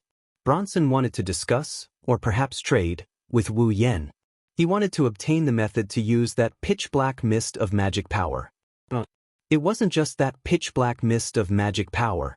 Bronson also said that he was very interested in Wu Yan's automaton. He was also interested in Wu Yan himself. Come to think of it, he wants to get his hands on Wu Yan's automaton. He might even want to recruit Wu Yan into his divine works. It wasn't strange at all. Let's not talk about the fact that he's a magician. He's bound to think of unknown magic and powerful means to use magic. Let's not talk about the fact that he's the president of a mechanical workshop. It's normal for him to be interested in an excellent automaton. Wu Yan himself is also very valuable. After all, Wu Yan was very strong. He was so strong that Bronson had given him the title of Demon King. If Bronson could rope in such a person, and if such a person won the night gathering and obtained the title of Demon King, he would have the right to come into contact with forbidden knowledge. In that case, the divine works that he was loyal to would be able to use this opportunity to conduct research on forbidden knowledge. For example, forbidden bandoliers. Bronson must have noticed this. That's why he said something that piqued Wu Yan's interest. In just a few short sentences, Charlotte, who didn't know much about Bronson, had a clear feeling about him. This seemingly polite gentleman was definitely an existence similar to Felix. In other words, Bronson was a hypocrite. He was a mercenary. To be more precise, he was an unusually cold and emotionless person. Charlotte instinctively felt disgusted by Bronson. Wu Yan, on the other hand, laughed heartily. Before that, can I make a request? A request? A request? Yes. That's right. Wu Yan stared at Bronson. Can you hand over the Garm series? Yes.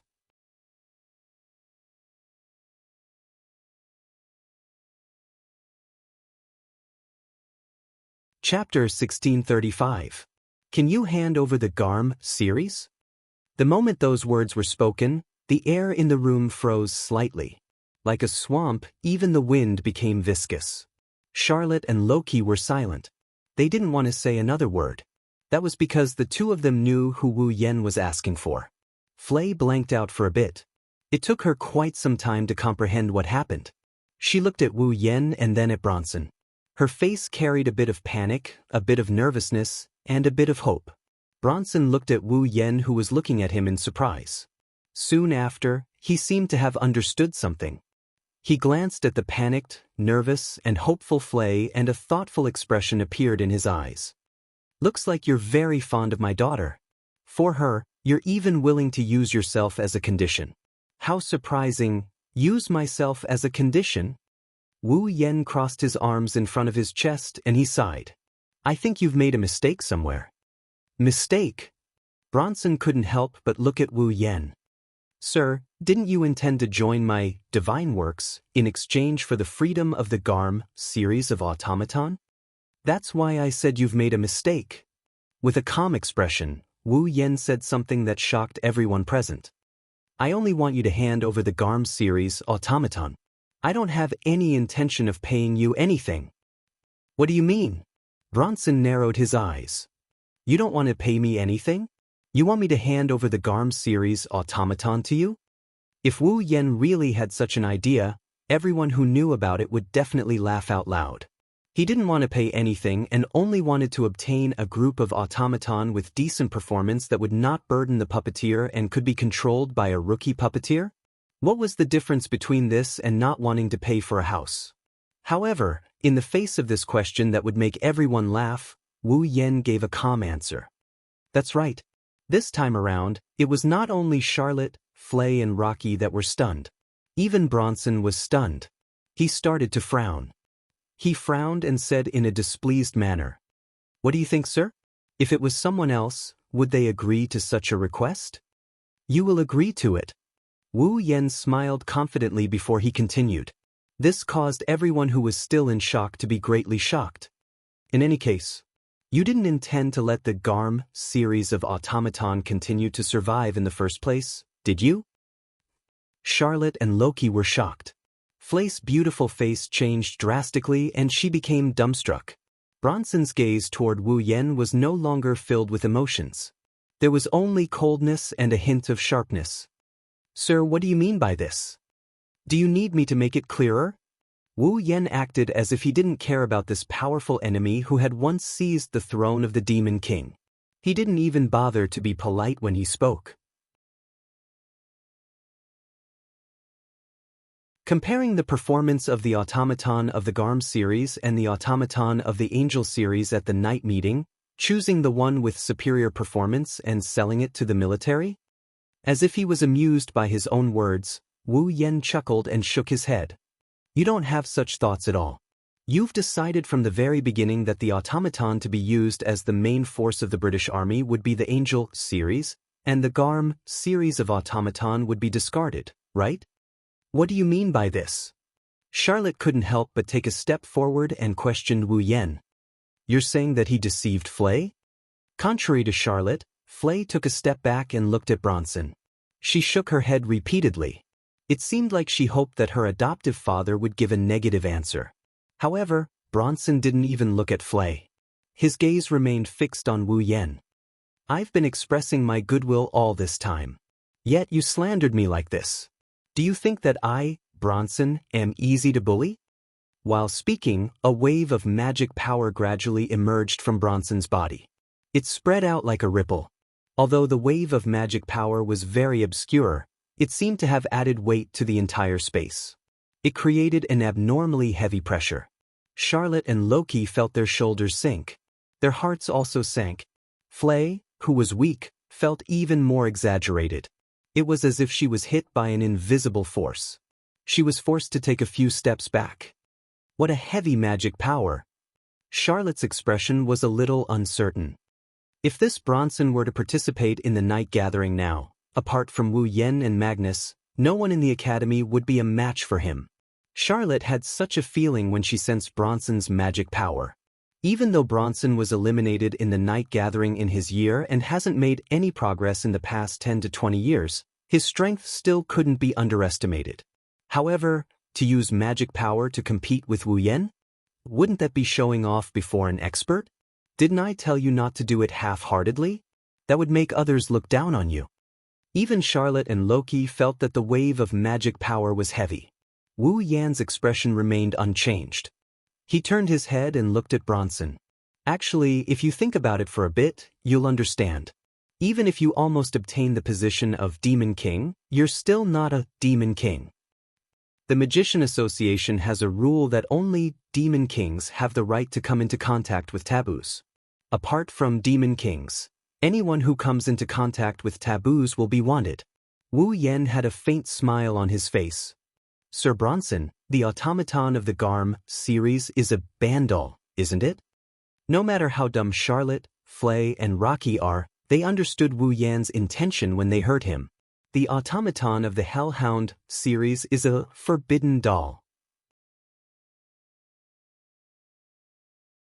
In other words, the materials used to create the automaton of the Hellhound series will definitely include a part of a living person's body.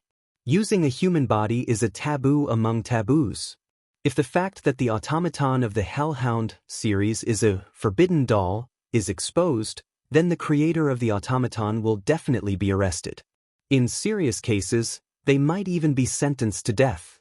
In other words, no matter how good the automaton of the Hellhound series is, it is impossible to sell them in large quantities, let alone to the military. If the Magician Association finds out, Bronson will definitely suffer. Under such circumstances, would Bronson really allow his workshop to mass-produce the Hellhound series? The answer is, of course, no. In fact, it is more likely that Bronson will abandon the Hellhound series to cover up his crimes. Charlotte was right. Bronson has been deceiving Flay from the very beginning. Father, Lord. Flay's pretty face started to turn pale. Lord Father is deceiving me? Bronson did not answer. Instead, he coldly glanced at Flay. You were the one who exposed the fact that the automaton of the Hellhound series is a forbidden doll, right? I see. Bronson shook his head and sighed. I didn't expect that not only did you not do anything, you even went to another direction. Bronson raised his head and he looked at Wu Yan who was standing in front of him. If you want the Hellhound series automaton, I can give it to you.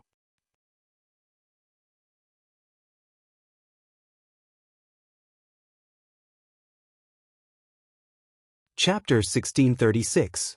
In an instant, Frey's originally deathly pale face regained its rosy color. Her red eyes revealed a joyous expression. But Wu Yen, who sensed the tension in the air, Rocky, who knew Bronson's character very well, and Charlotte, who had a bad premonition, did not feel happy because of this. That was because this matter was not as simple as it seemed. Sure enough, in the next second, Bronson spoke with a tone as if he was talking about business. Divine Works is willing to give you all of the Garm series of automatons. However, my condition is that you must give me one of your automaton in exchange. Boom. Right after Bronson said those words, a berserk magic whirlwind suddenly erupted. Like a typhoon, it exploded in all directions. The shockwaves surged through the entire area. The magic whirlwind whistled through the air. Everyone present felt as if their hearts had been struck by a heavy hammer. Before they could even react in shock, the magic whirlwind that had transformed into a magic whirlwind assaulted their bodies. Immediately, regardless of whether it was Bronson, Rocky, Charlotte, or Fry, all of them were struck by this apocalyptic apocalypse. They were all hit by this sudden apocalyptic disaster. Their hair and clothes fluttered wildly in the wind. Their bodies were also pushed back a few steps by the impact. Their chests felt stuffy, as if they were about to vomit blood. It was extremely uncomfortable. Like leaves in a storm, everyone present ignited the magic power in their bodies with all their might to resist the incoming magic whirlwind. At the same time, they raised their hands to block their bodies. At the same time, they raised their heads. Looking forward, there was only a single emotion in their eyes and faces. Astonishment. Impossible. Being in the midst of the magic whirlwind, Rocky was astonished. With great difficulty, he spat out those words. How could a human possess this level of magic power? That guy. Charlotte raised her hand. She raised her hand to block her eyes. However, she did not close her eyes. She stared at the figure in the center of the magic whirlwind with a complicated expression on her face. So he's actually this powerful. Who is he? Even Bronson was gritting his teeth. He was unable to conceal the astonishment in his eyes. Is he really just a student? Even a real demon king wouldn't have this level of magic power, right? Could it be an individual with a special bloodline? Questions filled the minds of everyone present, but no one could answer them. At this moment, the only thing that entered their ears was a heart-chilling laugh. You want me to trade with the people around me? As if his body was on fire, Wu Yan's entire body was emitting a dense flame. His magic power was like boiling water that had been released from the dam, gushing to every corner of the scene. Wu Yan, who was in the center of the magic storm, stared at Bronson with a smile on his face, but his eyes were cold. Do you think that the whole world is filled with filthy things like you who treat life as trash and think that they value life highly? You! Bronson's handsome face was twisted with anger. If Wu Yan's tone was aggressive when he spoke to Bronson, then now, he was looking down on Bronson. He didn't even try to hide it. I'm not negotiating with you. Wu Yan retracted some of his magic power and shot a piercing glare at Bronson. You have to understand that I'm threatening you. Threatening? Bronson's eyes widened. You still don't understand? Wu Yan spat. Anyway, the rabbi is in the academy. As long as one of the puppeteers inspects this Garm series automaton, the fact that the rabbi is a bandolier will be exposed. Do you think that the divine works can stay out of this matter? Do you really think that the divine works can stay out of this matter? Are you trying to threaten me with a snitch?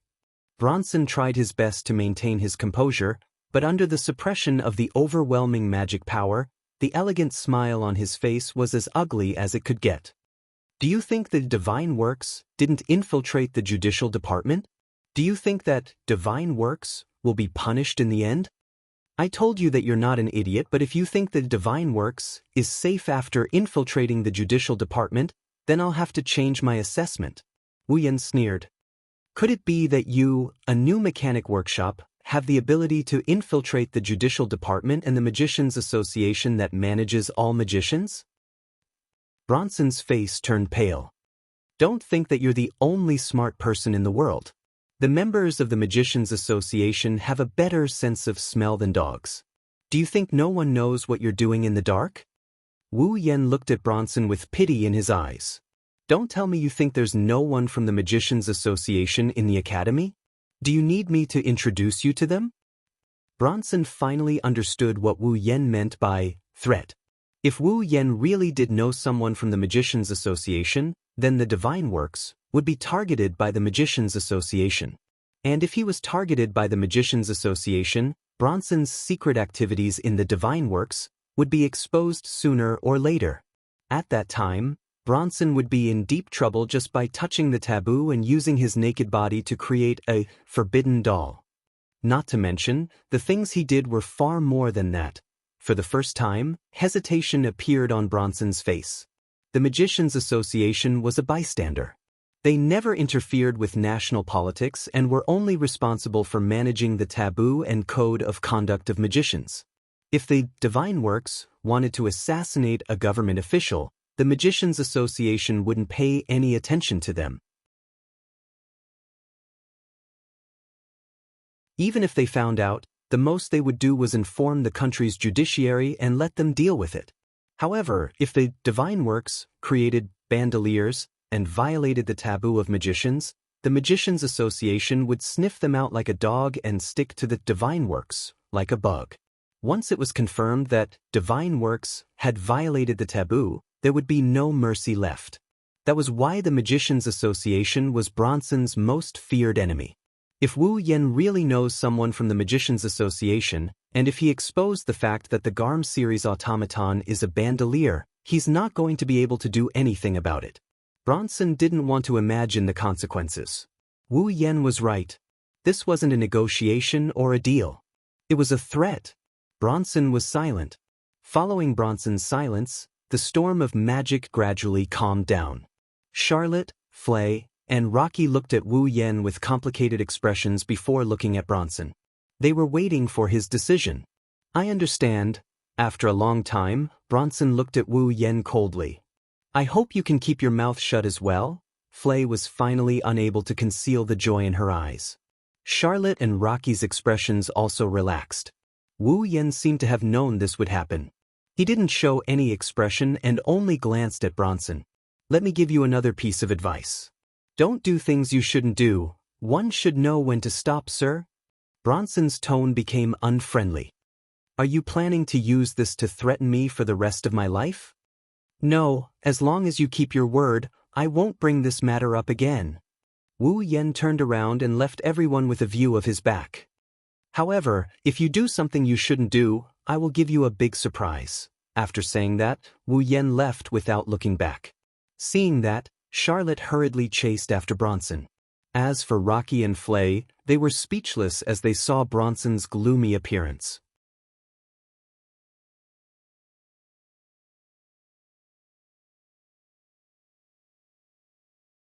Chapter 1637. Walpurgis King Mechanical Engineering Academy. The main entrance. Bronson was standing by the window of the reception room and looking into the distance. His hands were placed behind his back as he maintained his posture. He remained silent. Rocky and Flay were standing at the entrance of the reception room. They were looking at Bronson's back. One of them had an expressionless face and could even be said to be a little cold. The other had a slightly pale face and her head was lowered. She looked as if she wanted to leave the scene. Compared to Wu Yan's situation, a heavy feeling that made one's heart beat was slowly spreading in the air. It made Bronson's back look very daring. As Rocky and Flay looked at his back that was filled with boldness, they both understood one thing. Their adoptive father was very angry right now. It was only natural that he would be angry. After all, just a moment ago, the adoptive father of the night gathering, the man who almost became the Devil King and was still the new leader of the mechanic workshop, was threatened by a brat who was still studying in the academy. Moreover, it was a threat that forced him to compromise. Even though Bronson usually behaved like an aloof gentleman and did not show any obvious emotions towards anything, Rocky and Flay knew that their adoptive father was much colder and crueler than he appeared to be. Bronson had clearly planned to scrap the Garm series of automaton, but now, the Garm series was about to be scrapped. However, he lied to Flay and gave her hope so that she could fight. It could be seen from this. Moreover, with Rocky and Flay's understanding of what Bronson had done and what he and his sister had done, lying to him was just a small matter. Bronson had done a lot of truly cruel things. Naturally, such a cold and cruel person would have a strong sense of self-esteem. He was threatened by a brat who was still studying in the academy. For Bronson, it should be an indescribable humiliation. Bronson did not show the anger in his heart on his face. However, his body was faintly fluctuating. An obscure magic power that was difficult to control appeared clearly in Rocky and Flay's senses. Rocky and Flay knew very well. Bronson was very angry right now. However, Bronson was not the only one who was angry. Rocky and Flay were also very angry. Of course, the reason why the siblings were angry was definitely not because Bronson was threatened. At least, Flay was not angry. Now, Flay was certain of it. Bronson was indeed deceiving her. He had no intention of letting Flay's family return the Garm series automaton to her. How could Flay not be angry? Unfortunately, no matter how angry she was, she could not show it. Flay knew very well that if she disobeyed Bronson, her ending would not be any better than the Garm series automaton that was originally going to be abandoned. If the Garm series automaton was destined to be abandoned, then it might be possible for Flay to disobey Bronson after learning that he had deceived her. However, Bronson had already promised to give the Garm series automaton to Wu Yan. Wu Yan had also promised to return Flay's family to her. Everything was progressing in a good direction. As for her anger, she decided to hide it in her heart. Driven by this thought, Flay continued to act as if she wanted to leave this place. As for Rocky, his red eyes were flickering non-stop. He was clenching his fists tightly. No one knew what he was thinking. After maintaining this incomparably heavy silence, Bronson finally spoke after the sun had set. Flay's delicate body trembled. An expression of fear appeared on her face. However, that expression of fear soon disappeared. She continued to lower her head and remained silent. However, she took a step forward. Bronson seemed to have sensed Flay's movement. With an emotionless voice, he said those words. "Are you the one who betrayed me?" Bronson should be asking about the leaking of the secret that the Garm series automaton was a forbidden doll, right? After all, the difference between a forbidden doll and an ordinary automaton was that a forbidden doll was capable of generating its own magic power to a certain extent, whereas an automaton was unable to do so. If no one leaked the secret that the Garm series automaton was a forbidden doll, then as long as Raby did not lose control of himself, no one would be able to discover this matter. However, Wu Yan knew about this matter. Because of that, it was normal for Bronson to suspect Flay. However, Bronson's words nearly caused Flay to lose control of herself. Betrayal? Speaking of which, Bronson, who had deceived Flay, was the one who had truly betrayed Flay. However, it would appear that Bronson did not feel the slightest bit of guilt for his actions. In fact, he even felt that it was only natural for him to do so. How shameless and shameless was he? Flay bit her lips without leaving a trace. She lowered her voice and spoke. No, that was indeed not the case. Flay did not mention the fact that the Garm series automaton was a forbidden doll. It was Wu Yan who suddenly exposed it when he was talking to Flay. Flay did not know why Wu Yan would know about this matter. However, it was precisely because Wu Yan had seen through her that Flay revealed all of her difficulties. Thus, from the very beginning, Flay had only revealed her difficulties to Wu Yan. She did not mention anything else. It was unknown whether Bronson trusted her or not. However, he nodded his head lightly. Since you've said it like that, I'll believe you. After saying that, Bronson turned around and expressionlessly looked at Flay, who had her head lowered. In that case, did you manage to find out about that brat's automaton? Hearing those words, Flay started biting her lips again. Not only did he deceive her, after the matter was exposed, he actually acted as if nothing had happened and wanted her to work for him. Flay once again realized how ruthless and cruel her adoptive father was. She could not help but raise her voice. No, right after she said that, Flay felt the scene before her eyes turn dark. Unknowingly, Bronson had arrived before Flay. He looked at her coldly and raised his hand. A slap was ruthlessly sent toward Flay's face. Slap. A sharp and clear sound echoed through the reception room. That was, without a doubt, the sound of a slap. However, the person who was slapped was not Flay. Flay raised her head in shock and looked before her. In front of Flay and Bronson, a person was standing there. Surprisingly, that person was Loki. It was Loki who stood before Flay and used his own face to receive Bronson's slap. Loki? At that moment, Flay spoke in a confused manner. Bronson's gaze grew colder and colder. He looked at Loki who stood before Flay. My complacent son, are you planning to disobey me? Lord Father? Loki did not even bother to pay attention to his swollen face. He raised his head and fearlessly met Bronson's ice-cold gaze. He opened his mouth and said those words. I will seek out Scarletis for a duel. Hearing those words, Flay was startled. Bronson also frowned. Soon after, he understood Loki's intention. Do you want to use the duel to investigate the information of those automaton? No. Loki spoke coldly. If there's a chance, I'll sabotage the automaton and bring their magic circuits back in person. Loki. This time, Flay became anxious. Bronson's eyes flickered. Then he smiled lightly. Very well, I'll leave this matter to you. Yes. Loki turned around and walked out. A drop of dark red blood flowed down from the corner of his mouth. The reason for that was because he had bitten his lips.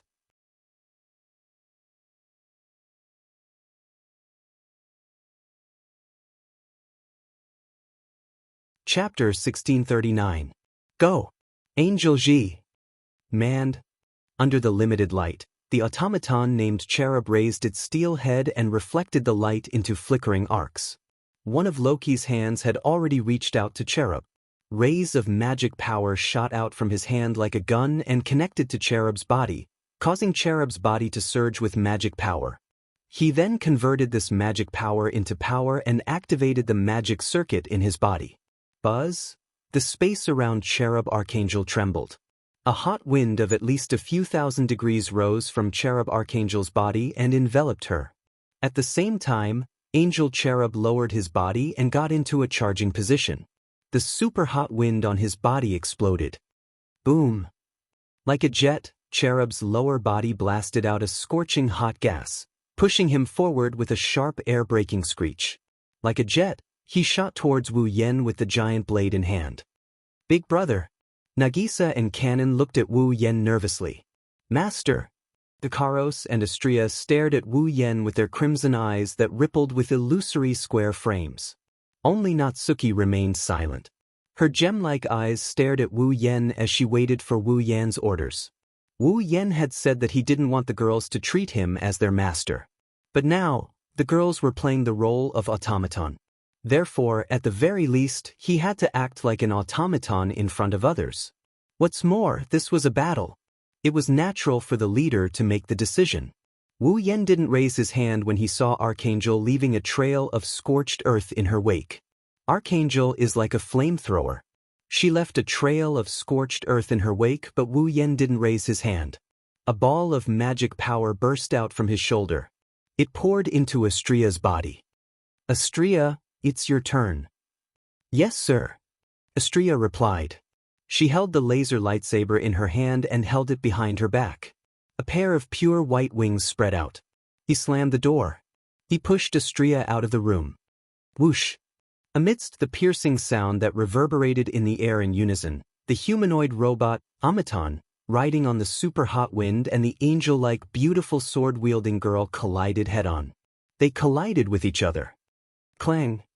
Accompanied by the sound of metal clashing against metal, the giant blade that was covered in ultra-high-temperature hot wind also clashed against the light sword that was formed from light. It stirred up a strong gust of wind that blew in all directions. When the swords clashed, Astria's crimson eyes flashed. She flapped her wings and charged forward with explosive power. Screech. Sparks flew as the lightsaber and giant blade clashed against each other. Xianxia raised her sword with an ear-piercing screech. Clang. Archangel was bigger than Xianxia in terms of size, but Xianxia was able to deflect Archangel's blade with incredible strength. Xianxia shouted and spun in the air like a top. She turned the laser lightsaber into a spinning blade and slashed towards Archangel's neck like a tornado. In the face of such a fierce spinning slash, Angel Cherub dodged to the side, easily allowing the spinning slash of the lightsaber to graze by less than 5 centimeters, evading the attack. When Archangel dodged, everyone in the room felt an unnatural air current erupting in front of her. Archangel's speed was pushed to the limit. Archangel. Loki extended his palm towards Archangel. An even more ferocious magic power materialized into a circle of light that rippled outwards. Archangel's eyes glowed red. The hot air in front of her disappeared in an instant. Instead, an even more intense hot air burst out from behind her. Archangel's retreating figure stopped abruptly due to the hot air behind her. In less than 1,000th of a second, she charged forward again. Archangel's laser lightsaber brushed past Archangel's body and slashed at Xianxia, who was still spinning. Archangel raised her giant blade without hesitation. The blade glowed with a fiery red luster. She slashed at Xianxia's waist like a fish on a chopping board. Unfortunately for her, Archangel with wings was no match for Archangel, who relied on hot air to propel herself. Not to mention, Xianxia had the most mobility among all Archangels. Clang. Xianxia froze in midair as if she was embedded into space. She maintained her horizontal position. She raised her laser lightsaber to block the slash. Seeing this situation, the corner of Loki's mouth rose slightly. The magic in his hands surged even more intensely. In an instant, the wings on Angel Cherub's back that were interspersed with sharp spikes spread out. With a bang that was no different from a gunshot, 8 sharp spikes that were like sharp blades with black wires at their ends shot out. They circled in the air, stirring up gusts of air as they descended from the sky. Xianxia wielded her laser lightsaber and was in a stalemate with Archangel's greatsword.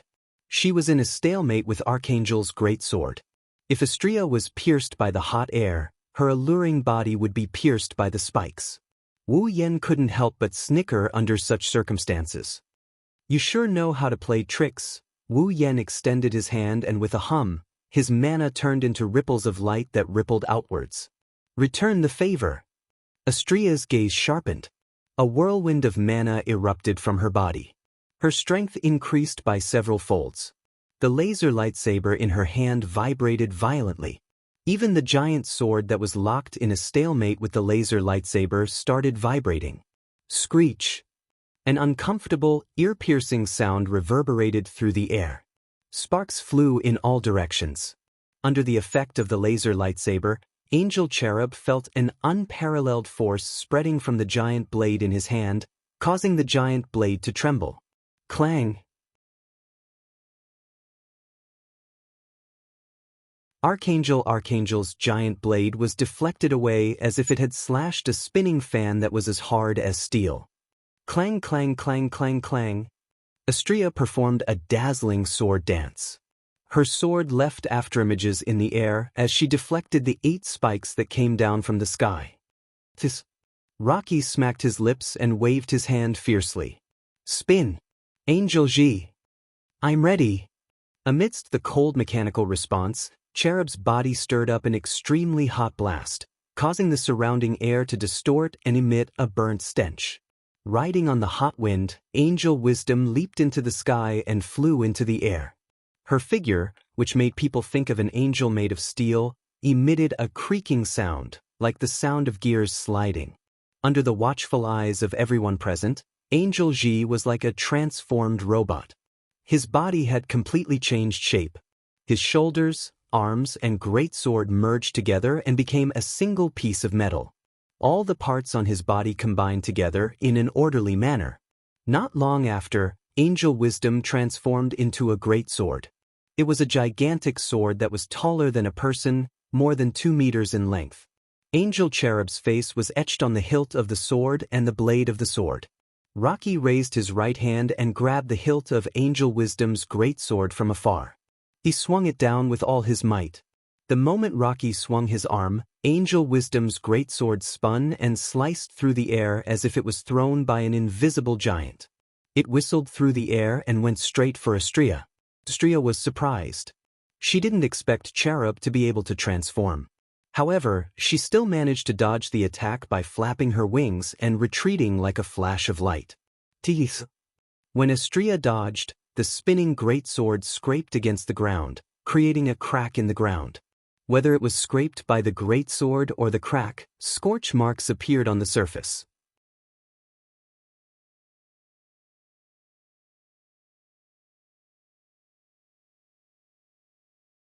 Chapter 1640. Many of the people present were speechless when they saw the huge sword that Cherub had transformed into cut open. It was as if it had been burned by the huge sword that Cherub had transformed into. Archangel's greatsword was a terrifying weapon to begin with. It wouldn't be surprising if a part of one's body was missing after being sliced by such a weapon. Unfortunately, the magic circuit that Cherub was equipped with was the hot wind manipulation, which allowed her to freely use the magic of ultra-hot wind. With the addition of the super high temperature of several thousand degrees and the 2-meter-tall sword, what else could the Cherub not cut open? Perhaps even a meter-thick steel would be sliced in half in just a second. Even if Xianxia wasn't under the level restriction, her soft body would be sliced in half by Archangel's slash, let alone Xianxia, who was currently under the level restriction. Of course, that was when Xianxia was hit by the sword. With Xianxia's extreme speed, close-range combat ability, and outstanding reflexes, Archangel wouldn't be able to land a hit on Xianxia unless Archangel could force Xianxia to reveal an opening. Yao Wang spun in the air, creating waves of heat as it whistled through the air. The blade of the great sword glowed with a fiery red glow. Archangel drew a fiery red arc in the air. Wu Yan narrowed his eyes at the sight of Archangel, who looked like she was covered in flames. So that's how it is. This is the origin of the landing code name Burning Flame Sword. Indeed. Waves of heat rolled out, and the entire blade of the greatsword was covered in a fiery red glow. It drew a circular fiery red arc in the air, as if it was burning with flames. The constantly rotating greatsword indeed looked like a rotating flaming sword. The login codename Burning Flame Sword was very concise. It fully showcased Loki's most impressive trait. There was no doubt about it. This flaming sword spinning in the sky was definitely the most impressive part of Loki's automaton. Burning Blazing Sword. It was worthy of its name. Archangel faced the burning flame sword with several thousand degrees of heat that could melt steel and cut through anything. Xianxia looked at Wu Yan. She was asking for Wu Yan's opinion. Archangel faced the burning flame sword. Xianxia wasn't afraid, but she was in danger of getting hit. If she got hit, she would be out of the game. She wanted to block the burning flame sword effortlessly. Even Ikaros' Aegis might not be able to withstand it. However, Xianxia's Aegis is much stronger than Ikaros' Aegis. Aegis is much stronger than Ikaros' Aegis. If she uses Aegis equals 1, Xianxia is confident she can block the flame sword that can cut through anything. That's why Xianxia is asking Wu Yan if she can use her Aegis equals L area of effect shield.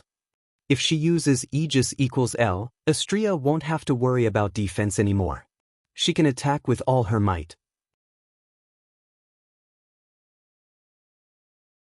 At that time, the outcome of the battle would be decided in less than 10 seconds. Wu Yan thought of the same thing as Xianxia. After some slight hesitation, he agreed to it. After all, the burning flame sword was already a threat to Xianxia. It's fine if he couldn't hit her, but if he did, Wu Yan would raise the entire academy to the ground. Even if he didn't care about the outcome, he had to consider Xianxia's safety. What's more, trump cards and whatnot were meant to be used in times of need. That's why there was no reason to hesitate. Just as Wu Yan was about to nod his head in agreement, something strange happened. Boom! Suddenly, a violent surge of magic power rose from a certain direction outside the arena like a whirlwind, enveloping the entire arena in waves of magic power and causing loud rustling sounds to ring out. This violent magic power did not emerge from Loki's body. Loki didn't have this level of magical power either. Only Wu Yan could turn magical power into waves of magical power. Perhaps in the entire academy, only he could do it. However, the magical power also didn't come from Wu Yan. Instead, it came from Flay, who was standing not far away from Rocky with a confused expression on her face. Loki, who was closest to Flay, widened his eyes. Wu Yan and the other young ladies were also surprised. Magical power that could blow trees away gushed out of Flay's petite body like it was free of charge. On the other hand, Flay's face was filled with panic and bewilderment. It was apparent that Flay didn't know there was such a level of magical power in her body. She didn't even know why the magical power burst out of her body. That was because it wasn't Flay's intention. Flay's magical power went out of control. What's wrong? Nagisa was startled. What's going on? This magical power. Wu Yan looked at Flay in astonishment. That's not a level of magical power that Flay can possess. Or rather, I don't even know if magicians and puppet users can release magical power of this level. This magical power is already comparable to a vampire's. Natsuki's delicate face turned serious. Be careful. I don't think things are that simple. As soon as Natsuki finished her sentence, the magical power on Flay's body erupted once again, setting off violent waves. Loki, who was the closest to Flay, was caught unprepared. The waves of mana hit his body and blew him away. Loki! Flay was startled. Then, her face turned pale and revealed a pained expression. Oh! Right at this moment, Raby, who was standing beside Flay, suddenly let out a roar filled with madness. The little bit of intelligence in his eyes immediately disappeared and was replaced by complete madness. The astonishing magical power surging out from Flay's body entered Raby's body. It caused Raby to appear as if his body was covered in golden steam. As he roared, he began to absorb Flay's magical power. Soon after, Raby's body trembled. His appearance also began to change. His thin and weak shoulders began to swell. His claws began to elongate. His black hair began to stand on end like a hedgehog. Even his teeth became sinister and sharp. His body doubled in size. He no longer resembled a dog. Instead, he resembled a tiger. In a short instant, Raby's appearance changed completely. His aura also became much stronger. His eyes were filled with madness and saliva was dripping from the corner of his mouth. He resembled a wild beast. Raby? Raby? Flay had an expression of pain on her face as she released her enormous magical power. She looked on helplessly as Raby underwent an unprecedented transformation. Oh! Raby raised his head and roared. His roar caused the surrounding atmosphere to tremble. Enormous magical power filled his entire body. At the same time, Flay started to whimper inaudibly. Her knees grew weak and she fell to the ground. Due to her slender yet voluptuous body releasing more magical power than her body could handle, her muscles began to emit popping noises. Her muscles were damaged all over and blood was seeping out from them. Seeing this scene, Loki, who had just climbed up from the ground, narrowed his eyes fiercely. The group of girls cried out in alarm. Even Natsuki had an astonished expression on her face. As for Ikaros, her eyes trembled. She immediately wanted to rush over to Flay. However, Wu Yan grabbed Ikaros' hand and looked to Flay, who was lying on the ground with an ugly expression on his face. He already knew what was going on. Before the attentive gazes of all the people present, Flay appeared to be unable to endure the pain from her body. She screamed miserably and began to struggle on the ground with a painful expression on her face. However, the more Flay struggled, the more her skin ruptured. Her blood also began to seep out even more violently.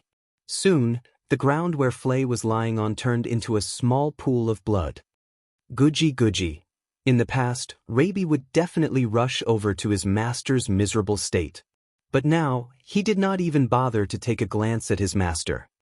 He bared his teeth and glared at Wu Yen with his blood-red eyes. Bang! Rabi stomped on the ground with his powerful hind legs. Without any warning, he charged toward Wu Yen, who was looking at him with an ugly expression on his face.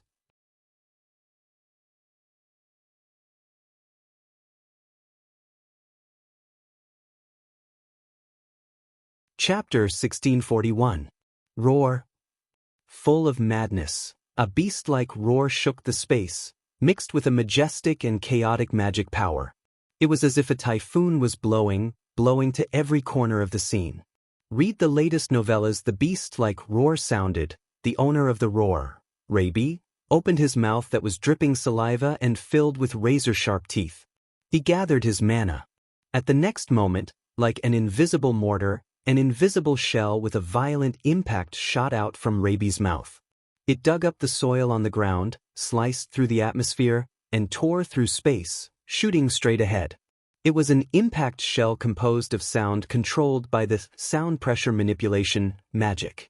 The target of the impact shell composed of sound pressure was Wu Yen, who was still fighting with Loki and the angel a moment ago. Flace Automaton suddenly barged into the battlefield and attacked Wu Yen. Master! Ikaros flapped her pink wings and arrived before Wu Yen. She extended her arm and propped up the Aegis barrier, protecting Wu Yen, Natsuki, Nagisa, and Cannon. Boom! Almost at the same time as the Aegis barrier was propped up, the sound pressure shell shot out from the front. It landed heavily on the Aegis absolute defense circle, causing a cloud of dust and a muffled sound to be heard. Roar! Rabi, who had transformed into a tiger, did not care if his attack was effective or not. He roared as he dashed forward madly. He blasted out cannonballs made of sound pressure and bombarded the enemy continuously. Boom, boom, boom, boom. But Rabi still ignored them. It was certain that Rabi had completely lost his mind. It was a wild beast that only knew how to attack. However, this beast did not attack others. Instead, he only locked onto one target. He kept releasing the sound pressure manipulation magic, releasing sound pressure cannons that were comparable to real cannonballs. As Rabi continued to use magic without restraint, more and more magic powers surged out from Flay's body. Replenish the Rabi's body and support it in releasing magic. Immediately, Flay's skin ruptured again. Even more blood gushed out from her body. Rabi!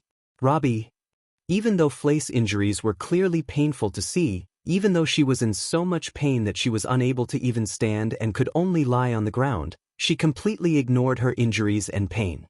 She only cared about struggling and extending her hand toward the crazy Rabi. It was obvious that Flay wanted to control her automaton. However, Rabi did not have the slightest intention of responding to Flay. He continued to release sound pressure artillery shells into the center of the increasingly dense smoke and dust. Flay's control was completely ineffective. In this sort of situation, Flay wanted to directly use force domination to control Rabi. However, force domination required a high degree of concentration. At this moment, Flay's entire body was howling in pain. How was she supposed to concentrate? Beside him, Rocky looked at Flay, who was lying on the ground with blood dripping from her body. However, she was still persistently extending her hand toward Rabi in an attempt to control him. Seeing this, Rocky clenched his teeth hatefully and turned his head around to look at Rabi. Angel Ji! I'm ready! Angel Cherub lowered his body, and the wings with spikes on his back spread open. Bang! Bang! Bang! Sharp spikes shot out from his wings like bullets. Poochie! The spike flashed through the air and sliced through Rabi's body, leaving a hideous wound on his abdomen. Roar! Rabi let out a howl of pain. Immediately after, the crazed expression in his eyes became even more intense.